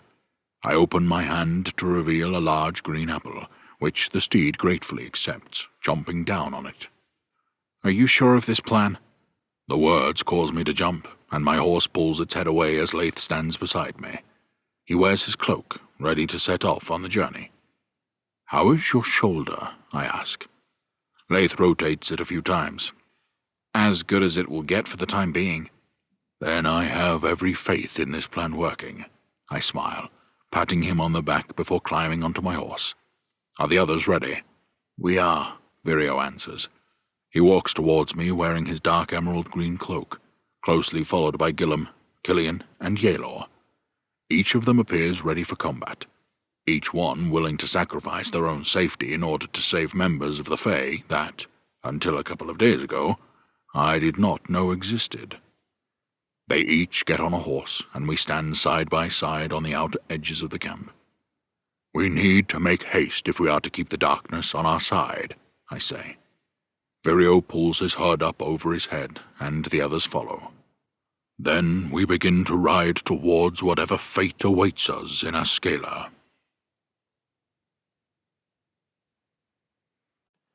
Chapter 24. Laith. We are here. Killian's hushed words bring us to a halt as we approach the end of the tunnels, deep inside Askela. This is a kingdom I have not been to in a long time, not since the days of being a runner for Virio, bringing much-needed coin into the city to help those who needed it most. The tunnels are in a bad state. The ground is sodden, the air damp and musky with nothing but torchlight to guide us. If some much-needed repair work is not completed soon on the braces that prevent the soil from collapsing, this tunnel will likely cease to be of use. Killian stands at the front, me at the rear. He climbs a rope ladder to the ceiling where he presses the trapdoor that leads to his old tavern. The squeak of wood on wood tells me the trapdoor has swollen due to the damp. Killian uses his shoulder and hammers into the trapdoor once more, and this time it opens. The noise echoes down the tunnel where we stand, raising my paranoia of guards hearing us. Killian disappears, and the others begin their ascent one by one. The ladder seems far smaller than the last time I was here. I grip one of the rungs tightly before climbing up and poking my head through the trapdoor. When I exit, I am greeted by further damp, the sound of dripping water as it leaks through the ceiling and down the walls of the tavern. Extinguish the torches, Virio hisses. We don't want to draw unnecessary attention to ourselves. We do as he asks, the smoke from the burning oil granting me a brief reprieve from the mouldy stench that the tavern gifts us. Around us, the building is in a state of disrepair. Tables broken and overturned, glasses smashed, charred remains of books litter the fireplace, used by people desperate to stay warm. For the road, Killian lifts a bottle of whiskey from behind the bar. This is as old a whiskey as there is in all of Levanthria. I've kept it hidden for a special occasion. Given we are walking into a bear pit, I refuse to do so without tasting its crispness one last time. He raises the bottle back and takes a gulp, gasping loudly in appreciation. Virio accepts this with a grin that threatens to fill his face. I knew there was a reason why I keep you close. He takes a drink before passing it around the rest of the group. Each takes a drink from the bottle until it finally reaches me. I'm curious, having never drank whiskey before. Yaelor finishes her gulp and smiles as she passes it to me. "It tastes weak," she states. "The spirits we drink would strip the hair from your chests." I take the bottle from her. Only a small dram remains, and I bring it to my lips and let its contents slide down my throat like syrup. My mouth explodes with the smoky oak flavor which rasps my throat, and I am unable to suppress the cough that escapes my lips. I am amazed at how the others have kept a relatively straight face when drinking it, as I am fighting the urge to let the taste contort my face. Virio laughs. "In Levanthria, we say it will put hairs on your chest. It's fine whiskey like that that makes a man." Gillam casts a scowl that threatens to drive her dagger into him, the women of the group clearly holding their own when it comes to whiskey drinking. "And women," he corrects himself nervously. Our final toast done, a warmth remains in my chest that I find comforting, and I stare out through the gaps in the boarded-up window. There is minimal light outside, which will work in our favor, with only the occasional lamp burning, a gentle glow emitting around them. Night bugs dance around them in the sky, attracted by the light and warmth that they bring. "The path looks clear." Gillam searches through the gaps in the windows on the other side of the door. "This will be our best chance to gain entry without being spotted. Remember to stick to the shadows as best as you can." "Are we ready?" I ask, reaching for the handle of the door. Virio gives me a nod and I pull the door open towards us, the breeze from outside refreshing as it rushes inside the tavern. Virio leads the way while I take up the rear, keeping lookout. If I thought the smell of damp was bad inside the tunnels and the tavern, it pales in comparison to the stench of the muck-lined streets that greet us. Askela sits in ruin, the streets and houses of this once thriving city more decrepit and broken than the last time I was here. It would appear that the slum's boundaries have expanded farther than I thought possible. My stomach retches, so I bring the cloth of my tunic over my face. The streets are empty, barren of life, though the first few houses are lit by candlelight from within, a rare luxury for these people. I am ashamed to see Askela in such a state of disrepair, ashamed that our former king allowed this fate to befall his people. Above, the moon is hidden by thick shrouded clouds, causing large shadows to form in between where the lamps are lit. "Over here!" Gillam ushers us into a ginnel, and we line the walls whilst she peers around the corner. "There are 2 guards ahead. They face away from us." "Perfect." Virio pulls on Killian's arm, and the 2 disappear around the corner. There is an eerie silence that hangs in the air, one that I find discomforting. But it is quickly replaced by the stifled grunts of the guards as Virio and Killian dispatch them from behind. I hear the sound of shuffling feet before the 2 of them return, dragging a guard each into the darkened ginnel. They quickly remove the chainmail as well as the black and gold colors of Askela, then get dressed into it themselves. "See you at the gates," Virio says before the 2 of them disappear once again. We allow a short period of time to pass before we make our next move, drawing closer to the gates that will bring us to the castle courtyard. Memories of Codrin lashing my back resurface, an incident that left its mark on me forever. The castle gates now in eyeshot, we move towards them, Gillam leading the way. We stand with our backs to the wall as Gillam removes one of her daggers and taps it lightly 3 times against the wrought iron gates. With bated breath, we wait for what feels like an eternity before they slowly start to open. They creak and groan louder than I would like, my own anxiety spiking as we wait to gain entry. As soon as there is enough of a gap for us to crouch under, we make our move. My cloak tears as my hood catches on one of the spikes at the bottom of the gate. "Shit," I whisper. We wait within the arches of the courtyard for a sign of Virio and Killian, the anticipation nearly killing me. At any moment, guards could descend on us in an instant, outnumbering us. My chest pounds like a beating drum, my breathing heavy. "What are you doing?" A voice hisses as a guard dives out from behind the wall. I bring my hand to the hilt of my sword, ready for a fight, my heart spiking. "Prick," Gillum scolds. "Are you wanting to meet the end of my blades?" She pushes the guard, and I quickly realize that it is in fact Killian, his face dashed with blood. Within a moment, Virio joins us, panting from whatever brawl they have just engaged in. "The entrance to the dungeons lies at the base of the tower on the far side of the courtyard," Jordell whispers, his blackened hand pointing us to our destination. "It is a truly wretched place. "We will stand guard here," Virio says, "to keep up appearances. Will you be okay with the four of you?" "We don't have much choice, do we?" Gillum says. "Try not to draw too much attention to yourself, Virio." "You know me." "Exactly." The two nod towards one another, and Gillum leads us across the outer edge of the shadows to the foot of the tower. She pushes the door open and disappears into the darkness. Jordell, Yaelor, and I quickly follow.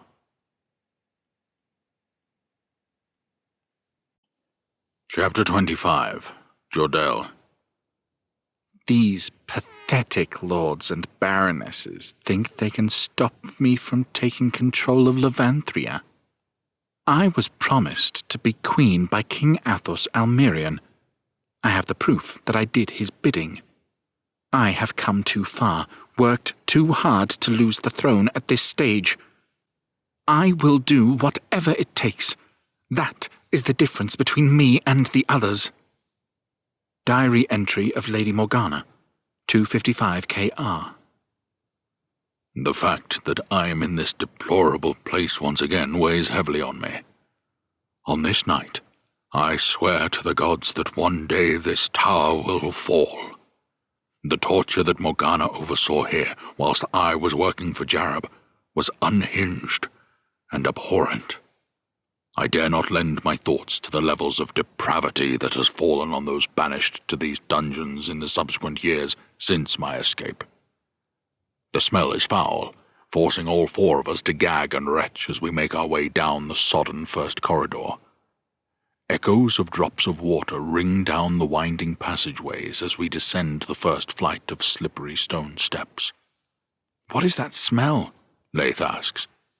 It is truly vile. The stench of death and decay blended with the fragrance of emptied bowels and soiled clothes. My eyes burn, my nose stinging from the repugnant smell. "Death," I answer curtly. Morgana needs to pay for what she has done. The depths to which she will stoop to get whatever she desires, truly terrifying. Ahead of us there is a guard on patrol, and as we reach the bottom of the staircase he walks past the opening. In a flash, Gillum is by his side and slides her dagger across the front of his neck, spilling his blood. He gargles through her tense fingertips which are wrapped around his face to dampen the sound of his death. She lowers him to the floor, his gargled breath ending as I step across his body. His lifeless eyes are wide with shock, his face frozen. "This way," I tell the others, and we make our way to the jailer room. As we enter, a large, hulking man looks up at us, startled by our appearance. "The fuck are you?" he asks, reaching for his axe. Gillum rushes at him, but the jailer swings his axe brutally at her, causing her to duck out of the way.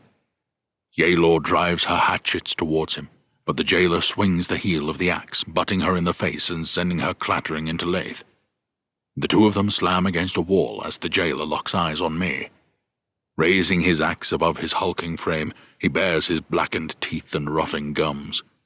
Then his eyes widen as Gillum drives her blade into his back, and he stoops forward, his axe starting to fall.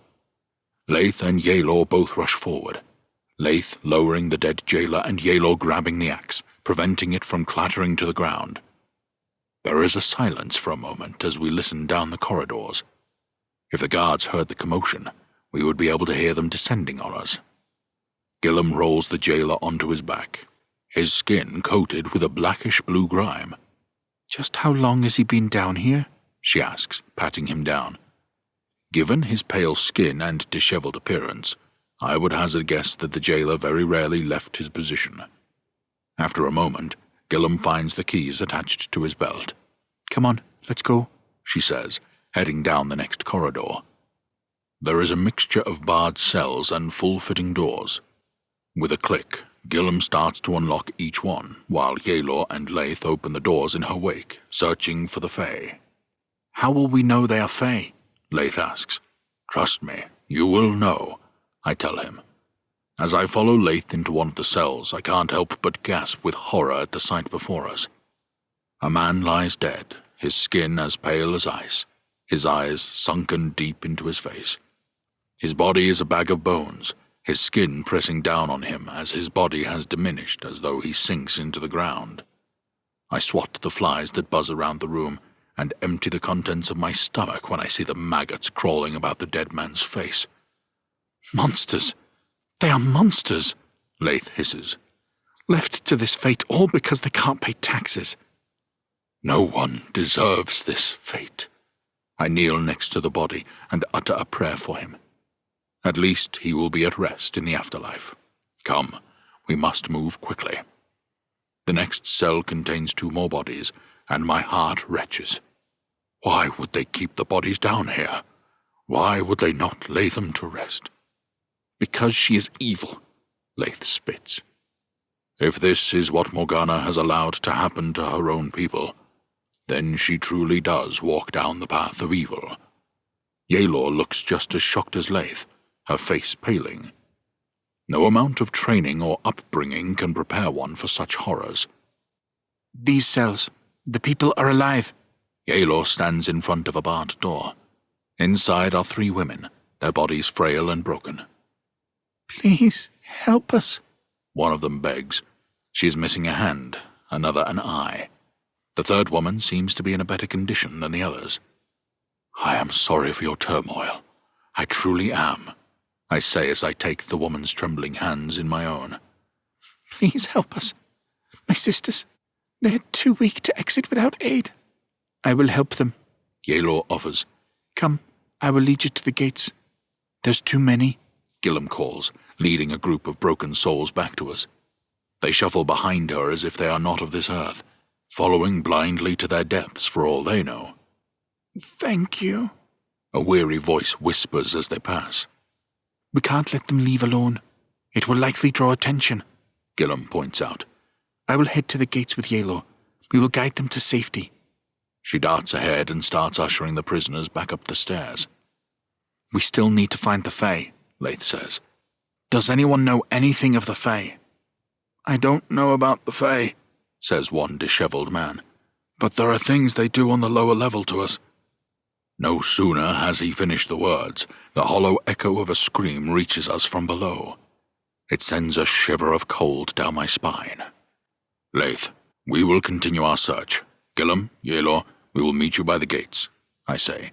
The 2 of them nod and leave to help the prisoners with their escape.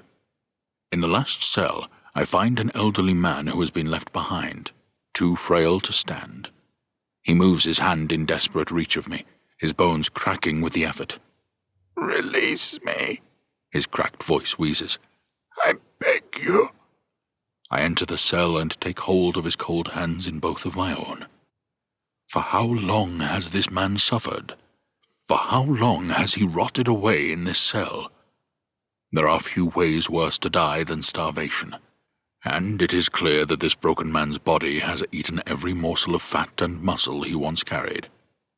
It's okay. I am here with you, I reassure him as Laith comes to the door of the cell. Jordell, is everything okay? I turn, tears filling my eyes from the pain these people have endured, but also out of anger. This man is too close to death for me to save him, but I will do what I can to ease his suffering. I channel my magic, a warmth cascading down my arms and traveling from my hands to his. His eyes widen for a moment, and there is a brief spark of life there. In that moment, I see the strong, willful man he once was. He breathes in deeply, free of any strain or rattle. Thank you, he says clearly, his burden taken away from him. A short exhale of breath passes, and he is released from this world, from his pain. A sharp pain courses through my arm as the corruption grows stronger, and I grimace at the agony that greets me. It is as though white-hot fire has replaced my blood, forcing my fingers to temporarily lock as though I attempt to grasp something tightly in my hand. Jordell! Laith rushes to help me to my feet. You can't use your magic. I fear for what it is doing to you. I understand that it breaks my body, but I could not allow that man's suffering to continue. I wipe the tears from my face, a tight knot forming at the base of my throat. We must continue. When we reach the stairwell, the screams arise again, then dampen to nothing more than a murmur. It grows darker as we make our way deeper into the dungeon. I find it hard not to slip on the moss and mold that creeps over the stone here. We are deeper than I have been before. I'd never realized how far down these dungeons actually go. At the bottom, a long corridor is lined with doors, torches hanging 3 doors apart, lighting the path. A large glow emits from a doorway at the end of the hall. More agonized screams chase down the corridor towards us. We need to do something. Laith picks up the pace as he storms ahead, neither of us checking on the cells that we pass. We can always check them on our way back. At the end, Laith bursts through a doorway, and for once I don't bother to caution him against rashness. Someone needs our help. A fairy hangs from the wall, his hands chained above his head as though he is a prized trophy. He is smaller than the fey folk I met in the forest, about the size of a child. His bare chest is littered with cuts and bruised skin. The biggest difference is the clear wings that protrude from his back. They hang limply, but they are definitely wings.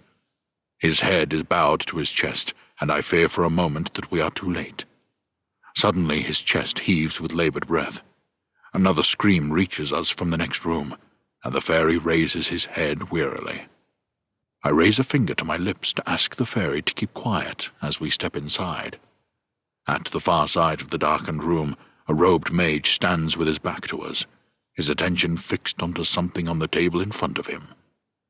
Upon the table, legs fight against bindings as a shrill scream escapes the prisoner's lips.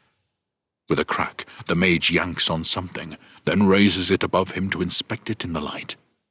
It is a bloodied wing, torn from the fairy he is torturing.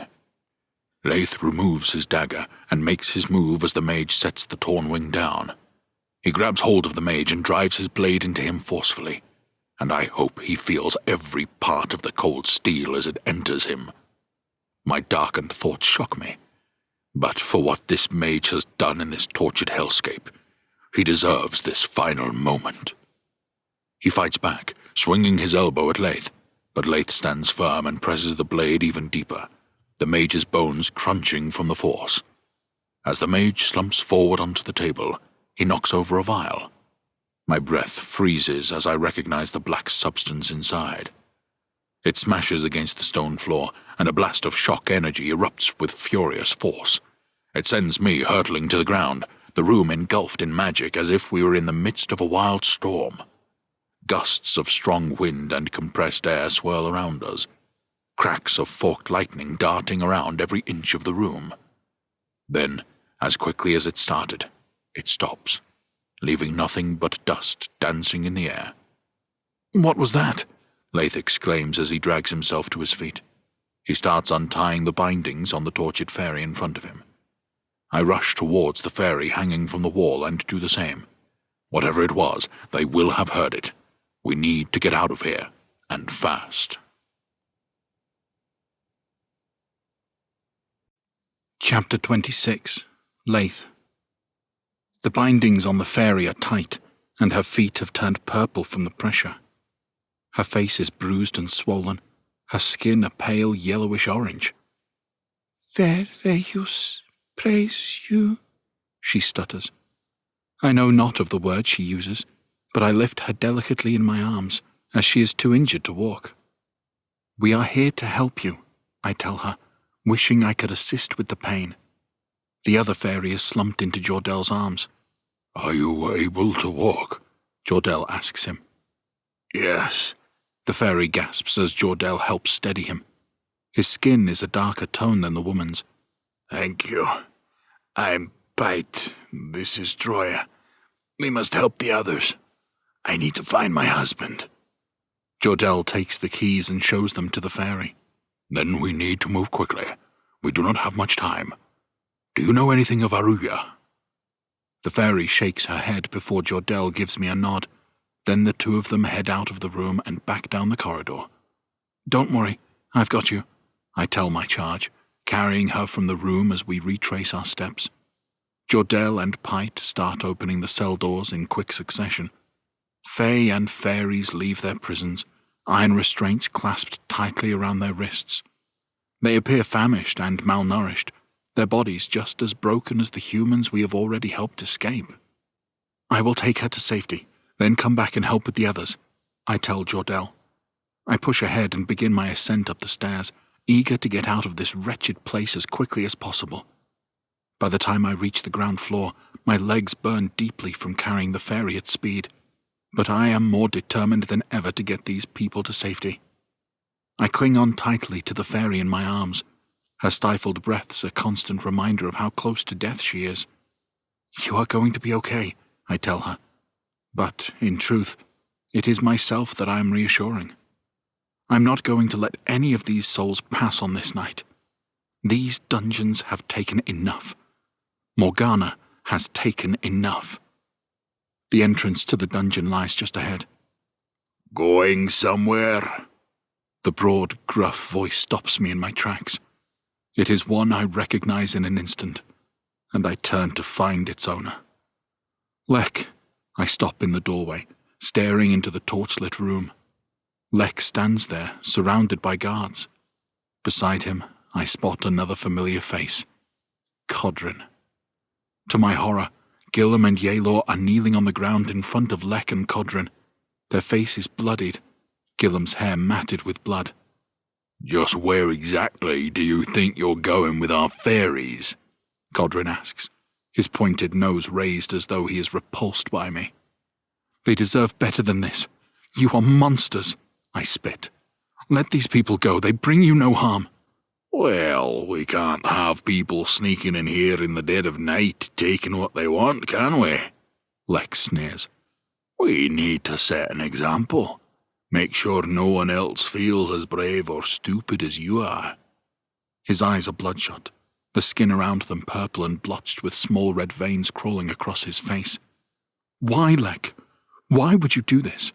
You are one of us, I ask, stalling for time. There is nothing I can do in this situation by myself. How is that back of yours? All healed up?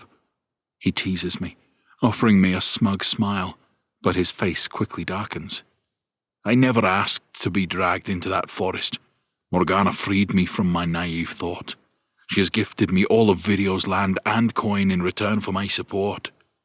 I am going to enjoy shredding your skin from your bone once more. Codrin's voice is cold as he stands shoulder to shoulder with Lek. I think we can have more fun than that. A grin engulfs Lek's face. You want to save these people. Then you are going to have to make a choice. Codrin casts Lek a look which tells me he is just as surprised at Lek's words as I am. Choose, he says. Lek moves to Yaelor's side and draws his dagger across the top of her arm. She winces in pain but shows composure and bravery in this moment, not giving the brute the reaction that he deserves. I step forward, not wanting harm to come to her. You like her, don't you? That makes this even more interesting. Video's right-hand woman, or one that you have taken a fancy to. Choose who dies, or I will slaughter every single one of them in front of you right now. Lek roars, hulking over me. I would much rather take him one-on-one, but that is not an option. You're nothing but a pig fucker, Gillum jeers. You hold no virtue, no valor. To think I once considered you a brother, and you thought you caught me. I've waited for years to be this close to you. Gillum jumps to her feet, slamming the back of her head into Lek's face. A satisfying crunch assures me that she has just broken his nose. Lek stumbles backwards, a deep growl rumbling from his chest. Taking Gillum's lead, Yaelor throws her elbow back into Codrin's groin. He lurches forward, cupping his manhood. It is Yelor's turn to throw her head back, and she greets Codrin's face, albeit not as fierce as Gillum, but Gillum has years of pent-up anger to motivate her. The room falls into chaos as Gillum attacks Lek in a flurry of blows. He stumbles backwards, but he is hulking in size compared to her. With a snarl, he grabs hold of her wrist before slamming a boulder-like fist into the side of her face. Gillum takes a blow, simply offering Lek a smile before flipping backwards, kicking Lek in the chin in the process. His head snaps back before he shakes off the blow and lunges for her. With the fairy in my arms, I am unable to act quickly enough to come to Gillum and Yelor's aid, and two other guards block my path. On the other side of the room, Yelor ducks a blow from Codrin, who looks less than pleased. His eyes wide with frustration as he swings again, this time landing a blow to her side.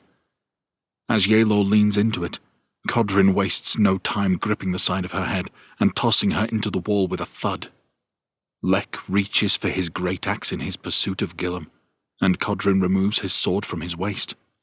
The two of them move with surprising ease, and with weapons drawn against Yelor and Gillum. They have no option but to raise their hands in submission. Gillum gives Lek a wry smirk as he growls in frustration at her, before grabbing her by the hair and throwing her in front of him once more. Codrin does the same with Yelor, who continues to show she is just as fierce as Gillum. Enraged, Lek puffs his chest out, demonstrating his hulking frame. I have no need for valor. I have all of Virio's land. I have his manor, and all the pleasurable company I could ask for. Lek places his axe to his side and draws on a dagger from his belt.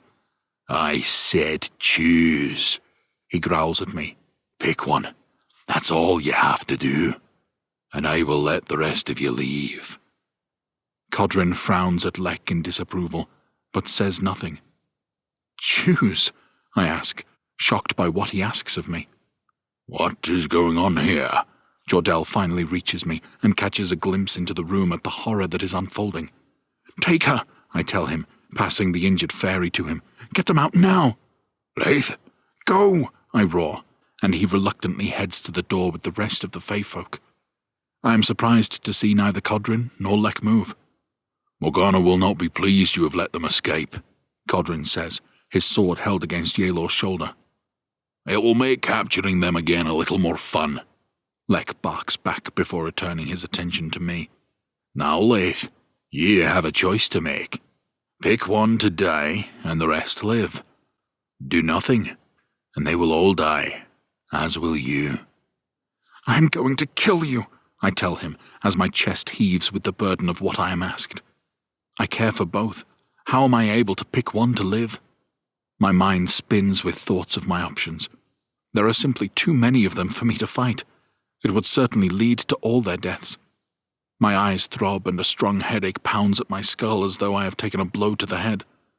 The room falls deathly silent, save for the whimpering of the injured people crowded in the corner. Gillum and Yelor breathe heavily in anticipation of what is to come. A lump forms in my throat, making it difficult to take in air. Last chance, Laith. Choose. My eyes dart from Yelor to Gillum and back again. 1,000 scenarios play out in my mind. Yelor smiles and bows her head as if she understands the decision that I will make. In this moment, my heart breaks. Gillum looks me in the eyes and a single teardrop falls down her cheek. She raises her bound hands in front of her, placing her knuckles fist to fist, just like when she confided in me by the campfire. I know in an instant what she means by this.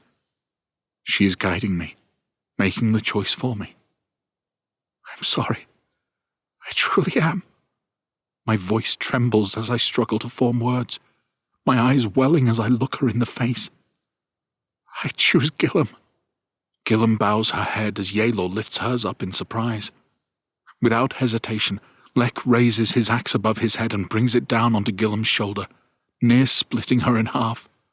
Her blood sprays across the room, her eyes wide with shock as her shoulder and arm fall away from the rest of her body. She drops face first to the ground, her blood oozing to form a large pool around her. The world comes to a stop. It is as if everyone moves in slow motion as I come to terms with the choice I have just made. I feel sickened and shocked to my core, unable to process what I have witnessed. I can only pray that I will wake at any moment from this perpetual nightmare. A deal is a deal, Lex says coldly. Codrin kicks Yaelor towards me and nods to the guards, who allow the prisoners to stumble towards me. I reach down to help Yaelor up, taking my eyes off Lek for a moment. "Look out," Yaelor warns, and I look up just in time to see Lek's axe bearing down on me. I pull Yaelor out of the way just in time and step back to avoid the blow. My body is acting on instinct, a black void left in my mind, bereft with grief and anger. "Go!" I shout as Yaelor stumbles out of the room, and the remaining prisoners shuffle after her. I unsheathe my sword, growling at Lek. It is as if there is only us two in the room. My eyes burn deeply into him. I lunge forward, but Codrin blocks my blade, Lek's snarling face grinning ahead of me. "Strike again, and I will see to it that all of those people out there are dragged straight back to these dungeons." I pant, my jaw clenched tightly as I envision the satisfaction of driving my sword into Lek's stomach. "Tell Video that he is next, that my axe is waiting for him whenever he is ready." Clarity grips me from the edge of madness as though I stand at the top of a cliff, waiting to crash into the rocks below. That is what this was about. Lek wants Virio to react, to leave their camp weakened. We will avenge her, I vow before running for the door. No one follows. I race for the exit and find where Virio and Killian stand watch at the gates, the rest of the prisoners already having passed through. Nothing can prepare me for the look on Virio's face as I tell him that Gilliam has drawn her last breath. He screams out in pain, and I grab him, pressing all of my strength against him as he seeks to enter the dungeons alone. "Virio, we will avenge her," I protest. "We need to get the others to safety. We need to get them back to the forest." My heart breaks for the friend I have lost, the guilt of my choice weighing heavy on me like a suffocating pull into darkness. It breaks even more to see Virio so bereft, so broken. His sister in arms is gone. I dread his reaction when he learns it was because of me.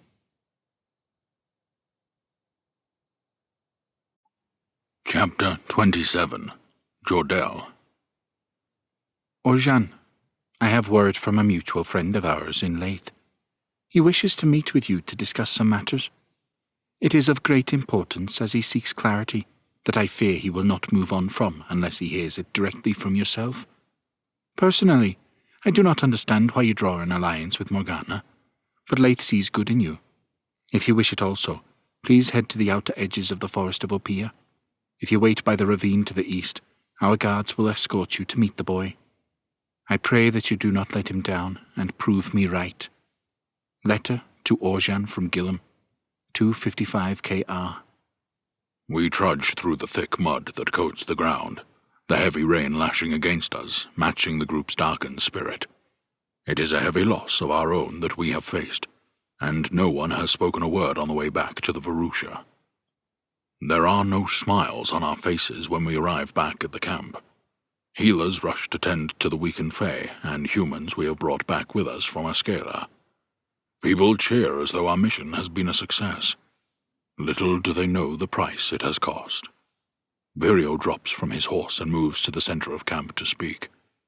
Not since Alana's death have I seen him bereft with grief in this way. These people have been saved from the dungeons within Askela, but the cost that it has come with is too great. Virio calls loudly as the members of the camp start to circle around him. Look a little closer, and you will find that our party is missing one. Someone more important to me than they will ever know. His voice cracks, rain cascading down his face, a thunderstorm growing overhead. It is as though he controls the weather as his words ring around the camp. Killian, Yaelor, a broken Laith, and I line up in the crowd, our heads bowed. My thoughts are with Gilliam in this moment, her loss immeasurable to us. Laith's head remains bowed, and given his shortness of breath, It is clear that he is shedding a tear for his friend. The two of them were always close, and I know in my heart the burden he will forever carry from not being able to save her. Members of the crowd whisper to one another as they slowly start to realize what has happened. Gillam, my dear sister-in-arms, a woman who has saved my life far more times than she would have cared to realize, has greeted the afterlife. Virio's voice breaks once more, and he searches the sky above as he forces the heavy words to escape his lips. She gave her life for the freedom of others. I'm sorry, Virio. Laith offers an apology that he does not need to offer, and Virio's eyes lower to him. Virio rushes forward and grips Laith by the collar, yanking him close. You dragged me away when you should have let me face our enemy in open combat, he snarls. Laith's head remains bowed, offering no form of struggle against him. You stopped me taking vengeance against those who took her from me. It is not hatred in his eyes that I see, but grief. That is enough, I bark, slamming my corrupted arm down onto Virio's, ignoring the pain that shoots up my arm. I break the grip and push Virio back with my weakened arm. We are all grieving Virio. Her death is not Laith's fault.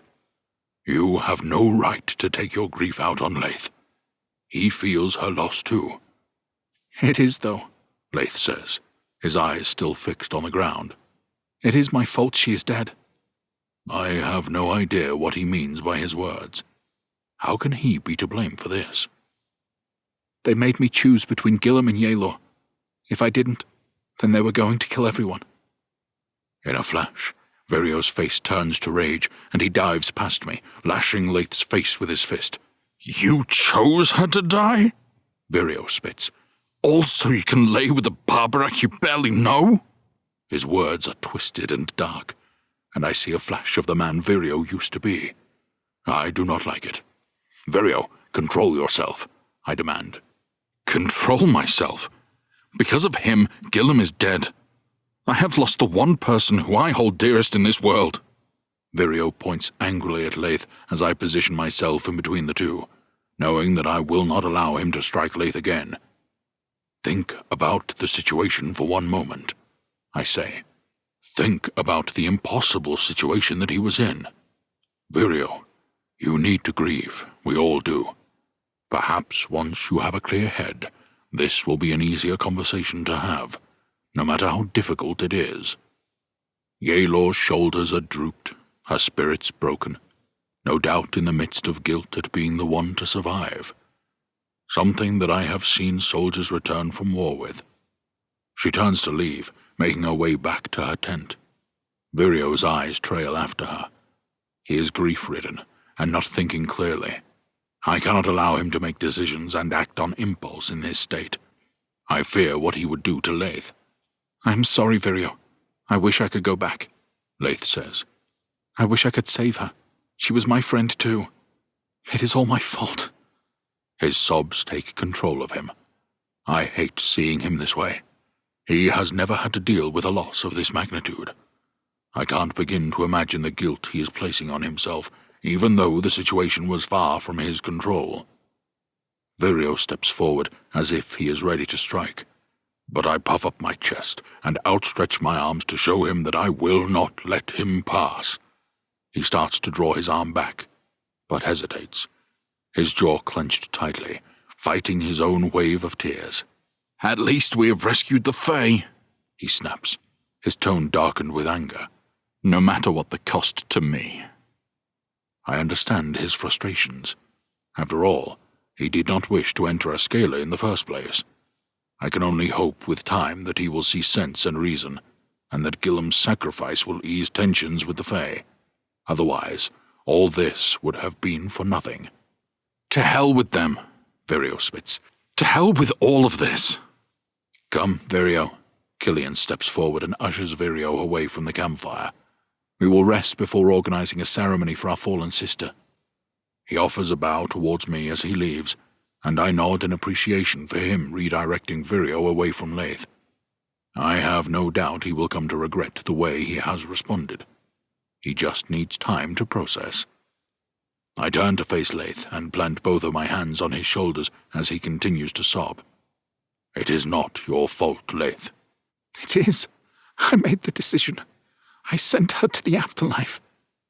I cannot bear to see him this broken, and I pull him in towards me, wrapping my arms tightly around him. He sobs into my chest, gripping me back tightly before roaring in pain into me. Rain continues to bounce off us, the storm showing no reprieve. Virio needs time, I tell him. You need time. I continue to squeeze him as I try to comfort him as best I can, my words likely offering little to him in this moment of darkness. It hurts. It hurts so much, Jordell. Laith's muffled words greet me. For now, I say no more. I just allow the grief to take over, knowing that this is the only way that Laith will process what has happened. By the time the storm passes, Laith has retired to his hut, bereft with the guilt of Gillem's death. As much as I wish to grieve her passing too, I am aware that we have a camp full of fae folk that we must return to their kingdom. The forest is damp and dreary, the spirits of the camp truly broken. There is no work today, no one harvesting crops, no one tending to the campsite, no younglings at play. Everyone remains mainly indoors as they come to terms with the loss. I have spent my time in the healer's tent, doing what I can to help the injured. When will the fae be ready to travel? I ask a young healer as she helps feed the fairy who has had her wings plucked from her back. Troya is the one who is in the worst condition. We have done all we can for her. Maybe her kind will be able to offer greater help, the healer says, her sandy hair hidden away under the leaf-filled cloak that she wears. I will lead them back to their queen, I say.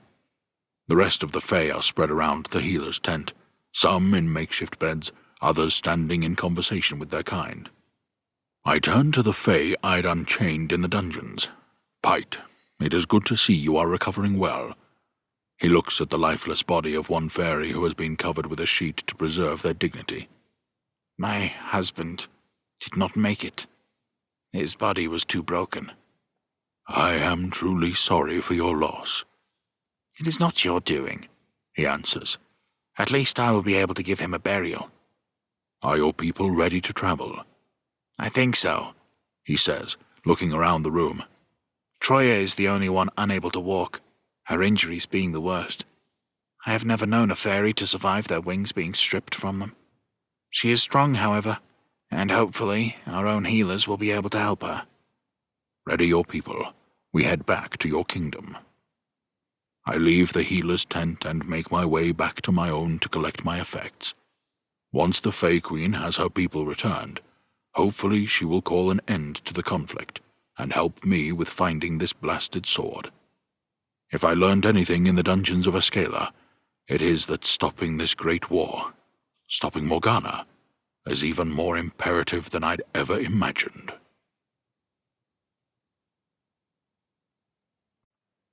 Chapter 28. Laith. I sit at the end of my bed, staring into the green canopy outside my cabin. I play the night's events over and over in my mind, each time searching for new answers, each time torturing myself with what played out. Gillem is dead, and it is my fault. In her final moments, Gillem raised her hands in a gesture I know was telling me to choose her. She sacrificed herself so that the others would be freed. A true act of selflessness, but one that I can't help but feel the guilt of facilitating. Her eyes. Every time it plays over in my thoughts, I am drawn to her deep hazel eyes, widened with shock as Lek cleaved through her skin with his axe. No amount of bravery or preparation could have prepared me for that. As I stood there staring into her eyes, I saw a fear as she greeted the afterlife. It is a look that will haunt me until the day I leave this world. Night creeps in to greet me, but I can think of nothing worse than sleeping. So instead I lie on my bed, playing everything over and over in my mind until the sun begins to rise. My clothes are still sodden with the rain, their stench offensive with the fragrance of death from the dungeons. I am still caked in the mud from the journey back to the forest, and my lip throbs where Vireo struck me. My head pounds as though it is encased in its own thunderstorm, a dark cloud hovering over my mood. I decide that I should head to the lagoon and wash my clothes. Maybe a swim in its waters will aid the headache that plagues me. The camp is unusually quiet. A woman stands by the cauldron making today's soup for everyone. But other than that, no one else is around. I look at the trees at the north of camp and wonder how Jordell is doing. I could not bring myself to see him as he set off to return the Fae folk. I wonder where he draws on his energy levels. I feel as though my own body runs on nothing more than the air I breathe. Being tired but not wanting to sleep is truly torturous. The walk to the lagoon is but a short distance, with nothing more than the rustling trees and hooting owls offering me a brief semblance of company. The ground is sodden, making the terrain difficult, and droplets of water balance intricately on the surfaces of the leaves. Branches soak me once again as I push through them, my mind clouded as I trace over Gillem's final moments once more. By the time I reach the lagoon, I breathe a sigh of relief and find myself entranced by the water that cascades down the waterfall. The distraction brings a welcome reprieve from my tortured thoughts. The water glows its turquoise blue, the fish glowing brightly as if they are stars themselves. Letting out a sigh, I remove my dirtied clothes and place them by the water's edge before jumping in. The water is refreshingly crisp, not as warm as the last time I entered them, but exactly what I need. The slight chill sharpens my breath, but centers me in this moment. I feel the thickened ice encased around my mind begin to thaw as I submerge myself under the water. I remain there, appreciating the muffled sounds that surround me. The water crashing from the fall above, sending out a constant pulsation of soothing water. I rise to the surface and flick my hair back, rubbing the dirt from my face. The throbbing feeling in my lip dampens as I bathe. I know not if this is from the healing properties of the water, or merely that I feel slightly more relaxed. I then swim back to the shallower part of the water and start the process of submerging my clothes and cleaning them. If the stench of the dungeon does not wash away, then the only thing these clothes will be good for is fuel for the fire in camp. After I finish washing them, I place them on the bank and decide to have a swim in the lagoon. A soft haze sits on the surface of the water, and I dive under, swimming until I surface at the foot of the waterfall, where I let the waters crash into my aching muscles. When I look out over the lagoon, I notice someone standing by my clothes. Yaelor. I make my way to her as she takes a seat at the edge of the pool and lets her feet sit in the water. "I can't rest," she says. "Neither can I." The crescent shape of the moon glows brightly behind her. "How's your arm?" I ask, drawing attention to her bandages. "It is nothing that a few stitches could not heal. One of many scars that I now carry." Her eyes sit low. "I know that conflict arose between us, but I am still saddened by Gillem's death. She died a warrior's death, one that the Barbaraqs would be proud of." I keep searching the trees, expecting her to walk through at any moment, but that is a fool's wish. She is gone. It is something I will carry with me for the rest of my life. A pang of pain crawls over me, not one brought by a physical ailment, but one that sits heavy on my chest, making it hard to breathe. It is suffocating. "Jordell was right in what he said. You were given an impossible choice. My struggle is understanding why you chose me and not her." Yaelor is pained by her words, her hardened exterior fractured. "Gillem helped me. She told me, in her way, to choose her. She wanted me to choose her." "She did not speak any words in her final moments. It was a gesture, a symbol she made with her hands, one that she told me grounds her.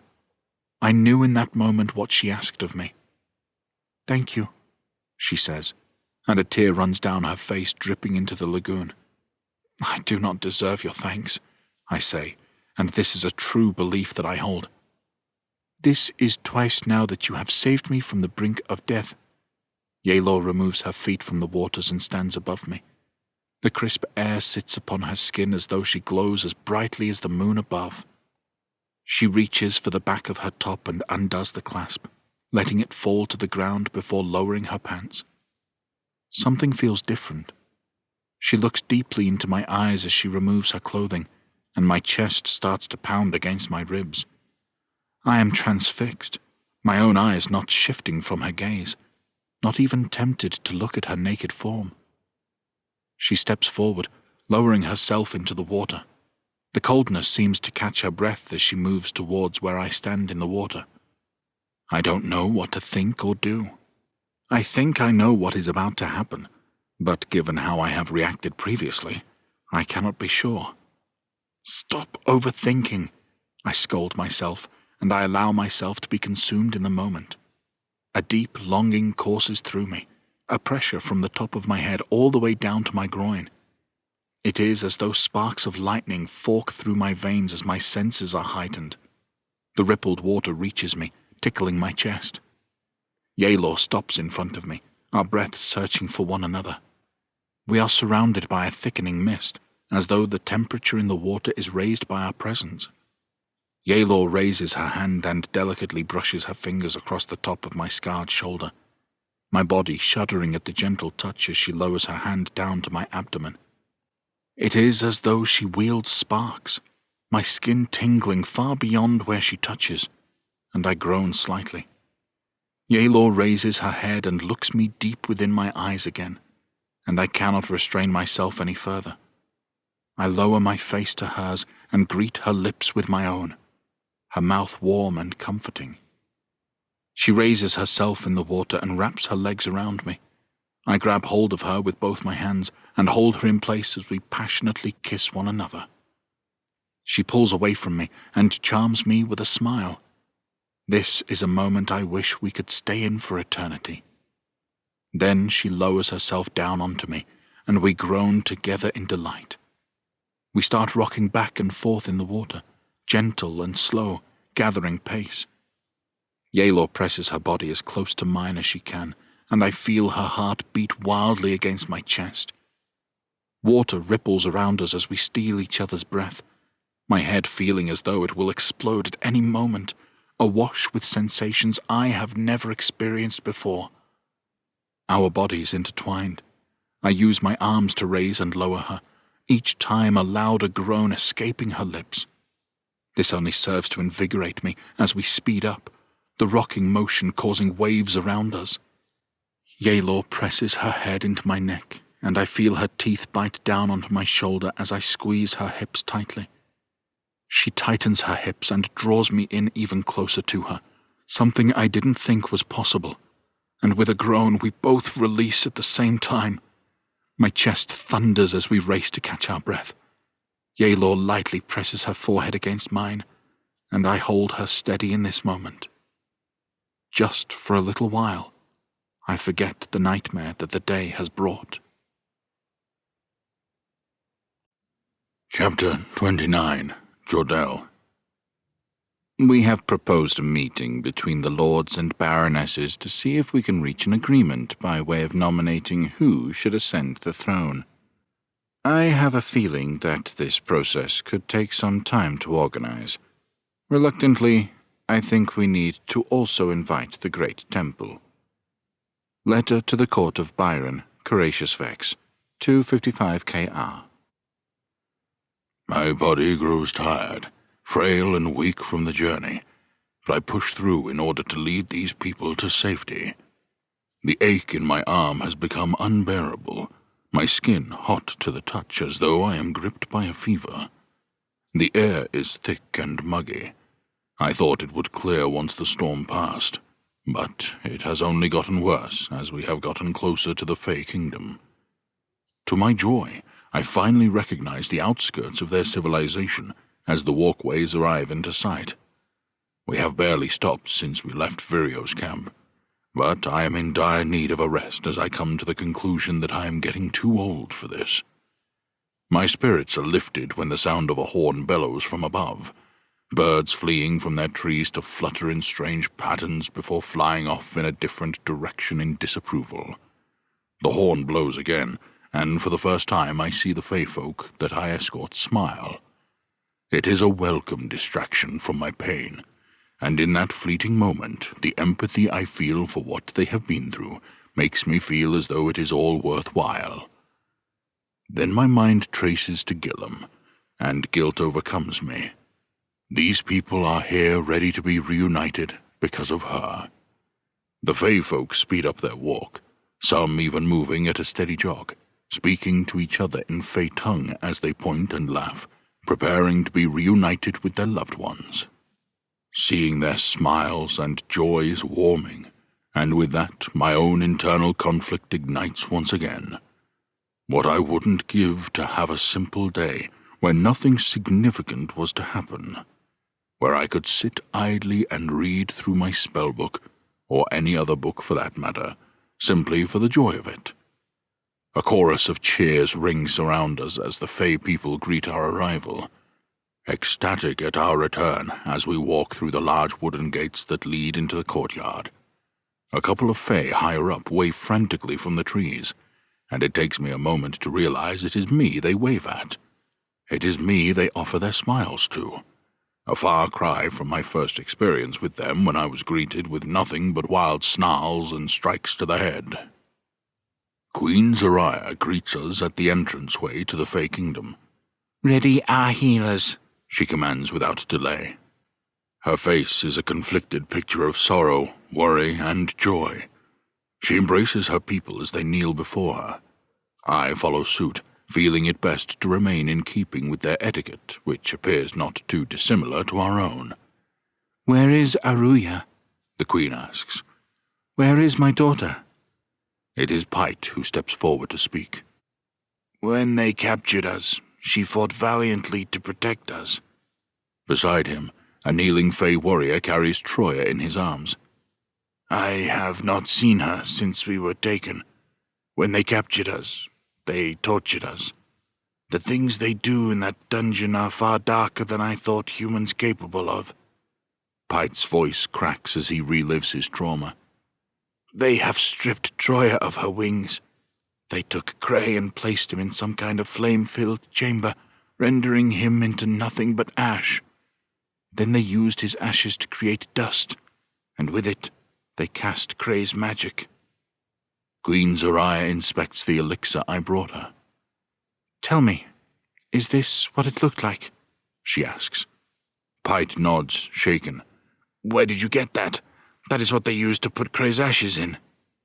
The Queen lowers her head and she sobs to herself, a harrowing wail leaving her that fills the clearing around us. Around me, the Fey avert their eyes from their bereaved queen's pain. "I am sorry, my queen. I truly am," Pite offers. The Queen composes herself before addressing her people once more. "The healers will take care of you. Thank you for the bravery you have shown." Her voice falls deep and flat, her expression wounded but stoic. The returning Fey head up the walkways to seek treatment. I remain bowed in my position. "You do not need to bow." She places her finger delicately on my chin and raises it. I stand to greet her and bow my head as a courtesy. "Queen Zariah, we were able to rescue your people, as you can see. Unfortunately, not all made it. Our camp also lost one of our own during the rescue." "I see a sadness in your eyes," Queen Zariah observes, her empathy clear by her pained expression. "Were you close to the person who did not survive?" I nod. She was one of the people who created the camp on the other side of the forest. She will be a heavy loss to our group. Her legacy will live on. Her name was Gillum. She was as fierce and brave a warrior as I had ever had the pleasure of calling my friend. "Gillum. She shall be known as the person who helped bridge the gap between human and Fey, alongside your own. My people will sing her name in celebration tonight, and her song will be sung throughout our history." The Fey Queen grows teary once more, her eyes welling as though they are a dam ready to burst at any moment. I am so frightfully sorry for your loss. As I speak, my legs suddenly give way, my body too weak to stand. I plant my foot and brace myself in a kneeling position, preventing myself from collapsing into the dirt. I call out in pain, resting my corrupted arm on my knee. The corruption in your arm takes its toll. Let me see. Queen Zoraya rushes towards me and steadies me as she draws my sleeve above the elbow. The thick, black veins bulge as though they are ready to burst at any moment. My skin, cracked and weeping dark blood like it is a charred piece of wood in a fire. Barely any unblemished skin visible. As the Queen raises my arm to inspect it further, I grimace as an all-too-familiar shooting pain rides up my arm to my chest, shortening my breath. I grit my teeth together, the temptation to bite down on my hand becoming all too much, to help distract me from the pain. Zoraya grabs the collar of my tunic and rips it, revealing my bare chest. It has spread beyond your arm, she states as she stares at the worsening corruption. Do you realize how close to death you are? If that corruption reaches your heart, you will be of this world no longer. I close my eyes, desperate for the pain to end. Take it, I say.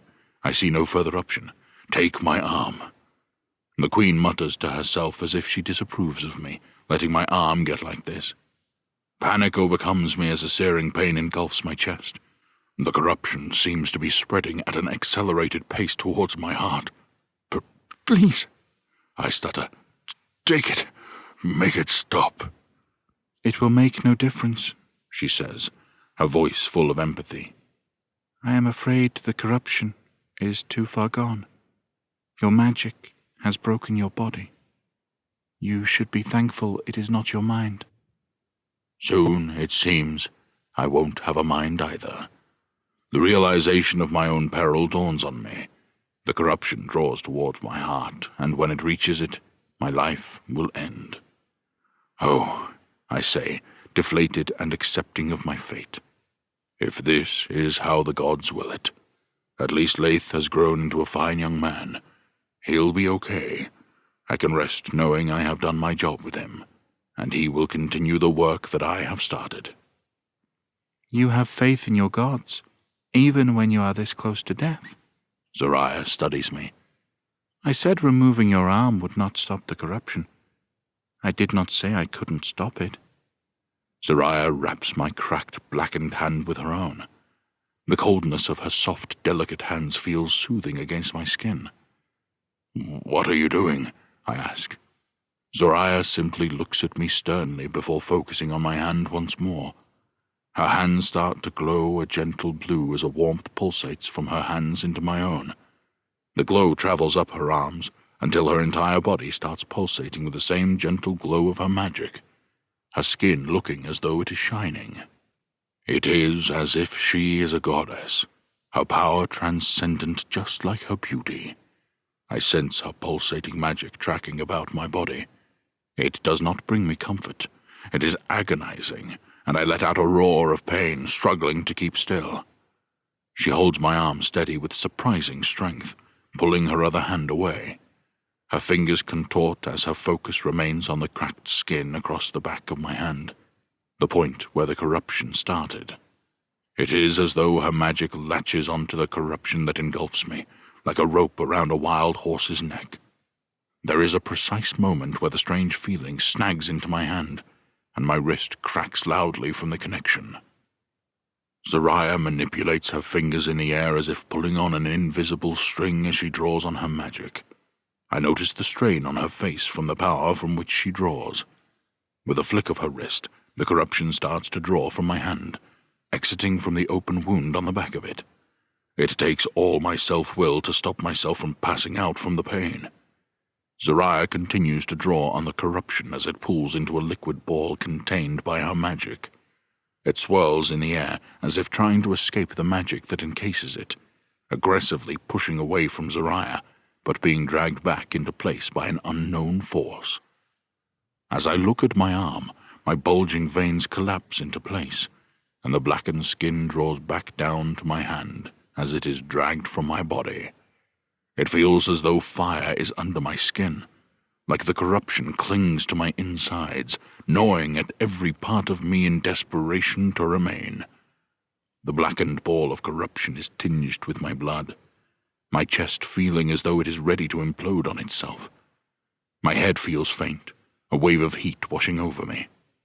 "We are nearly there," Soraya says, her focus remaining on my hand. The force of her magic pushes against me, as if it is itself repelling me. With one last pull, she tears the corruption from the back of my hand, and she lets go of me. I drop to the ground and pore over my arm, which is pale and swollen from my injury, but there is no sign of the corruption. I pant on all fours as I recover, while Soraya forces the corruption to remain elevated in the air as it desperately tries to escape. "Spraytu," she utters, and the corruption ignites before she slams it to the ground, where it burns wildly as though it is made from tar.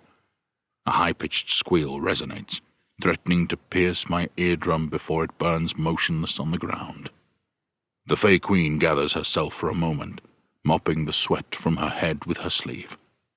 "Consider this a gift, in exchange for your aid in returning my people. You will need to rest, but when you are recovered, there is one more thing I wish to share with you before you leave my kingdom."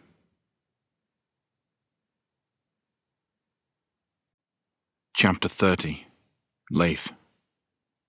We stand by a small pile of rocks that have been piled up in honor of our fallen friend. It has been days since her passing, and although we do not have a body to lay to rest, we wanted to create a monument for Gillam in her honor. I stand solemnly, my head bowed out of respect as I draw upon the conversations that we shared within this very camp.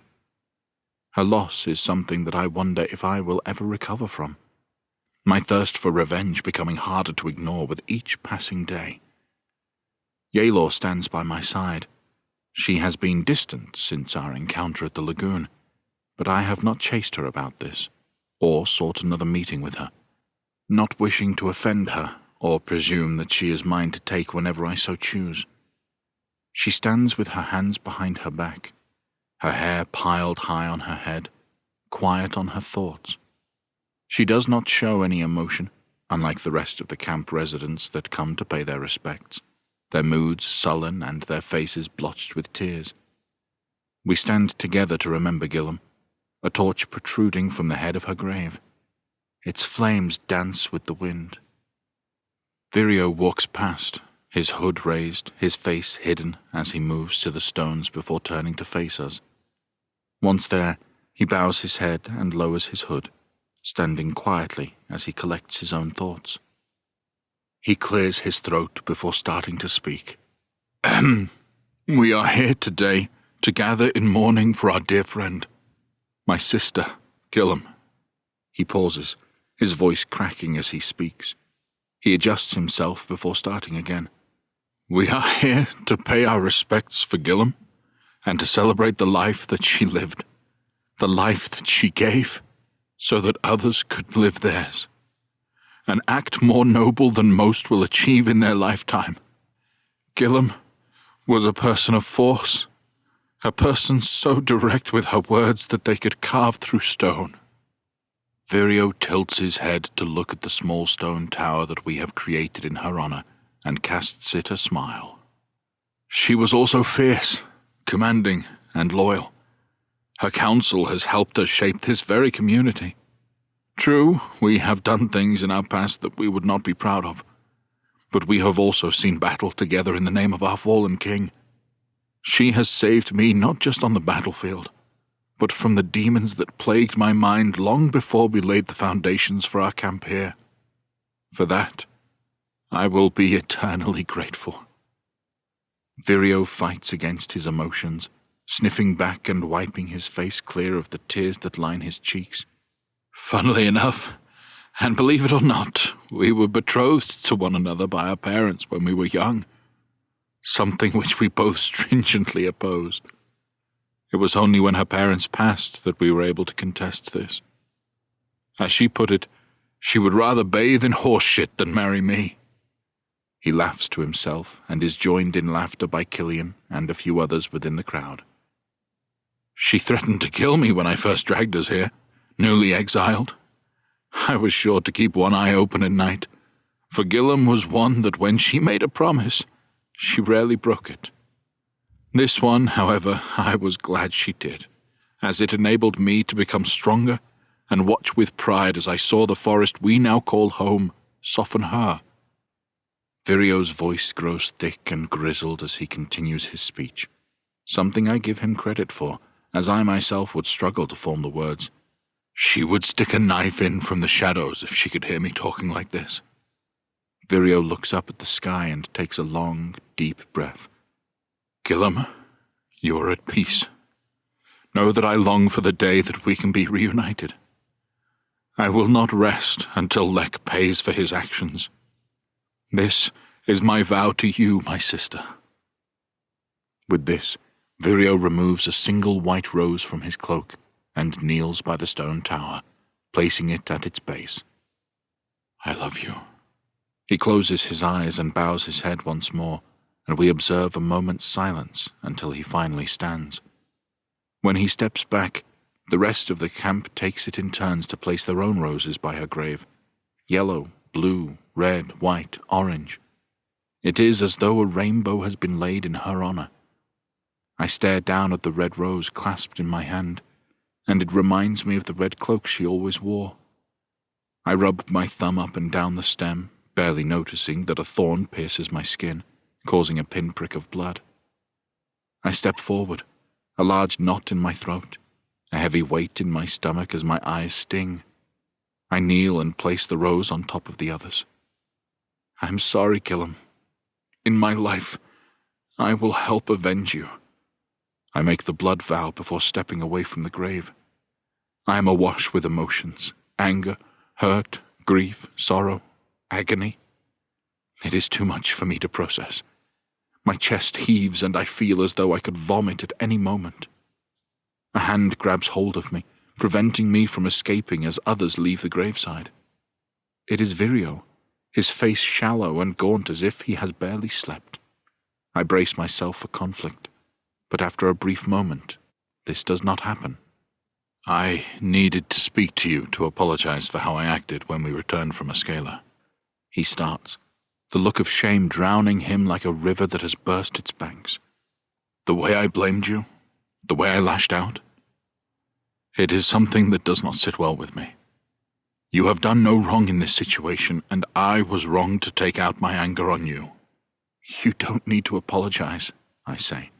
I would give anything to be in that situation differently, to act in a way that would have meant she returned with us. Do not torture yourself with those thoughts. It will only lead you down a darkened path. You have a big part to play in all of this. Of that, I am sure. It is not the ending that defines us. It is the path we walk to get there.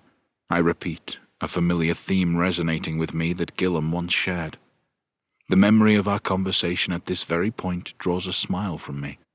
Now, will you accept my apology so we can drink wine in celebration of Gillam's life?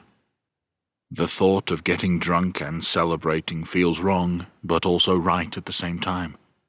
I could quite easily sink a barrel of wine just to aid me in sleep. Maybe that will help me stop seeing her eyes every time I close my own. Killian marches over with 2 wooden cups in his hands that are stained red on the inside. This wine was brewed using Gillam's favorite grapes.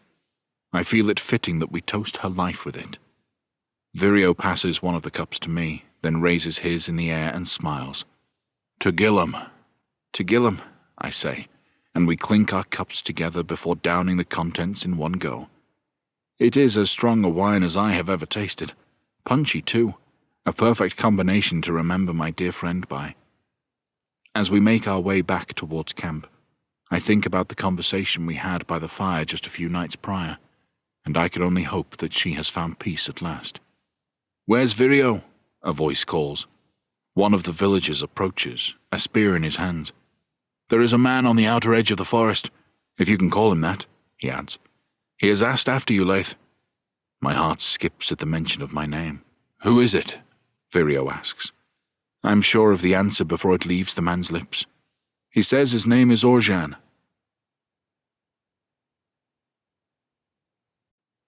Chapter 31. Jordell.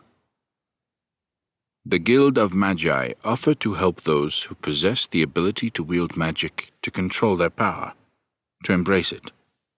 Only time will tell what their true ambition is. Valoran Bueta, scribe to the Great Temple, 253 KR. I received the summons to see the Queen after a much-needed rest. My search for sleep granted now that I am free of the corruption. And what a sleep it was. A comforting bed, a thick warm blanket, in a treetop hut suspended by thick vines, and, most importantly, no pain. I did not dream. I did not find myself lost in my thoughts. I simply slept, and for that I feel more rested than I have felt in as long as I can remember. 2 Fey guards escort me, one of which I recognize as the furious Fey who captured me when I first found them. So much has happened since that day, my mind and knowledge constantly expanding at what the world has to offer. If the vision of the vast, intricate walkways of the Fey Kingdom were impressive, it pales in comparison to the castle itself. It appears narrower than the castle in Askela, but once inside, the building is larger than it appears. Whether through magic or a simple trick of the eye, it is a thing to behold. 2 large towers stand far higher than anything I have seen before, intricately carved from stone into the shapes of 2 Fey. One is of a woman holding a book, a crown upon her head, her face transfixed on the tome that she reads. The other is a male, gripping a sword by the hilt, the blade embedded in the ground in front of him. His face is stern and warning. It is as though the statues are 2 sides of a coin, opposites of one another, a warrior and a scholar. The towers seem to be carved from mountains, their great height truly a spectacle. I could have observed them in detail all day, but I can only take in the detail briefly as I am escorted to see Queen Zariah. Inside the throne room, I stand in awe of my surroundings. The walls are of the same white stone as the exterior, and spiraling columns stand at symmetrical points throughout the room. The furnishings are carved from deep brown mahogany that contrasts prominently against the bone-white walls. A large black and silver tapestry flows on the ground from the entrance of the room all the way to the steps that lead up to where Queen Zariah awaits me on her mahogany throne. The images stitched into the thick rug tell a story. Stars, ships, Fey, and humans have been intricately etched into its surface. Perhaps, if the Queen allows it, I will have time to study it in depth later. How are you feeling? Queen Zariah asks, bringing me back into the present. Fey guards stand just a few feet behind her, their spears drawn to their sides, ready to protect their queen at any moment. I bow my head to her in greeting. Apologies, Queen Zariah, I start. It is just this castle, this room. It is truly a mark of perfection. I am in awe of the craftsmanship, having never seen anything to this level created by man. I feel much better, as fresh as when I first greeted adulthood, though I care not to divulge how long ago that was. I smile at her, grateful for her intervention. I am glad you have recovered. You showed my people a great kindness, despite the risk to yourself. It was the least I could do to express my gratitude. The Queen stands from her throne and moves down the steps towards me. Her footsteps echo quietly in the chamber, her white dress trailing far behind her. She is a picture of grace, elegance, and serenity. Would you care to walk with me, Jordell? Of course, I answer without hesitation, eager to see more of the castle. There is something that I wish to show you. This way. She leads me to a doorway to the side of the throne room that funnels into a magnificent hallway. The ceiling reaches 30 feet above us, and large windows carved from the stone allow a gentle breeze to greet us as light pours inside. Beyond the windows, I can see the kingdom below reaching down to a canopy of trees that stretch far beyond where my eyes can see. A strong gust of air startles me, and I jump to the side of the hall. It does not come from the weather, but from the giant birds that whoosh past, their riders fixed to their backs. Queen Zariah laughs at my reaction, clearly used to the giant creatures hurtling past at such speed. I compose myself and continue to follow her. The problem with your magic, as you well know, is that your human body was not made to wield it. Every time you do, it breaks down the very fibers that create you. For the Fae, we draw our magic from the forest, meaning when we call upon its power, it does not wear us down as it does you. It does not threaten to fracture our minds. I want to show you how it all connects, how it is all possible. She leads me further down the corridor until we reach an opening and step out into what I assume is the palace gardens. My jaw almost slams against the ground at what I see as we exit the palace. A pale oak tree, as wide as the castle towers, reaches high up into the sky, so much so that I wonder if it surpasses the sky into the very heavens. Its bark shimmers in the light as if decorated with silver. The elder tree, I breathe, my eyes wide with wonder. It seems impossible for a tree to be this large. The source of the magic that enshrines this forest, Queen Zariah confirms. She steps towards the tree and places her hand against the surface, smiling warmly, as if sharing her thoughts with it. Touch it. I reach out my hand, tentatively, and place my palm against the bark. It is as hard as stone, the roughness of the bark like calluses. It is warm to the touch, and a comforting feeling falls over me, similar to when Queen Zariah gripped my hand to rid it from the corruption. Concentrate your mind. Try to feel beyond the surface. Closing my eyes, I focus my senses. The rustling trees, the wind around us, my own breath, my own heartbeat. Then the sensation of another beat greets me, pulsating through my hand. I open my eyes in shock, pulling my hand away in surprise. The sensation stops. The tree has a heartbeat, I stammer. I place my hand against the surface once more, as if madness has overcome me. Once again, the warming beat throbs against my open palm. Not a heartbeat, but magic. It courses through this tree, through its roots into the ground. This is where we draw our magic from. This is where the forest draws its magic from. She stretches her arms out and places her pointed ear against the surface, as if embracing a family member. I am 400 years old, still considered a young queen, but this tree is older than anything else in these lands. It is descended from the gods, she says. How? My mind is filled with so many questions. She smiles, brushing her long dark hair behind her. Opiya, the great goddess of life, had 2 children, a son, Rhaegor, and a daughter, Zariah, who I am named after. It is said that Opiya created these lands as an escape, a place of tranquillity and safety for her and her children. As Rhaegor and Zariah grew older, Opiya soon came to realize that although her children had been raised the same, they had 2 very different personalities.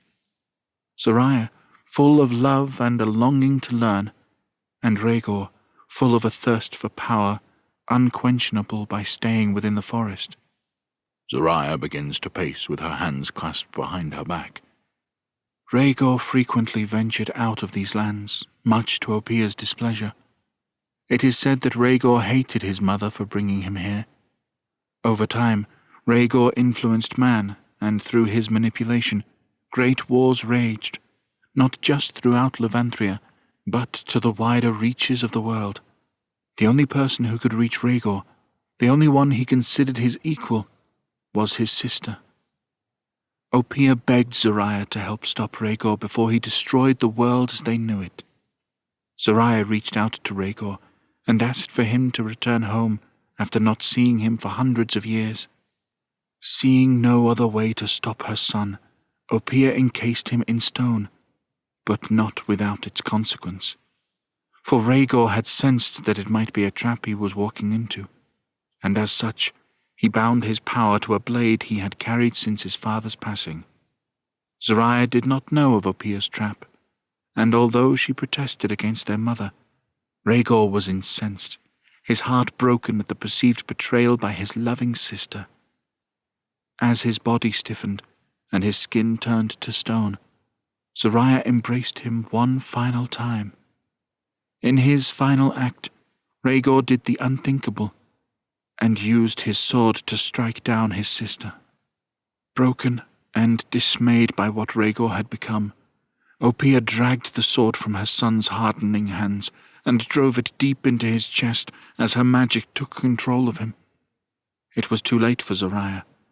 The sword, enriched with Rhaegor's power, was strong enough to kill a god, and as her life slipped away, Opiya did the only thing she could think of to preserve her.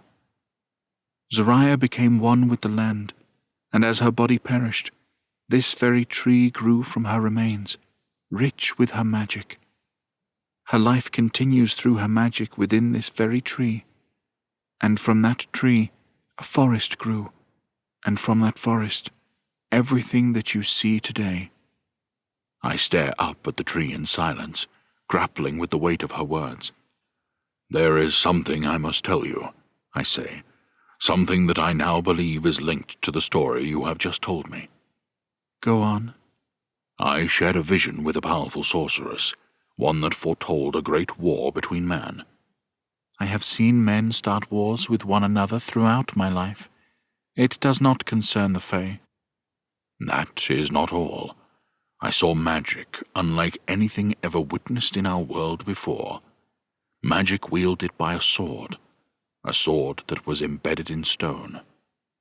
Zoraya places her hand against the tree and closes her eyes as if she listens to it. If what you are alluding to is Rhaegor's sword, then I cannot help you. Opiya hid him, ashamed of what he had become. We know not where he rests, nor his blade. I think this blade will prove key in ending the great war that is to come. Heed this warning, Jordell. Do not go searching for something that the gods will to remain hidden. I do not want to press the matter further and risk angering the Queen. I bow my head. If this is what you will. Now, I did bring you here to impart you with a final gift, something of which I am certain the elder tree approves. Zoraya plucks a large branch from the ground at the foot of the tree. This is a gift from the Fae, a branch from the elder tree, from the goddess Zoraya herself. She thanks you for all you have done. I take the branch, confused by what it offers, other than as a staff to aid my walking. Have you not listened to the tale I have told you, of the power that this tree possesses? Zoraya scolds me as if reading my mind. Then she offers me a smile. See for yourself. Use some of your magic. Although hesitant, given the corruption that I have only recently overcome, I grip the staff tightly in my hand and stretch out my hand to summon a barrier spell. The connection to my magic feels smooth like flowing water as I cast my magic in front of the Queen. There is no euphoric feeling, just as there is no crippling pain when I stop. I do it again, this time summoning stronger levels of power. My magic flowing freely as if I am unbowed, a white piercing light forming at the top of my staff. When I cease my magic, the glow fades, and again I am not greeted by the usual affliction that comes with magic use. The branch that you wield will act as a conduit between you and your magic, connecting your powers to those granted by the elder tree. This is the true gift that I bestow on you. Be warned, though, this staff is not indestructible. If you push your magic too far, it will run the risk of breaking, and as such, the affliction you wish to avoid will flood into you once again. Thank you, my Queen, I say, overwhelmed by such a gift. Now you must return to your people, she tells me. You may tell them that the conflict between our two parties has been resolved. I am truly humbled by the gift, too speechless to respond. No longer am I burdened with the consequences of wielding my magic. Not only this, but I also leave with the knowledge that the sword that I have seen in my vision exists, and I grow ever closer to finding it, and to stopping the impending war before it is too late. Chapter 32. Laith. I feel strange as I stand in anticipation of my former sire and mentor returning.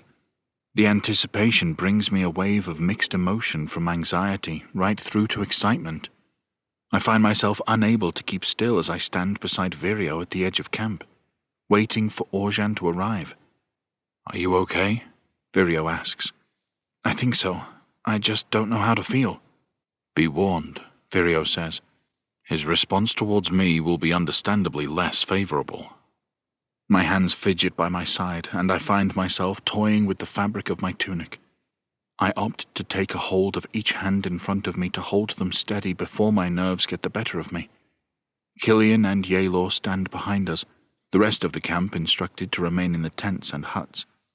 As much as we want to believe the best in Oran, we cannot risk the safety of the others. Those on watch are prepared to intervene if they need to. "This is the first time we have allowed an outsider into our camp without the knowledge that they wish to join us," Virio says. "I only hope that the message Gillum sent on your behalf resonated with your friend." So much has happened since the last time I saw Oran, on both of our parts. Blasts, I curse. What is it that takes so long? I grow tired of waiting. "Careful, boy." Virio places a firm hand on my shoulder to steady me. "You are beginning to sound like a younger version of me." I regain my composure, putting my energy into not letting my thoughts race. There is so much for us to catch up on, so much that I long to learn of his life since we parted ways 3 years past. There is movement within the trees, and the watchman returns along with 2 other members of the camp, one at the front, one at the back. Between them stands a man taller than I remember, his armor the yellow colors of Rashuya, just as I recall. "Oran!" I aim to speak his name quietly, but find I almost shout his name. He lifts his head towards me and draws closer. His face is hidden behind a cloth, leaving only his eyes visible. They are not ones that I recall. The yellow centers of them are now diamond-shaped like those of a reptile, the whites of his eyes darkened. His skin is hardened, looking as though he is coated with scales. "It's not him," I say to Virio. "But if it's not Oran, just who is this imposter?" As the strange man gets closer, his eyes lock onto Virio and his body stiffens. "Virio!" he hisses, lunging towards him. "It's definitely him," Virio quips as the escorting watchmen grip hold of his arms to restrain him. Oran is too strong.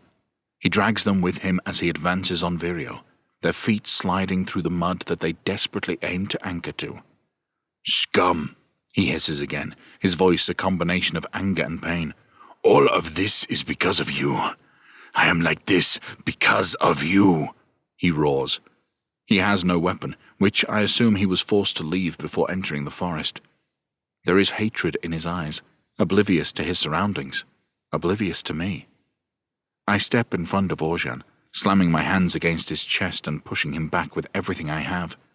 His strength is superior, and he pushes against me. "Oran, stop!" I demand. "It's me, Laith, your squire." There is a moment's hesitation before the possessed look in his eyes softens, and he lowers his gaze to me. His eyes dart around my face. I have grown so much since we last saw one another. I wonder if he will recognize me. "Laith?" he repeats, scanning me head to toe. "It can't be." His rasping voice is far from what I recall, but I can tell from his blemished armor and the way he carries himself that it is Oran. I can hear the hint of his Rashuyan accent on his words. "I asked Gillum to send a messenger for you." Oran's muscles relax, and he stops pushing against me, dropping his arms by his sides. The watchmen gripping on for dear life release him tentatively. "You have grown so much," he says. "Why do I find you in the company of rogues and scoundrels?" "What happened to you?" I ask. "You look so different." His Rashuyan tunic is the same as he has always worn, though the fabric is tattered and torn, parts of it even stained with blood. His chainmail armor hangs underneath. It is as though he has not dared to wash it in all this time. The smell that follows him is foul, and I think about offering him the use of the lagoon to clean himself. Everything went wrong after Video and his thugs beat me in the street like I was nothing more than the shit on his shoe. Why is it you side with such scoundrels? He asks, venom in his words. Virio is different now. He keeps these people safe. I protest, ensuring that I remain in between the two of them. Virio stands quietly behind me, something which I am grateful for. The last thing we need right now is to antagonize the situation. Oran scoffs, turning his head away in disgust. People like him do not change. They do only what they must in order to get what they want. I knew him before, and I know him now. I have witnessed it, I say defiantly. I understand your hostility, but please know that the words that I speak are true. After what he did to me, you side with him? I do not condone what he did to you. I tried to kill him for it. He ruined everything for me. And what of me, Oran? My temper flares. This is not the happy reunion I had hoped for. What of the young boy you left behind? I had to learn how to survive. I probably wouldn't have had I not followed Virio into this forest. I came only to make my peace and to apologize for what I did, for how I behaved. I released you from the burden of being attached to me, from being my squire, Oran says. And in doing so, it led me down this path to this moment. I stand in front of you not as a boy but as a man, and as a man, I implore you to listen to me. After everything I have been through, everything I have witnessed, it disappoints me to see you standing by the side of this thug. How dare he? How dare he look down on me with pity? How dare he speak to me this way after how he himself has behaved?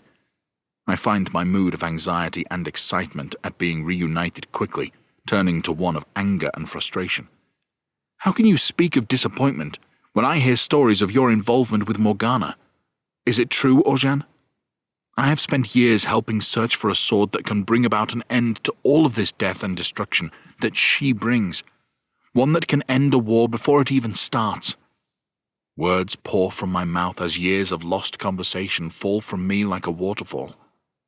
Please tell me the whispers that I hear are not true. Tell me you do not stand side by side with that vile sorceress. Tell me that you do not walk such a darkened path. Oran remains silent for a moment, his reptilian breaths deep and untrusting. Yes, I fought alongside her when Altera was besieged. Oran's eyes shift from me to slowly focus on Yelor. I see that it is not just scoundrels you harbor in this forest, but savages too. I could ask if you yourself think you are on the right side of this fight, Laith. From where I stand, it does not look redeeming. Oran rakes his eyes over Yelor, anger seeping through the pores of his scaled skin. I saw the blood that she spilled in the name of her people when they attacked us. It was she who led the charge. Hushed whispers ring out around us from those that watch on. I already know about the attack on Altera. Yelor and her tribe were brought there under false pretenses. Laith, you reprimand me for standing by Morgana's side, yet you harbor her blood in this very camp. Oran bares his pointed teeth in an act of aggression. Has she told you that she is Morgana's sister? Lies. I turn to look at Yelor, who bows her head, shame crawling over her like a creeping shadow. Yelor, is what Oran says true? Laith, if I can just explain. Is what he says true? I scold her, venom dripping from my spiked tongue that could rival Oran. Yelor can barely look me in the eye, and I can tell by the way her shoulders stoop that there is more she is not telling me. She nods, and a plummeting feeling roots in the bottom of my stomach. This Morgana who you speak of, she is my sister. Gasps spread amongst the forest folk like a raging wildfire, their scoffs of disapproval impossible to mask. Trust me, Laith. I did not know, nor do I condone the things that she has done. No, I whisper under my breath, my legs feeling as though they are plated in steel, ready to buckle at any moment. How is this so? Has every moment we shared since our paths crossed been a ploy? To get close to me? To get close to this camp? Laith, you have to trust me. I mean your people no harm. Trust you? My voice rises. How can I trust you when you are of the same bloodline of Morgana, and you kept it from us? From me? Because I knew how you would look at me. Yaelor stands defiantly. It is how you look at me right now, with hatred in your eyes, in your heart. I vouched for you. I saved you. I chose you. Thoughts of Gillem's death threatened to crush me to the ground. This is why you called your warriors back from the battle in Elterra. Orjan rasps from behind me. You discovered you faced your sister on the battlefield. I spin in a daze, turning my attention back to Orjan, a rage building up inside me. How can you condone what Morgana does? I say, my frustration pushing to the forefront of my swirling mind. We have been into those dungeons. We have seen the torture that she puts her prisoners through.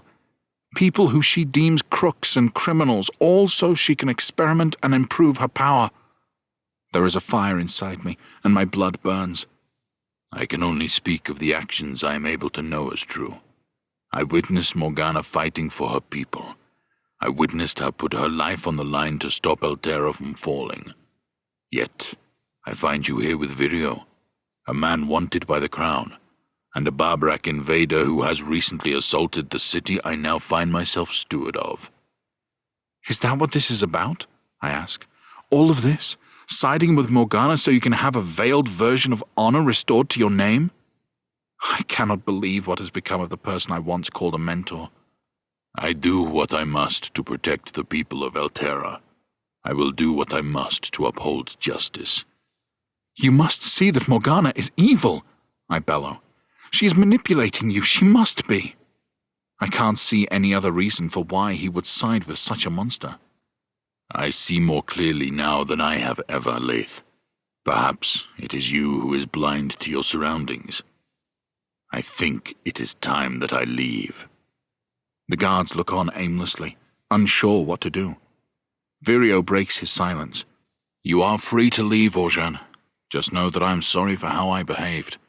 I am sorry for my indiscretions. Save your apologies, Virio.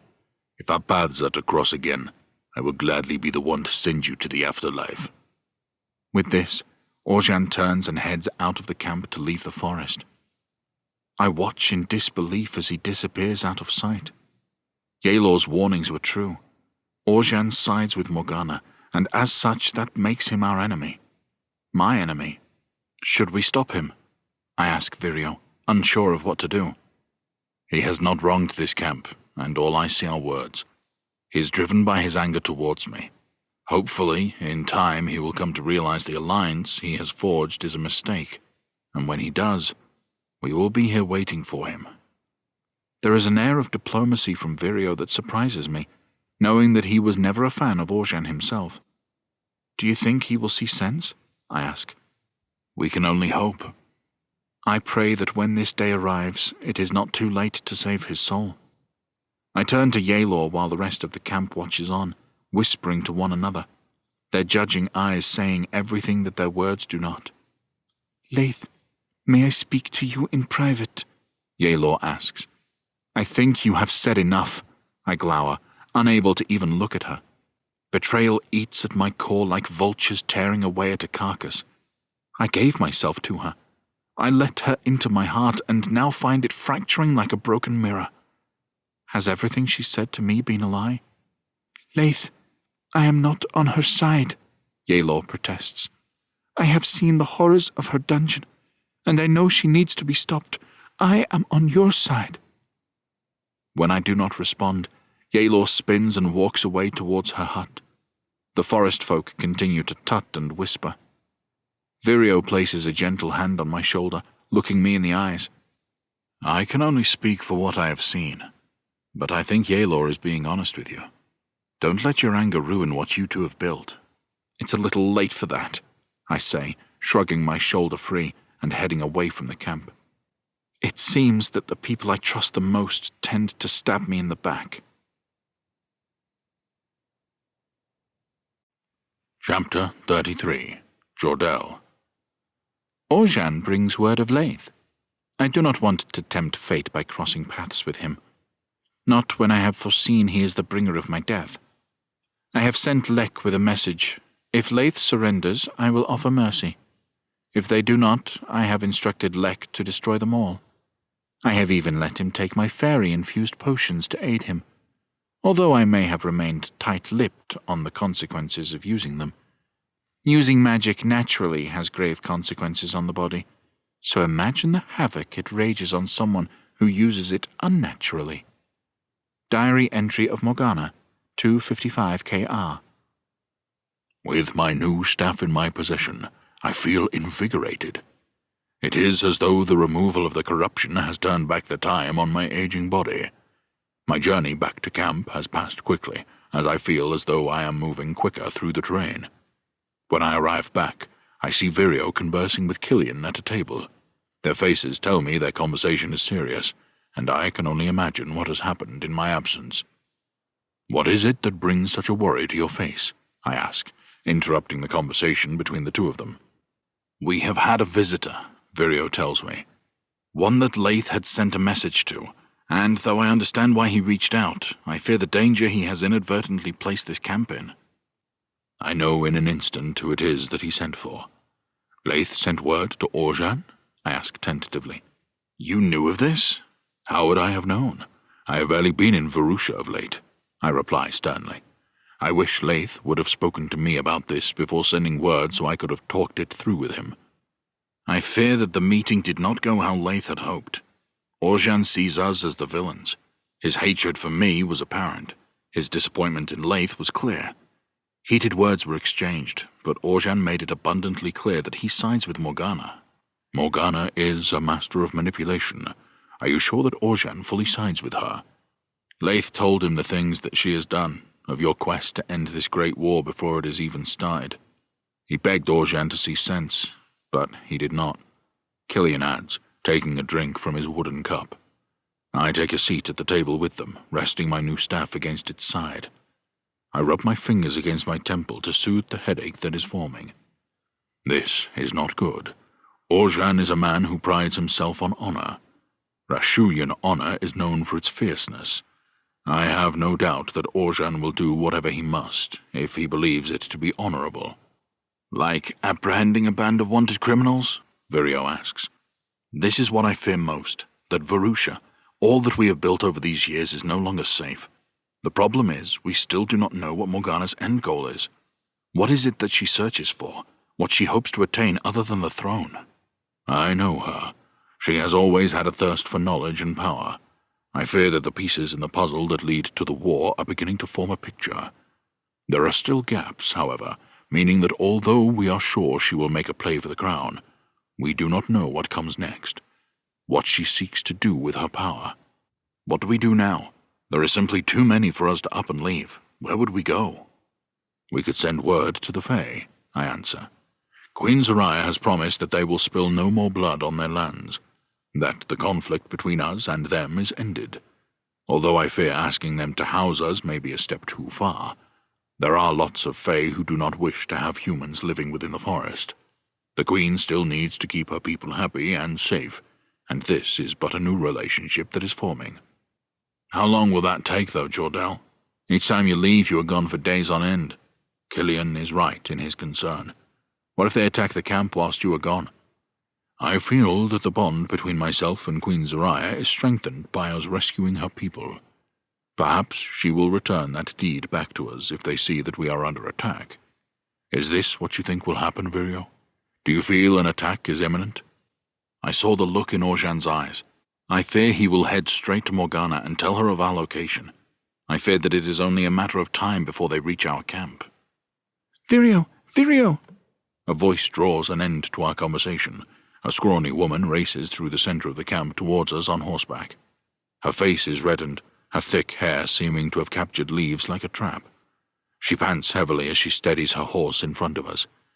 "Askelian forces," she speaks hurriedly, out of breath and desperate, Askelian soldiers, march this way. We scouted them to the south. They have numbers larger than ours. Are you certain? Vireo asks. Yes.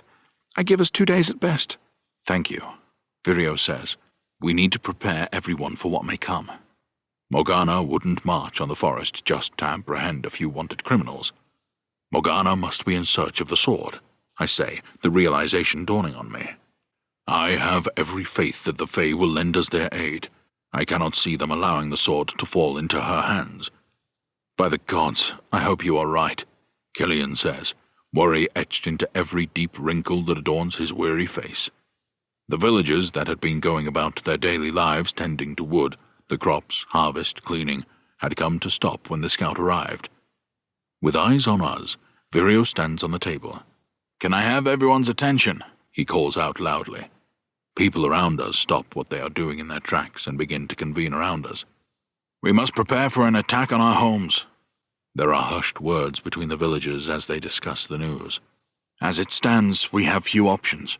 We flee to where I do not know, but we leave the forest and search for safety for our people elsewhere in Levanthria.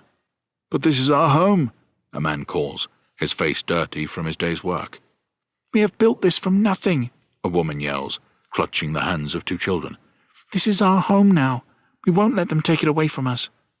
To this, a chorus of cheers rises from the group, a strong sense of spirit entwined between them, which fills me with pride at what they have built here. I had a feeling this was how you would react. Vireo smiles. This leaves us with 2 other options. It is myself that is wanted by the crown, by Morgana. I have been a thorn in her side for many a year now. I am confident that if I offer myself, they will halt their advance. I fear this is not to be the case, I tell him. I think there is something deep within the forest that Morgana wants. A sword with considerable power.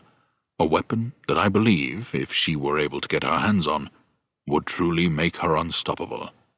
Maybe by offering myself, she will let our people go. Vireo remains absolute in his plan. No, Killian calls.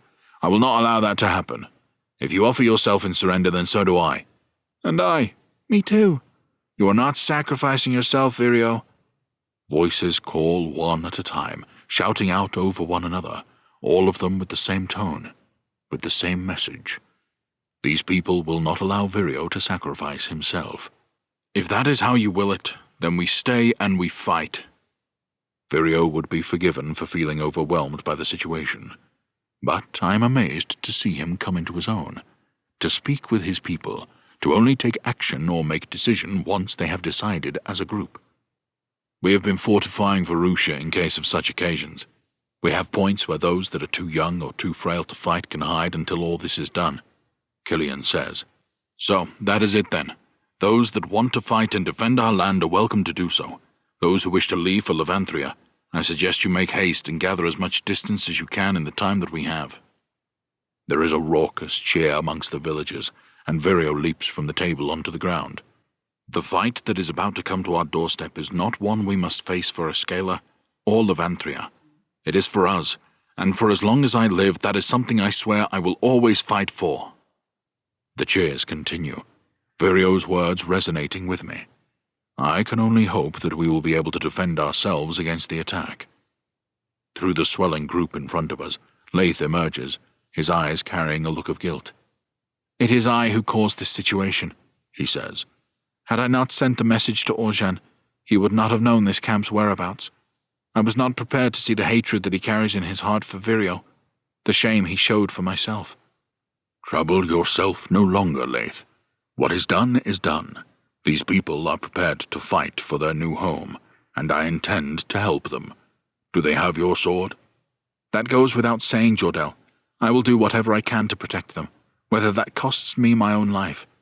I do still hold hope that Oran will see sense and do the right thing. I can only hope the darkness that is in his heart lifts, and he can see clearly. If Oran brings Morgana and her focus to the boundaries of this forest, then I fear for the path he has chosen to walk, of the lives that will be lost as a direct consequence of his choices. For that, he will need to be held to account. I take hold of my staff and stand taller than I feel I have for a long time. If I could just get through to him, maybe I could get him to see sense. I do not believe Oran to be a bad person. Laith clings on to his hopes in desperation. Laith, you need to understand that if you meet on the battlefield, you cannot hesitate. To do so only serves to put yourself at greater risk. If our paths cross in battle, then I will do what I must. Come, we have much to do if we are to be ready for what is to come. The chances of coming out of this battle fare greatly against us, but I have faith in the gods and the fight that they are about to lead us into. I lead Laith to the side, the camp's attention readying for the battle that is to come. What is it? He asks. We have much to do to ready ourselves for battle. How is your shoulder? I ask. I can still wield a sword if that is what you are worried about. Does the pain worsen? Yes, but it won't stop me from fighting. I will not allow it. Show me, I demand, pressing my hand into Laith's shoulder. Ow! Laith slaps my hand away. What are you doing? He lowers his tunic, and I see that the darkened area is tracking outwards, much like the veins in my hand were. It is as I feared. I press one hand into his shoulder and concentrate my healing magic, gripping my staff tightly with my other hand. The wood from the elder tree pulsates through my arms and down to my palm. The tracked veins retreat backwards before slowly fading, leaving only purple, scarred tissue from the blast. How are you doing that? He asks, a look of wonderment in his eyes. Queen Zariah gifted me this staff. It is created from the elder tree, whose roots created this entire forest. Wow! I look the staff over, admiring the twisted wood the branches formed naturally, and I wonder how old this branch is. It has its limits, but for the main part, it allows me to cast a more powerful, harnessed variation of my magic, without the same effects on my body that we are used to seeing. Laith rubs his shoulder and beams. It is as if it is back to normal. Tell the Queen thank you from me. When all this is done, you can thank her yourself. Now, we have a battle to get ready for. Chapter 34. Laith.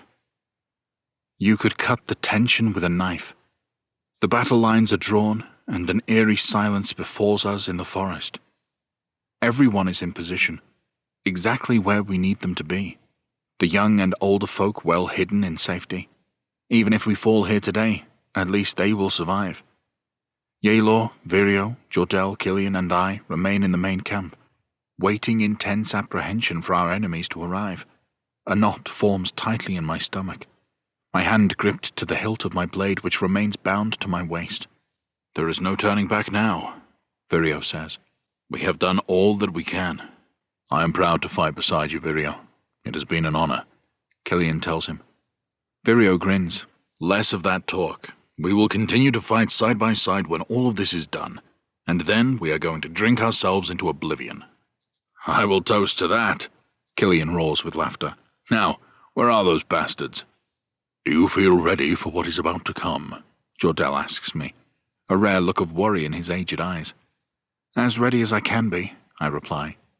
Jordell readies to leave, his role being to lead the second line of defense within the forest. Jordell, I call out to him, and he stops in his tracks.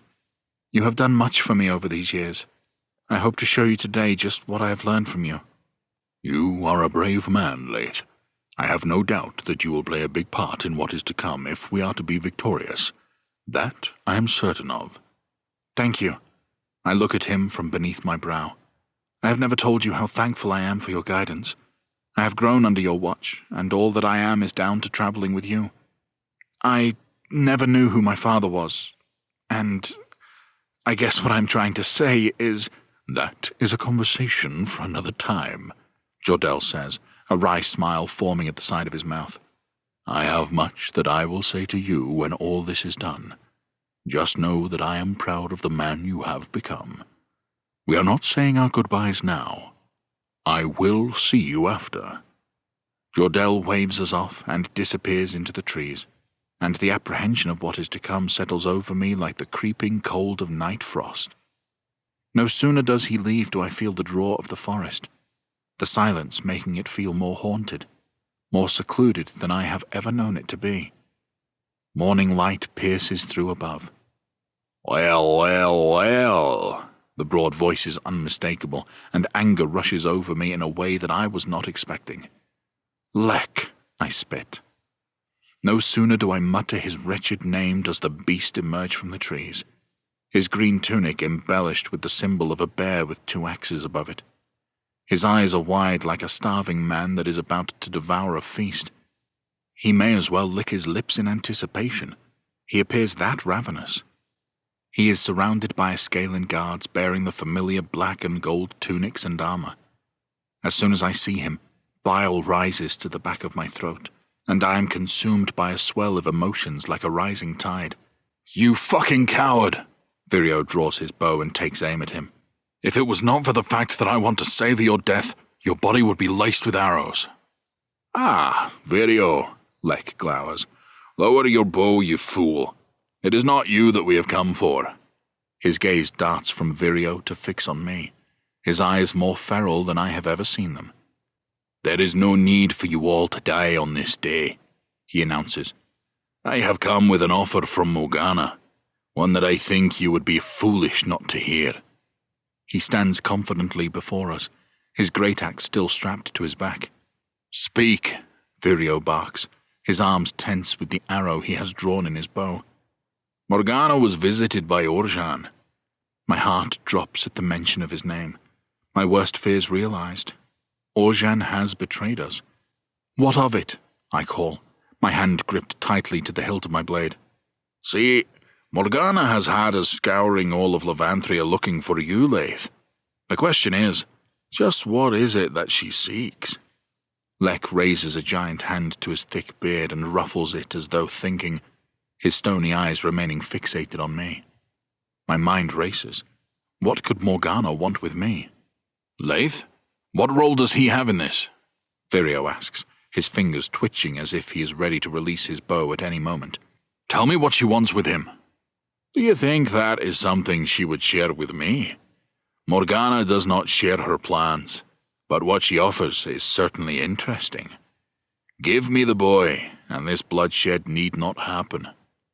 If this is true, why is Oran not with you? Why is he not here to claim me?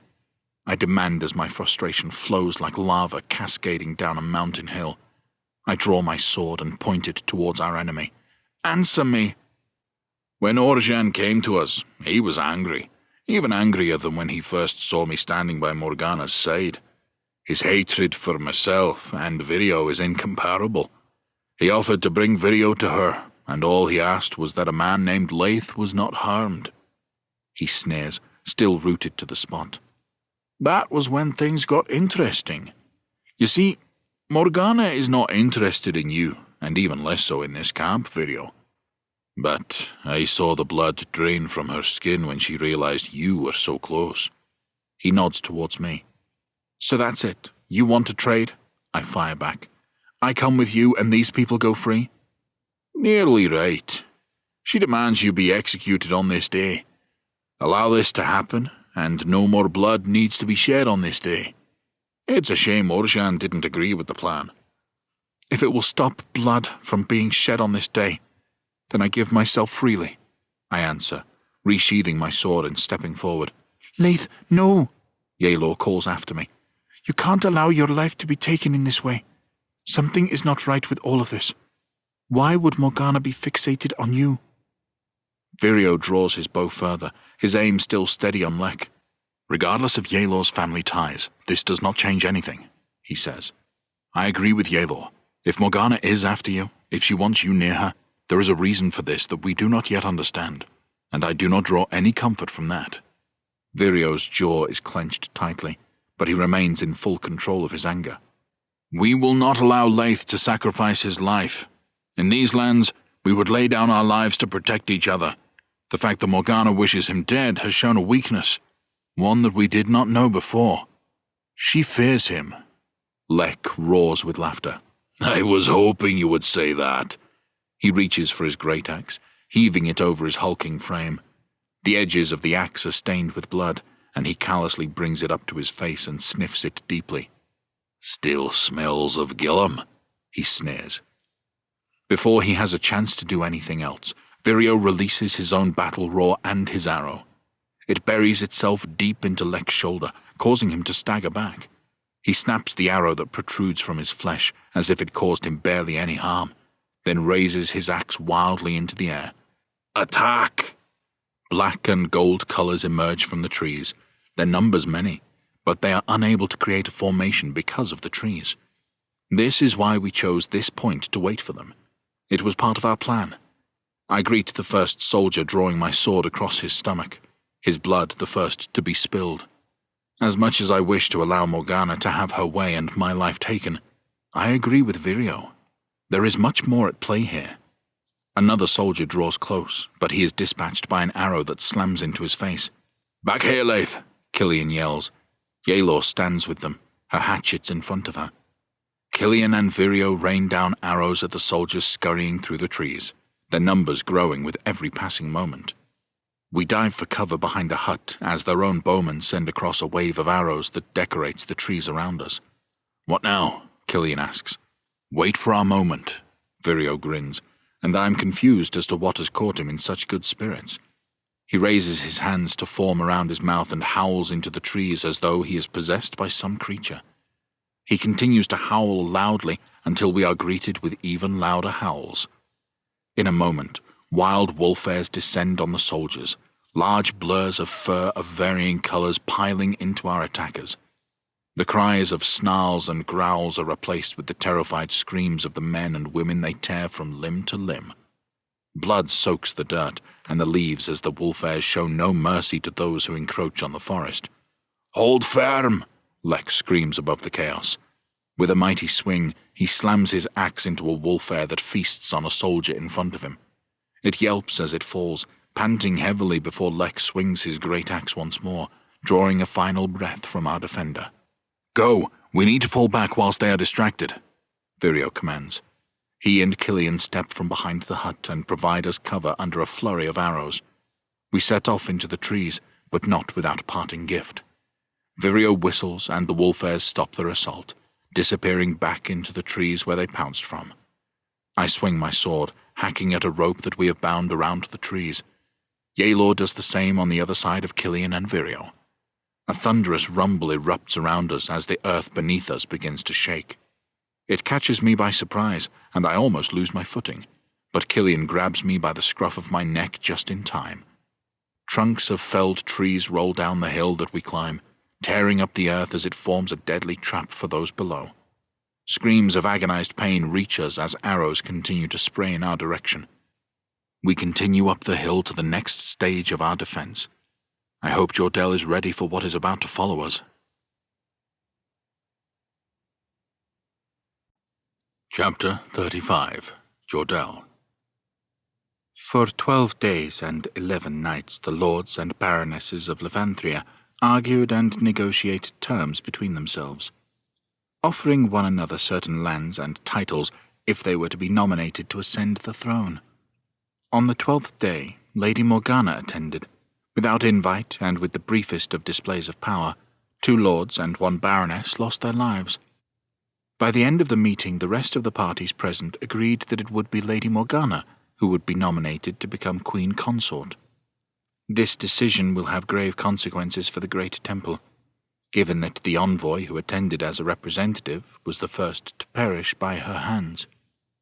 Imara Blythe, Grand Priestess to the Great Temple, 255 KR. The screams of our attackers send a deep chill down my spine. Their numbers threaten to far outweigh our own. We have picked our point tactically, opting for the high ground of a clearing within the trees, pushing farther beyond the boundaries than we ever have before. I only hope it does not push our newly formed alliance with the Fae to the limit. Part of me hopes that the Fae see what is happening, that Queen Zariah is aware of our plight. I have no doubt that if they came to our aid, our safety will be guaranteed. At the top of the hill, I stand at the front of the line, my staff gripped firmly by my side. There is an air of restlessness about our group, one that I cannot begrudge them. Some have never seen battle, but they are willing to take up arms to defend their homes. From the base of the hill, Laith, Virio, Killian, and Yaelor emerge at speed. They are sprinting, with Killian and Virio taking it in turns to alternate firing shots into the trees. As they make their way up the hill towards us, I watch them closely, waiting them to pass the markers that we have set up. As they do, the first wave of soldiers breaches the trees in pursuit of the others, and the sudden realization of impending battle crashes into me like a battering ram. I raise my staff into the air and face my comrades. Today we fight for our lands. Today we fight to show them that we will not be pushed around, that we are all free. I wait for the Askelan soldiers to start advancing to the foot of the hill. They are unorganized and disjointed, exactly how we wanted them to be. Fire! I point my staff down the hill, and those in our first row raise their bows into the sky and let loose a flurry of arrows, which dance through the sky in unison before arcing over and dropping down onto our enemy. Bodies drop as the arrows spray over them. Fire! I call again, and the next row of archers steps forward, raining down another wave of arrows. Soldiers continue to fall at the foot of the hill, but far superior numbers continue to advance. We repeat the process, taking out as many of the soldiers as we can as we search to get the upper hand. In the meantime, Laith and the others continue to run towards us. As the Askelan soldiers advance, their own archers aim up to the heavens and fire arrows. We know from our calculations that their arrows will not reach us, but I fear for the others. Many arrows come dropping down around Laith, Virio, Killian, and Yelor, littering the ground around them. It is a game of chance, but I am not about to risk everything by chance. I raise my staff into the air and draw on a new level of magic I have not experienced. The hairs on my arms stand on edge as magic starts to course through my body and channel into my staff, the tip of which glows as though it is white-hot. As the arrows threaten to end Laith and the others, they snap in the sky, leaving nothing other than a shower of splintered wood as they crash into the largest barrier spell I have ever created. My staff vibrates, emitting a low humming noise as magic enriches the wood. Despite the size and distance of the spell, I do not feel the usual fatigue I endure when casting my magic. I maintain the spell for as long as I need to allow the others the time to reach us. Arrows continue to break as they hit the barrier, landing at various parts of the field. "What was that?" Killian asks as they reach us. "My magic grows stronger than it ever has been," I smile. I feel as though there is still much to learn about my newfound strength. My body, unburdened from the after effects of wielding my power. I am yet to test how far I can push it. "Either way, I am grateful for your intervention." Virio pants as he too reaches us. "I feared that our carcasses would be lined with arrows." We have little time to converse as the wave of soldiers descend on us like swarming ants. Our archers continue to fire down on them, but their numbers mean that despite us taking out many, they still outnumber us. "Get into position," Virio calls. The first row of our defense lays down their bows and kneels on the ground, waiting patiently, their nerves unfettered and inspiring. These men and women fight for each other, every single one of them. "Hold," Virio tells them, his focus in the moment of battle. I stand beside him just behind the first row of people, and Laith and Yelor take up position, kneeling in front of us. It doesn't take long for the soldiers to reach us, their weapons drawn, their battle cries reverberating through the air. "Now!" Virio commands. The row in front of them raises wooden pikes which lie dormant on the ground, a death trap for anyone unfortunate enough to run into them. Bodies slam into the pikes, finding themselves skewered in an instant. Blood sprays everywhere as the Askelan soldiers swarm us. The next wave of their forces is quickly upon us, and the close combat begins. I slam my staff against a soldier's chest, and as he hits the ground, Yelor finishes him off, using her hatchets to quickly cleave into his chest with brutal efficiency. Metal clashes against metal as the sound of battle and subsequent death begins to echo across the lands. Our fighters hold their ground well, and although I see one or two fall, the Askelan troops are losing more men. The high ground is working. Through the bodies I see Lek approaching, his battle axe gripped by both his hands. Its blade drips with the blood of our own, and I hear him call across the battlefield. "Virio!" he roars. Virio is not one for hiding, and the green blur of his cloak whips past me as he careens down the hill towards his sworn enemy.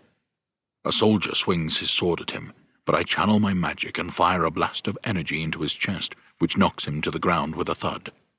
Virio then takes out 2 more soldiers quickly with his blade, drawing it across one's neck before driving his sword deep into the other's chest. "Lek!" Virio dives through the air with his sword outstretched. Lek grins wildly as his former friend approaches him. Virio was well within the enemy camp, and it is all I can do to keep the soldiers at bay whilst he enters combat with Lek. I fire smouldering blasts of energy from my hand and the end of my staff, and as my magic hails down on our enemies, they drop quickly, my magic searing into their skin. Lek raises his axe on its side, holding it above him as Virio brings his sword down. There is a spark as the 2 weapons collide, and they begin their fight, both faces snarling with hatred as each tries to best the other. Soldiers continue to push up the hill towards us, vastly outnumbering us. As they continue to swarm us, my brain starts to search for answers on how we can defeat our invading enemies. Laith and Yalor continue to battle from the front, taking down multiple soldiers as they fight side by side with impressive speed and efficiency. However, I fear how long this can be maintained with more soldiers advancing on us. I stare down the hill at the swarm approaching and realize that if they reach us, this battle will quickly be over. It appears that Lek's battle plan is to simply outnumber us. I start to draw on my magic, the tip of my staff glowing whiter than ever. It vibrates so wildly that I struggle to keep hold of it. Then I feel a connection to the staff itself, and a strange sense of reassurance comes over me, as if the staff itself guides me. I let the power in, slamming my staff into the ground and drawing on the energy of the forest. Crackles of energy flow from the ground and into my staff before coursing through my arms and into the rest of my body. I do not feel pain or discomfort for the levels of power that I draw. In fact, it is quite the opposite. My body feels invigorated and energized as I embrace the magic that my staff lets me draw upon. My clothes ruffle as wildly as my hair, as though I stand in the center of a storm. Some of the soldiers stop in their tracks, faces filled with panic. I raise my staff from the ground before putting all my power into my spell, embracing every essence of the magic that tracks through my skin. Slamming my staff into the ground, I let out an almighty roar whilst focusing my spell halfway down the hill. The ground shakes aggressively, fighters from both sides losing their footing. As I focus my spell, I barely notice the blade that is driving towards my head. But Laith's sword intervenes to block this before he strikes down the soldier. The ground continues to rumble, interrupting the immediate battle around us before I allow a blast of energy to pulse into the hill. As the ground shakes, the earth cracks below us further down the hill, and it triggers a landslide. A wall of earth and stone forces itself down the hill, devouring the many troops that were making their way towards us. It is impossible to fight such a force, and their numbers quickly shrink as the soldiers meet their ends, crushed and buried alive. I continue the spell for as long as I can, my magic rippling around me until a sharp sting greets my hand. I take the pain as a warning from my staff, Queen Zariah having advised me of the consequences should I push my magic too far. I pull back, allowing the energy to disperse and severing my connection to the ground as quickly as I can, fearing that the surge could break my staff. My body is tired from the spell, but the usual eruption of agony does not engulf my body. I am fatigued, but not hindered by my magic use. We have gained a strong advantage, but those not crushed by my magical landslide continue to climb the disfigured terrain towards us. My attention spins to Lek and Virio, who remain locked in combat with one another, oblivious to the carnage around them, as if it is only them on the battlefield. The two exchange blows with Virio's speed matched by Lek's strength. Lek wields his axe with brutal precision. He aims a wild boot at Virio, which connects with his chest, flooring him in an instant. Virio gasps, his eyes wide. Lek raises his axe, ready to bring it down on Vireo. Before I have a chance to draw on my magic, Laith throws himself at Lek, catching him off guard. The two of them roll down the hill, Lek dropping his axe in the process. Furious, Lek appears to regain his composure as he climbs above a sprawling Laith and thunders fists down on his chest.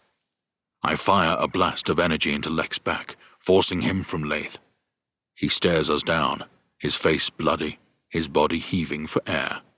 4 against 1, he glowers, standing tall, ready to fight all of us. Vireo, Yelor, Laith, and I stand side by side, ready to strike him down. It is no less than he deserves. Lek is undeterred, however, and grins wildly as if it is he who has the upper hand. He reaches inside his tunic and removes an elixir. "Stop him quickly!" I yell, knowing full well the power such dark potions will allow him. Vireo looks puzzled by my panic, but Yelor and Laith understand why we need to disarm him. They drive towards him at speed as Lek draws the potent elixir to his lips, emptying its contents into his mouth. Chapter 36. Laith. We are not quick enough to reach Lek before he consumes the elixir in an instant. He roars in pain, his face contorted, his eyes bulging from the fey magic that courses through his veins. Yelor is faster than me and swipes at him with her hatchets. Lek steps into her space, slamming his shoulder into her. With a sickening crunch, she stops dead in the air before crashing to the ground, her weapons sent sprawling from her grip. One of the hatchets launches into the air, and as I am unarmed, I take my opportunity to grab it as I bear down on Lek. I jump through the air towards him, but his speed shocks me as he turns and sends his boulder-like fist into my chest. All the air leaves me in an instant, and I slide through the blood-soaked grass, only stopping when I roll into a dead soldier. I gasp, desperately trying to breathe, but I can't take in any air. My ribs burn and ache with tremendous pain, and I know straight away that he has likely broken my ribs. As I take in short, sharp breaths, it feels as though daggers pierce my side, and I cough and wheeze as I recover from the blow.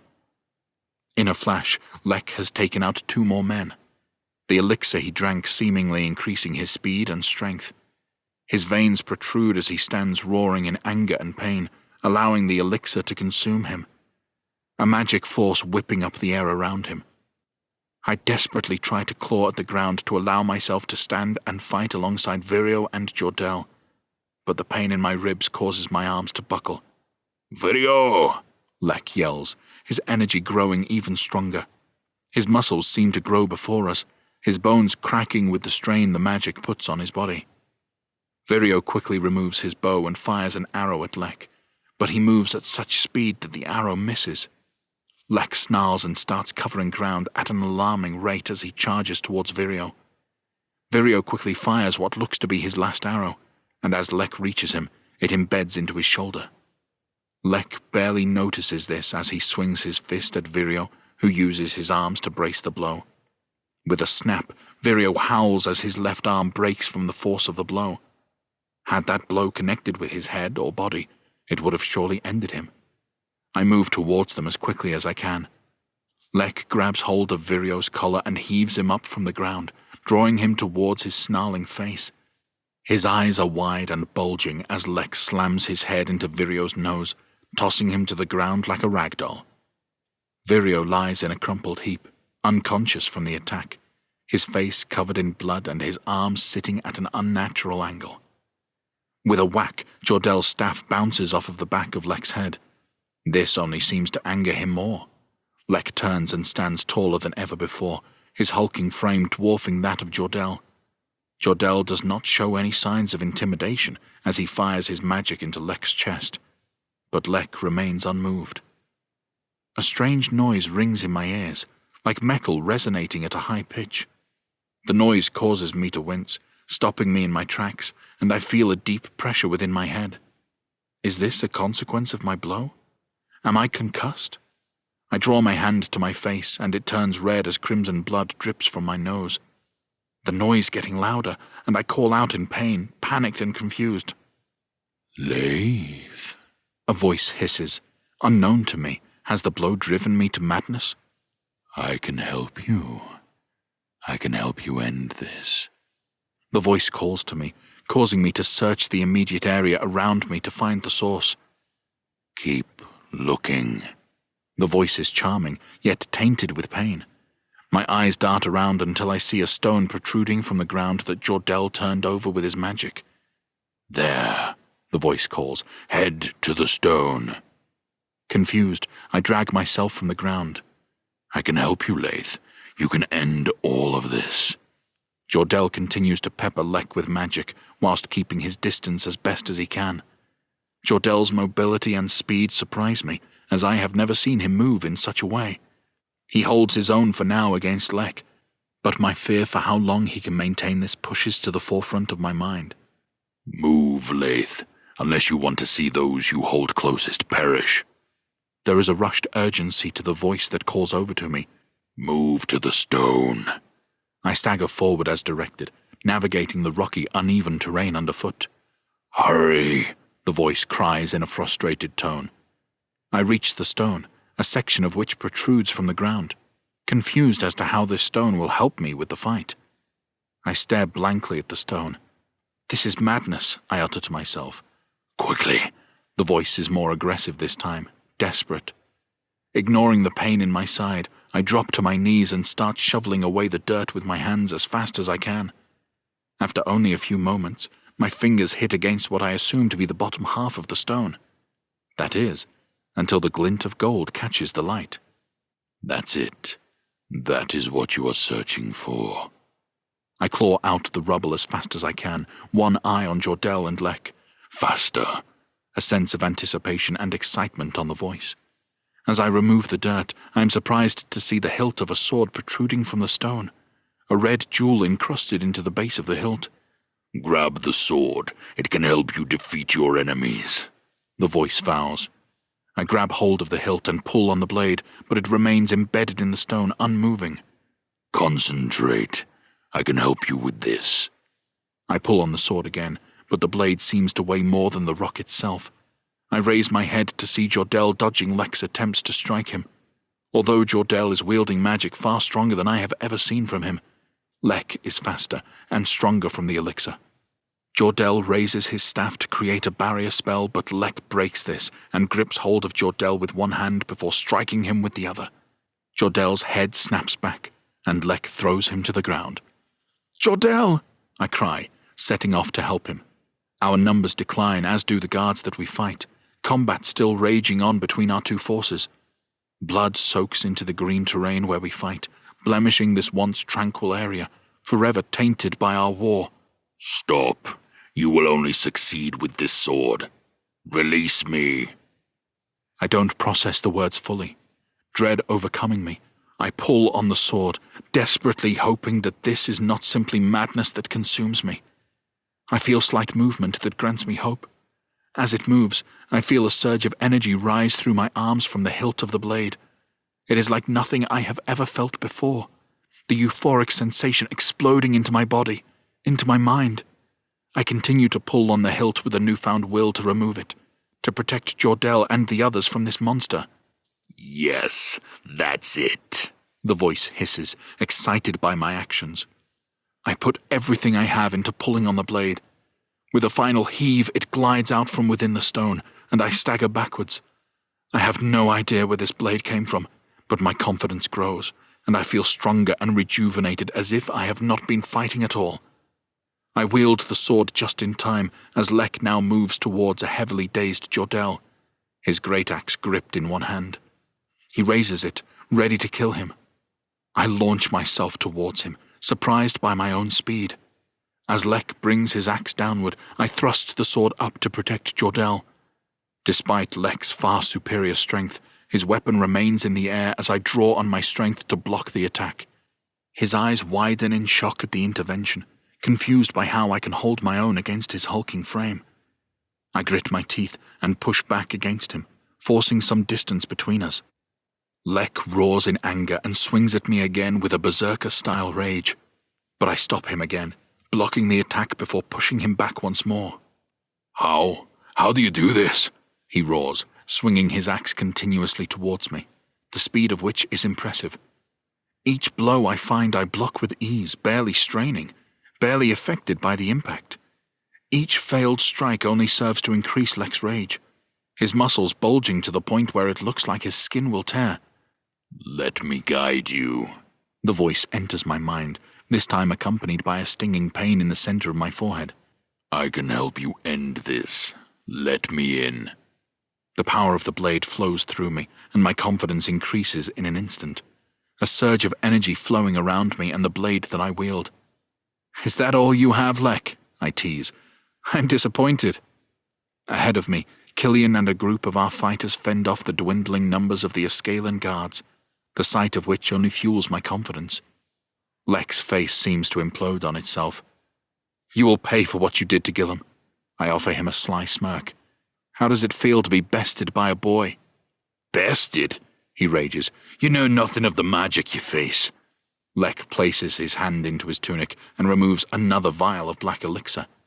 He gulps it down like a babe suckling a breast, then drops to his knees as the unnatural force engulfs him. He roars in pain, the whites of his eyes vanishing, his pupils turning completely black. The elixir has made him feral, his anger getting the better of his decisions. A valuable lesson I learned from Virio. Lek charges at me, enraged and out of control. I dive out of the way as he swings his axe at me, which is close enough that I feel the air push past me. As he spins, he threatens to cleave me in half, but I raise my sword to my side to block him. He presses against me, his hot, snarling breath close enough for me to feel it against my face. I remove my sword quickly, catching him off balance with my speed, then drive the sword upwards, removing Lek's arm from just below his elbow. With a howl of pain, he staggers backwards, his blackened blood spraying everywhere around him. He gapes at me with hatred, and I ready myself for his next move, having now gained the upper hand. It does not happen, however. With a crunch, his right eye explodes as an arrow embeds into his skull. "That one was for Gillum," Virio yells from over my shoulder. Lek staggers backwards, but is still moving somehow, and another arrow quickly fires into his chest. Lek roars a blood-curdling battle cry, enraged. Not wanting to give him any time, I rush towards him at speed, and am quickly upon him. I roar in anger as I put everything into my final blow, hoping that his final few moments have been in excruciating pain. It is no less than he deserves. As I spin, I detach his head from his shoulders. It bounces onto the blood-filled ground, mouth agape. The remaining Askela soldiers see sense and begin their retreat into the forest, to the wild cheers of those of our camp who remain. We have suffered heavy losses, but we live to fight another day. It is done. The battle is over. Somehow we have bested them. I rush to Jordell and offer my hand to help him from the ground. He is dazed, and after a few moments of his eyes searching wearily at his surroundings, he notices the sword that I hold. "Where did you get that?" he asks in wonderment. I will sound like a madman when I explain. "I care not where you got it. How was it you were able to match Lek's strength with it?" Virio asks. "This sword we have been searching for, the one that I have foreseen in my vision. This sword, it holds the key to ending this war, to bringing better times to Levanthria," Jordell breathes, staring in wonderment at the weapon. "I prefer chaos." The words leave my mouth to my own surprise, words I did not intend to speak. The sharpened pain returns to my mind, causing me to wince. What is this witchcraft that befalls me? My arm rises in front of me as though inspecting a new limb, but I am not in control of the movement. "What's happening?" I attempt to ask, but the words do not leave my lips, and a panic overcomes me. It is as though my consciousness is being pressed to the back of my mind. I try to scream, but nothing happens as my body continues to talk and move without my say-so. The searing pain in my head worsens. I try to fight back, but the pain engulfs my mind the harder I try. A blackness greets me, and I am left suspended in a void. Chapter 37. Long live Queen Morgana. May she bring a new age to Levanthria. 255 KR. "Chaos?" I ask, confused by Laith's words. Why would you enjoy chaos? Maybe he has taken one too many blows to the head. Through chaos, Laith says, there is order. There is something different about Laith, something that I do not like that causes alarm. He carries himself differently, his eyes narrowing, a wry smile on his face. For thousands of years I have been trapped, but, thanks to your friend, I find myself free and able to walk these lands once more. Laith looks around at our surroundings in amazement. Although things look a little different from last time I was here. The sword, I say. It is the only thing I can think of. Your Rhaegor, he answers, cutting my words short. Laith stands before me, but it is as though I am greeted by a stranger. The way he holds himself is different, more arrogant. His eyes are narrower, his eyebrows bowed, an uncharacteristic sneer on his curt lips. What have you done with Laith? I ask, panic threatening to overcome me. For a moment, no words are exchanged, and I simply stand and stare down the god that stands before me. Answer me, I roar. I answer to no man, Rhaegor bellows back, his face twisted with anger. You are in the presence of a god, and you will bow before me. What have you done with the person who that body belongs to? I demand, unmoving in my focus. Rhaegor rolls his eyes whilst gripping the hilt of his sword, the tip of which is pressed lightly into the sodden ground. This body, it is young and strong, perfect for me. He raises one of his hands and inspects it closely before offering me a patronizing smile. It feels good to be free of the stone prison my mother deemed suitable for me. I think I will hold on to this body. What of Laith? I scream, fearing the worst. Think of his consciousness as being imprisoned. He can have his body back when I am done with it. Whether his mind will be able to process everything he sees in the future is another thing. His grin is wide, and a fury rises within me. You are no god. You are a monster, I growl, my knuckles whitening as I grip my staff. Insolence! You will show your god more respect than this. Rhaegor's knuckles crack as he squeezes his sword tightly. You are not our god, Virio cries as he moves by my side. He is being supported to stand by Yalor. Brave words from a peasant, Rhaegor snarls, ripping the sword up from the ground. Within a moment, powerful energy engulfs him, whipping a frenzied storm up from the ground. Leaves, dirt, branches, and splashes of blood swirl around us as Rhaegor draws on his power. It takes my breath away, and it takes every part of my strength to simply remain standing. I plant my feet to the ground, just about managing to keep my balance. I have never felt power like this. As his energy grows and grows, his eyes widen as if he is invigorated by the power surge. You will kneel before me, Rhaegor demands. He points a finger at me before swinging his sword, and a blast of magic fires towards us, larger than anything I have ever seen before. My staff glows brightly as it draws on energy from the forest of its own accord, as if controlled by someone else. I feel the magic rise from the ground and pulsate into my arms, my body tensing up as the power courses through me. It is as though I am a conduit for the staff instead of the other way around. My own thoughts become guided as if my instinct tells me what to do. I step towards the blast and spin into it, greeting the magic with the side of my staff as I send the magic back towards Rhaegor. His face drops in surprise at my action, and as I threaten to turn his own magic against him, he uses his sword to deflect the blast away from himself and towards the trees behind him. When it hits them, it tears through the trunks, sending multiple trees crashing to the ground, an army of birds escaping from the foliage. This quickly turns to rage as Rhaegor fixes his stern gaze on Virio and Yalor, who stand beside me. He swings his blade quickly, firing 3 further blasts towards them. The magic is ferocious and sears the ground as it approaches them, the heat threatening to sear our skin, even at this distance. I step in front of the blasts and slam my staff into the ground, letting the forest's magic guide me once more. It flows freely through my body. I feel the strain given the amount of energy being used, but it is a level I can sustain. The blasts explode in front of us as if they have been met by a wall of glass, my barrier spell sustaining the refined power that Rhaegor wields. The blast causes me to stagger back as molten magic lashes against the ground in front of us once it disperses. Had that blast connected, it would have incinerated all three of us. "That is not possible." Rhaegor inspects his sword as if it is broken. "How is it you have my sister's blessing?" he asks. "It was my killing of her that led to me being entombed in stone for all this time. How is it that you wield her magic? I sense it. I can feel it."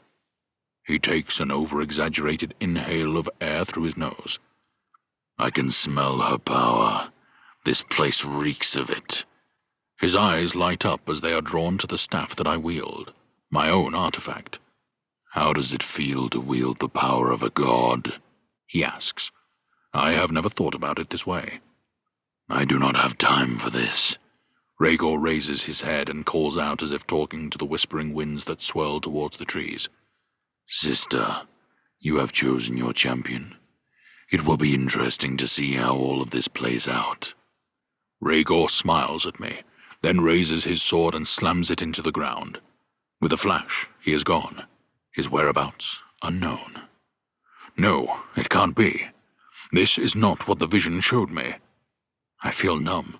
The sword was meant to bring about an age of prosperity. Instead, it has released the fury of a god long trapped, seeking vengeance on these lands. I cannot bear the thought of what has happened to Laith, my dear Laith. My legs buckle at the knees. What have I done? I desperately search the skies above, looking for the answers to the many questions I have.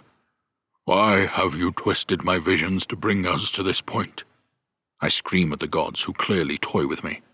Why is it you manipulate us in such ways? Laith is gone. His kindness, his bravery, taken in an instant by a god who cares not for his body. "What the fuck was that?" Vireo asks. "Jordell? Jordell?" Vireo knocks against my shoulder, his words a mere dampness in my periphery. "If it is true what he says and he is in fact a god, we are not equipped to fight him. We barely made it out alive against the Askelian forces." Vireo is true in what he says. I have dedicated my life for the last few years to finding that blade.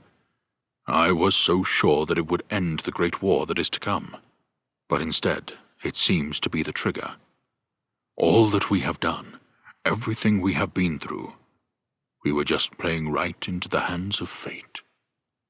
I don't know what to do. I drop my staff to the ground and raise my trembling hands to my face. "What about Laith? There has to be a way to get him back," Yaelor asks, panic-stricken, showing a rare glimpse of her emotion. "I don't know, Yaelor. He is gone. My son, he is gone." Tears erupt, stinging my eyes. My chest feels as though it is about to collapse on itself. Each breath is heavy as I gasp for air, grief eviscerating any other emotion in my body. "He was supposed to bring about the change needed in this world," I splutter.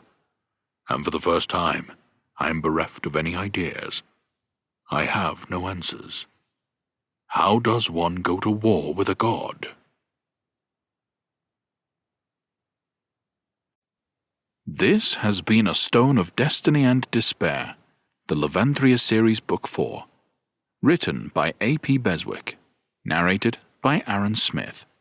Copyright 2023 by A.P. Beswick Publications. Production copyright by A.P. Beswick.